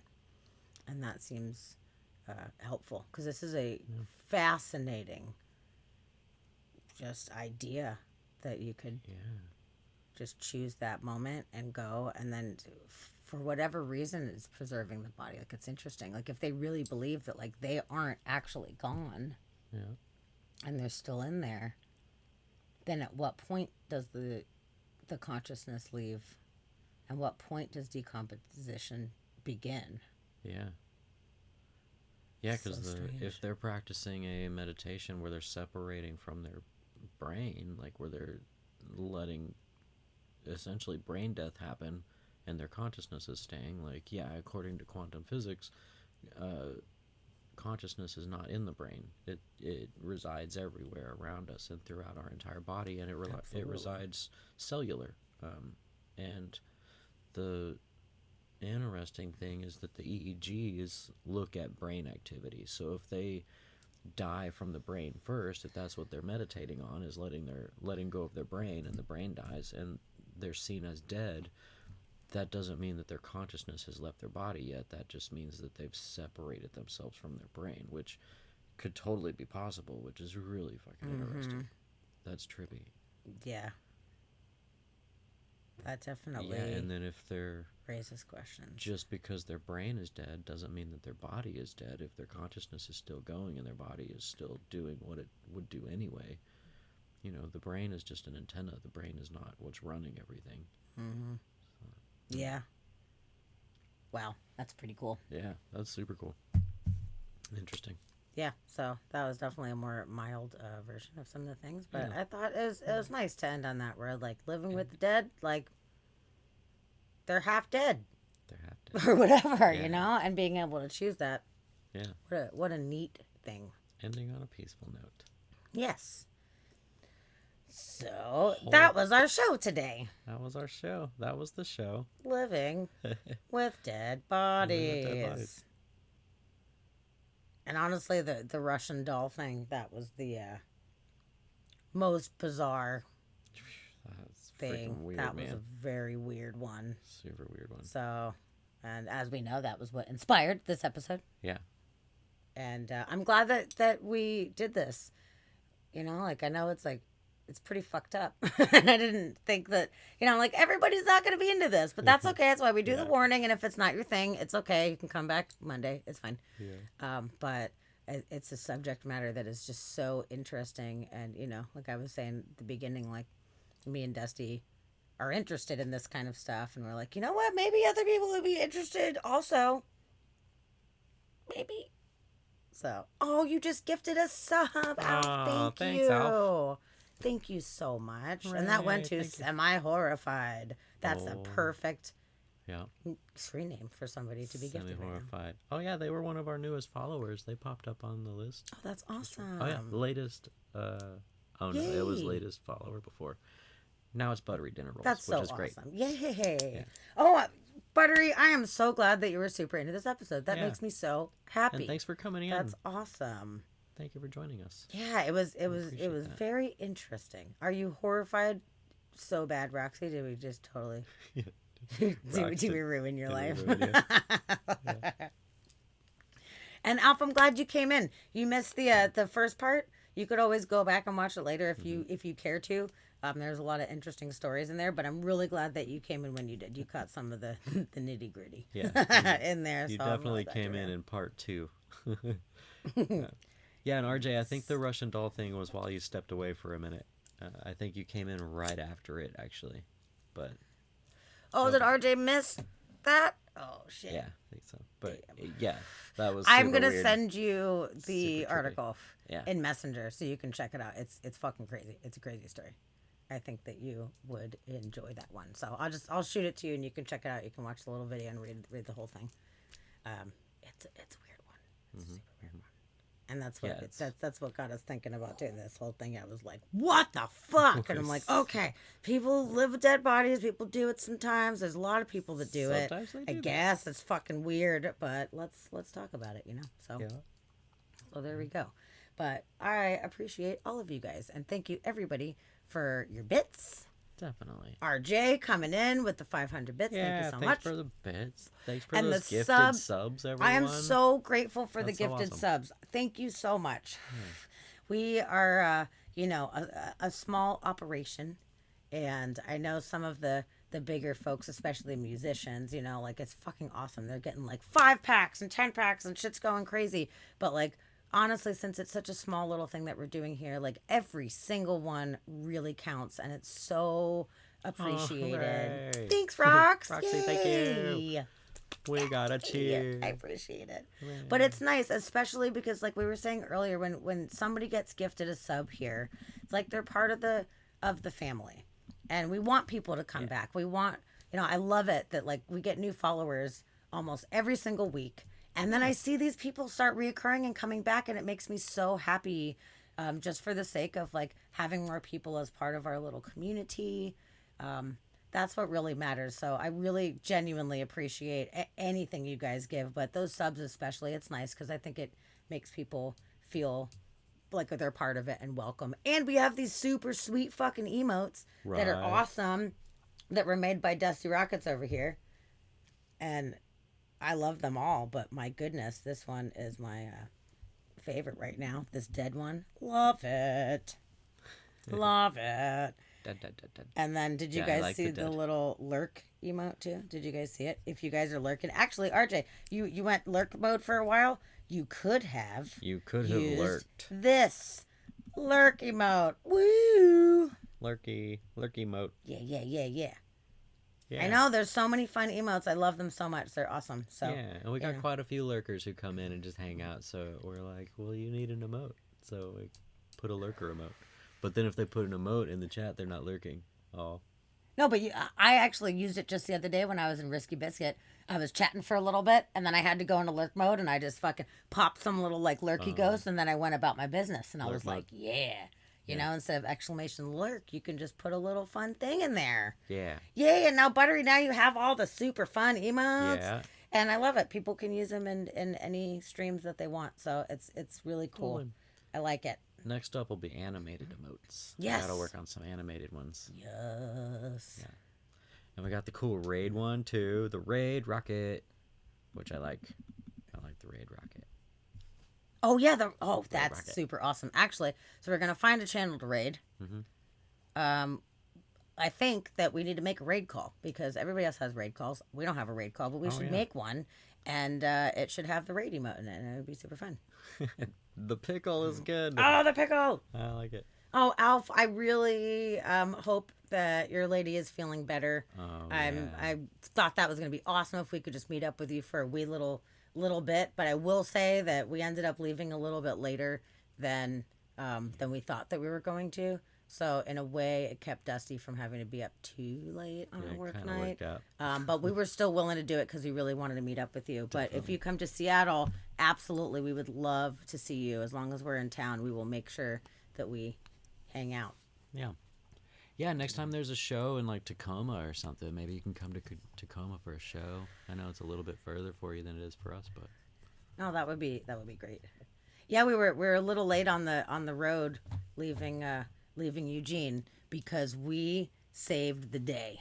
I just want to tell you guys real quick. We saved so many little weed clones. So my brother is a professional weed grower, and he had this little clone room, and he turned the heater on to try to warm it up a little bit, but he thought that when it hit a certain temperature it was going to shut off. And we were packing up all of our stuff, and I went to go throw the paper towels that we had borrowed back in the clone room, and I walked in and it was 88 degrees in the clone room. It's supposed to be 72, and it was like I walked into a freaking sauna.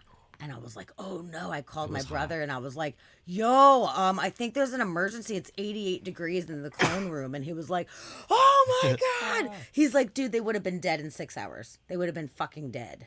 Yeah. So it was like a miracle that I just happened to go in there to bring the paper towels in. And we realized that the heater did not kick itself off. And we had to do a temperature regulation mission real fast. We had to put the air conditioner on. We had to get the fan going. I had to like remove some of them from the room to save them. It was like a whole thing. So it definitely slowed us from leaving. But I'm so glad because he would have come in the morning and everything would have been totally fucking toast. It would have been dead as fuck. Yeah.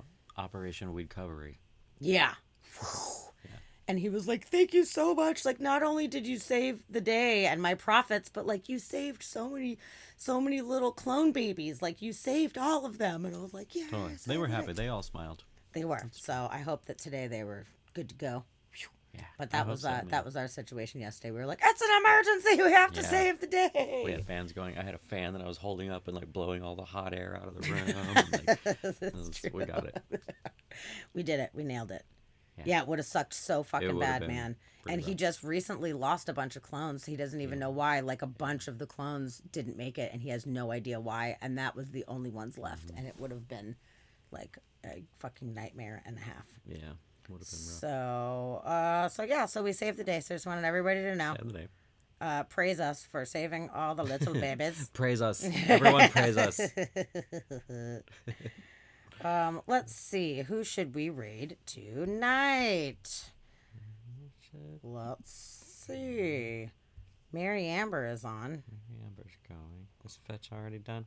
Oh, that's Fetch is done. She didn't raid us. This is the one that she should have raided in. I know. I think she would have loved this one for sure. It may have been too dark for Fetch. I don't know. No fucking way. I don't think it would have been too dark. I do not think so at all.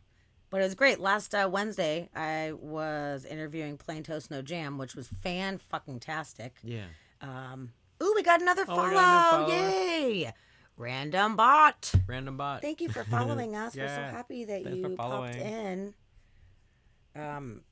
She rated us last week when I was interviewing Plain Toast, who is a Ontario Witch, and it was a fantastic episode. And if any of you guys are interested, you can check it out. It's still on our Twitch page, and it will be uploaded to the YouTube soon. But it was a really awesome episode. We talked about lots of like spooky haunted house stuff and just like intuition things and witchcraft, Witchy things. lots of great stuff. And actually on Wednesday, next Wednesday, 1 week from today, we are going to have Plain Toast No Jam back on, and it is going to be a tarot card learning tutorial episode, which is going to be super cool. It's gonna be super cool. Because I've never taken a tarot class or anything like that.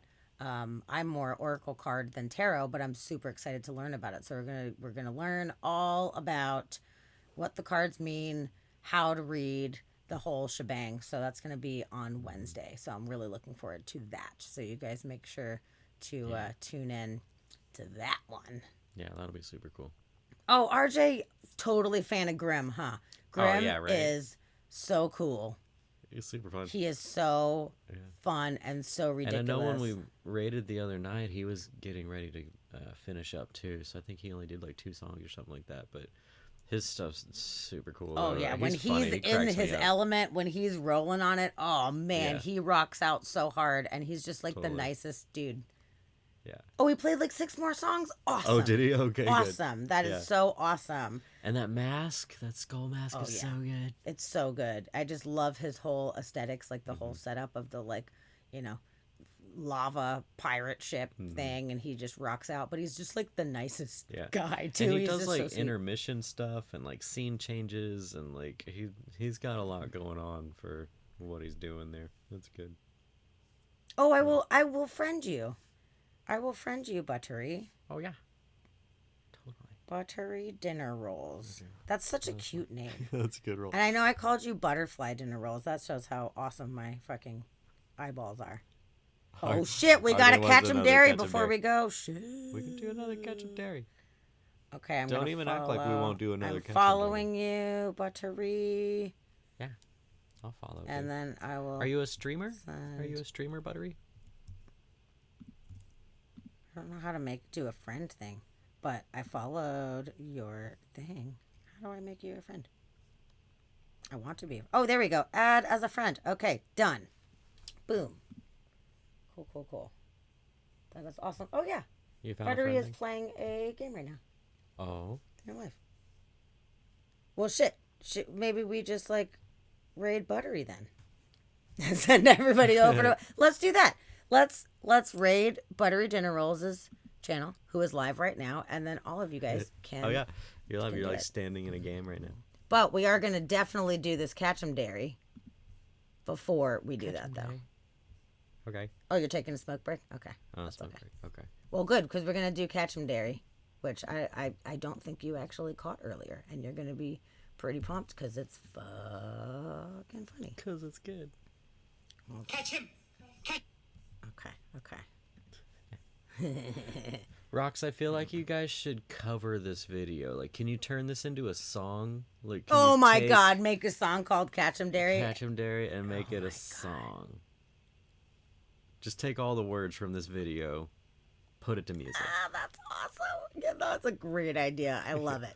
Roxy Gunn should totally cover Catch 'em Daddy. Oh my God! I totally. It's Irish. You could drink totally whiskey agree. to it, right? We need shirts though. We need some shirts, and we should have a Catch 'em Dairy shirt. I would just totally like, wear it. Like Oh my a God. bat on it, a big bat. I'm so in. Okay, here we go. So those of you that don't know, you will know. Now, Catch him! the glory. Catch him, Derry! Derry, catch him! There's a bat! Get it back! Get it back! Get it back out of the house! Mom, will you get out? Derry, will you catch him? Oh, fuck it.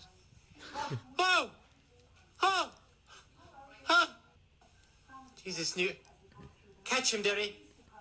Catch him. Roxy, if you make that song, Catch him, and Derry. they know about Peter it, Toll, they have that's so it. many Catch him. followers, Quick. they'll totally put Is it it- up on their channel, man. Totally. It would get you a lot of God, Derry. views. Oh!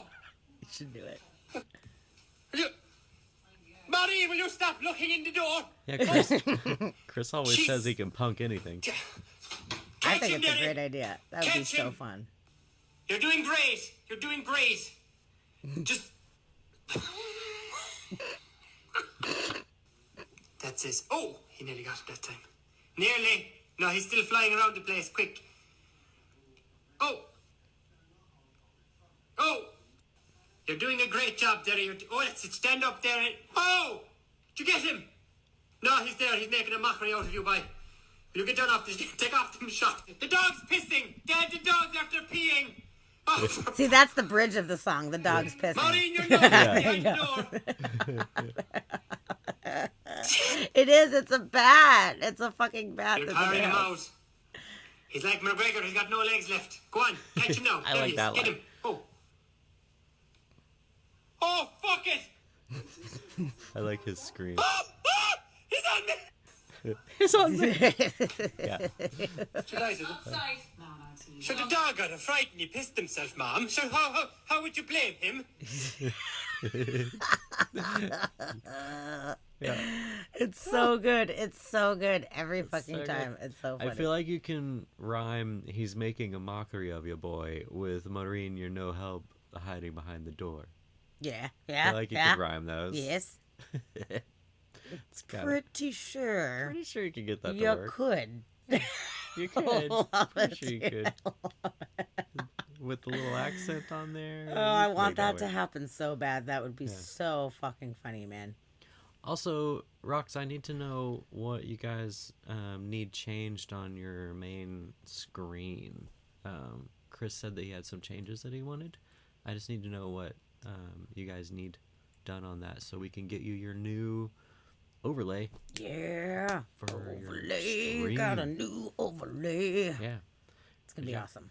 Yeah, because, I mean, it's got to match the endorsees page. With Yep. that new logo that's all rocking. Oh, I really man, like it's the going to new be so logo. good. It's good. It's going to be so good. I'm looking forward to it very, very much. So good. Yes. Awesome. We made it. We had a good, solid show, you guys. It We was, made it it. was solid. That was a talked solid about show. Eating people and, mummifying people and digging people up. Yeah. And, all that fun stuff.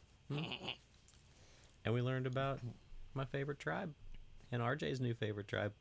Yep. We're going to India. Oh, man. Vacation. RJ says I'm super hungry now. Like, that Yeah. sounds good. I need some meat in my life. I know, me too. I'm going to get some food.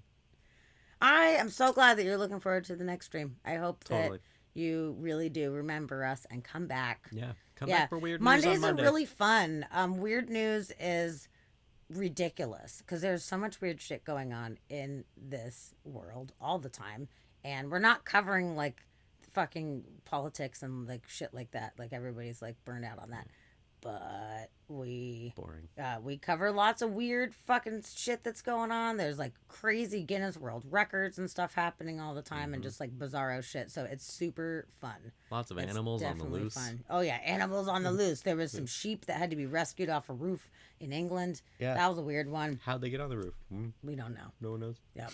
There's some weird shit. So it is really, really fun. So I am looking forward to that. Awesome. So yes, let's do it. Buttery dinner Furry roast. snake shenanigans. Ben, I Oh call yeah, it. the furry the furry snake Dibs. shenanigans. Furry snake shenanigans. That's a good one. I gotta say That that. is a good one. I love it. Yeah, there's some fun stuff that we cover, man. It's great. Cool. Okay, Buttery is there. You Buttery's back. want to cue it up? Yeah. Okay, Dusty's gonna cue up a raid. I would love to send out some mod love right now to the one and only Roxy Gunn. She's the best. And the crowd goes wild. And Chid, I don't know if Chid's still lurking around, but Chid, our secondary awesome mod, is the best. And Dusty modding from my left-hand side here.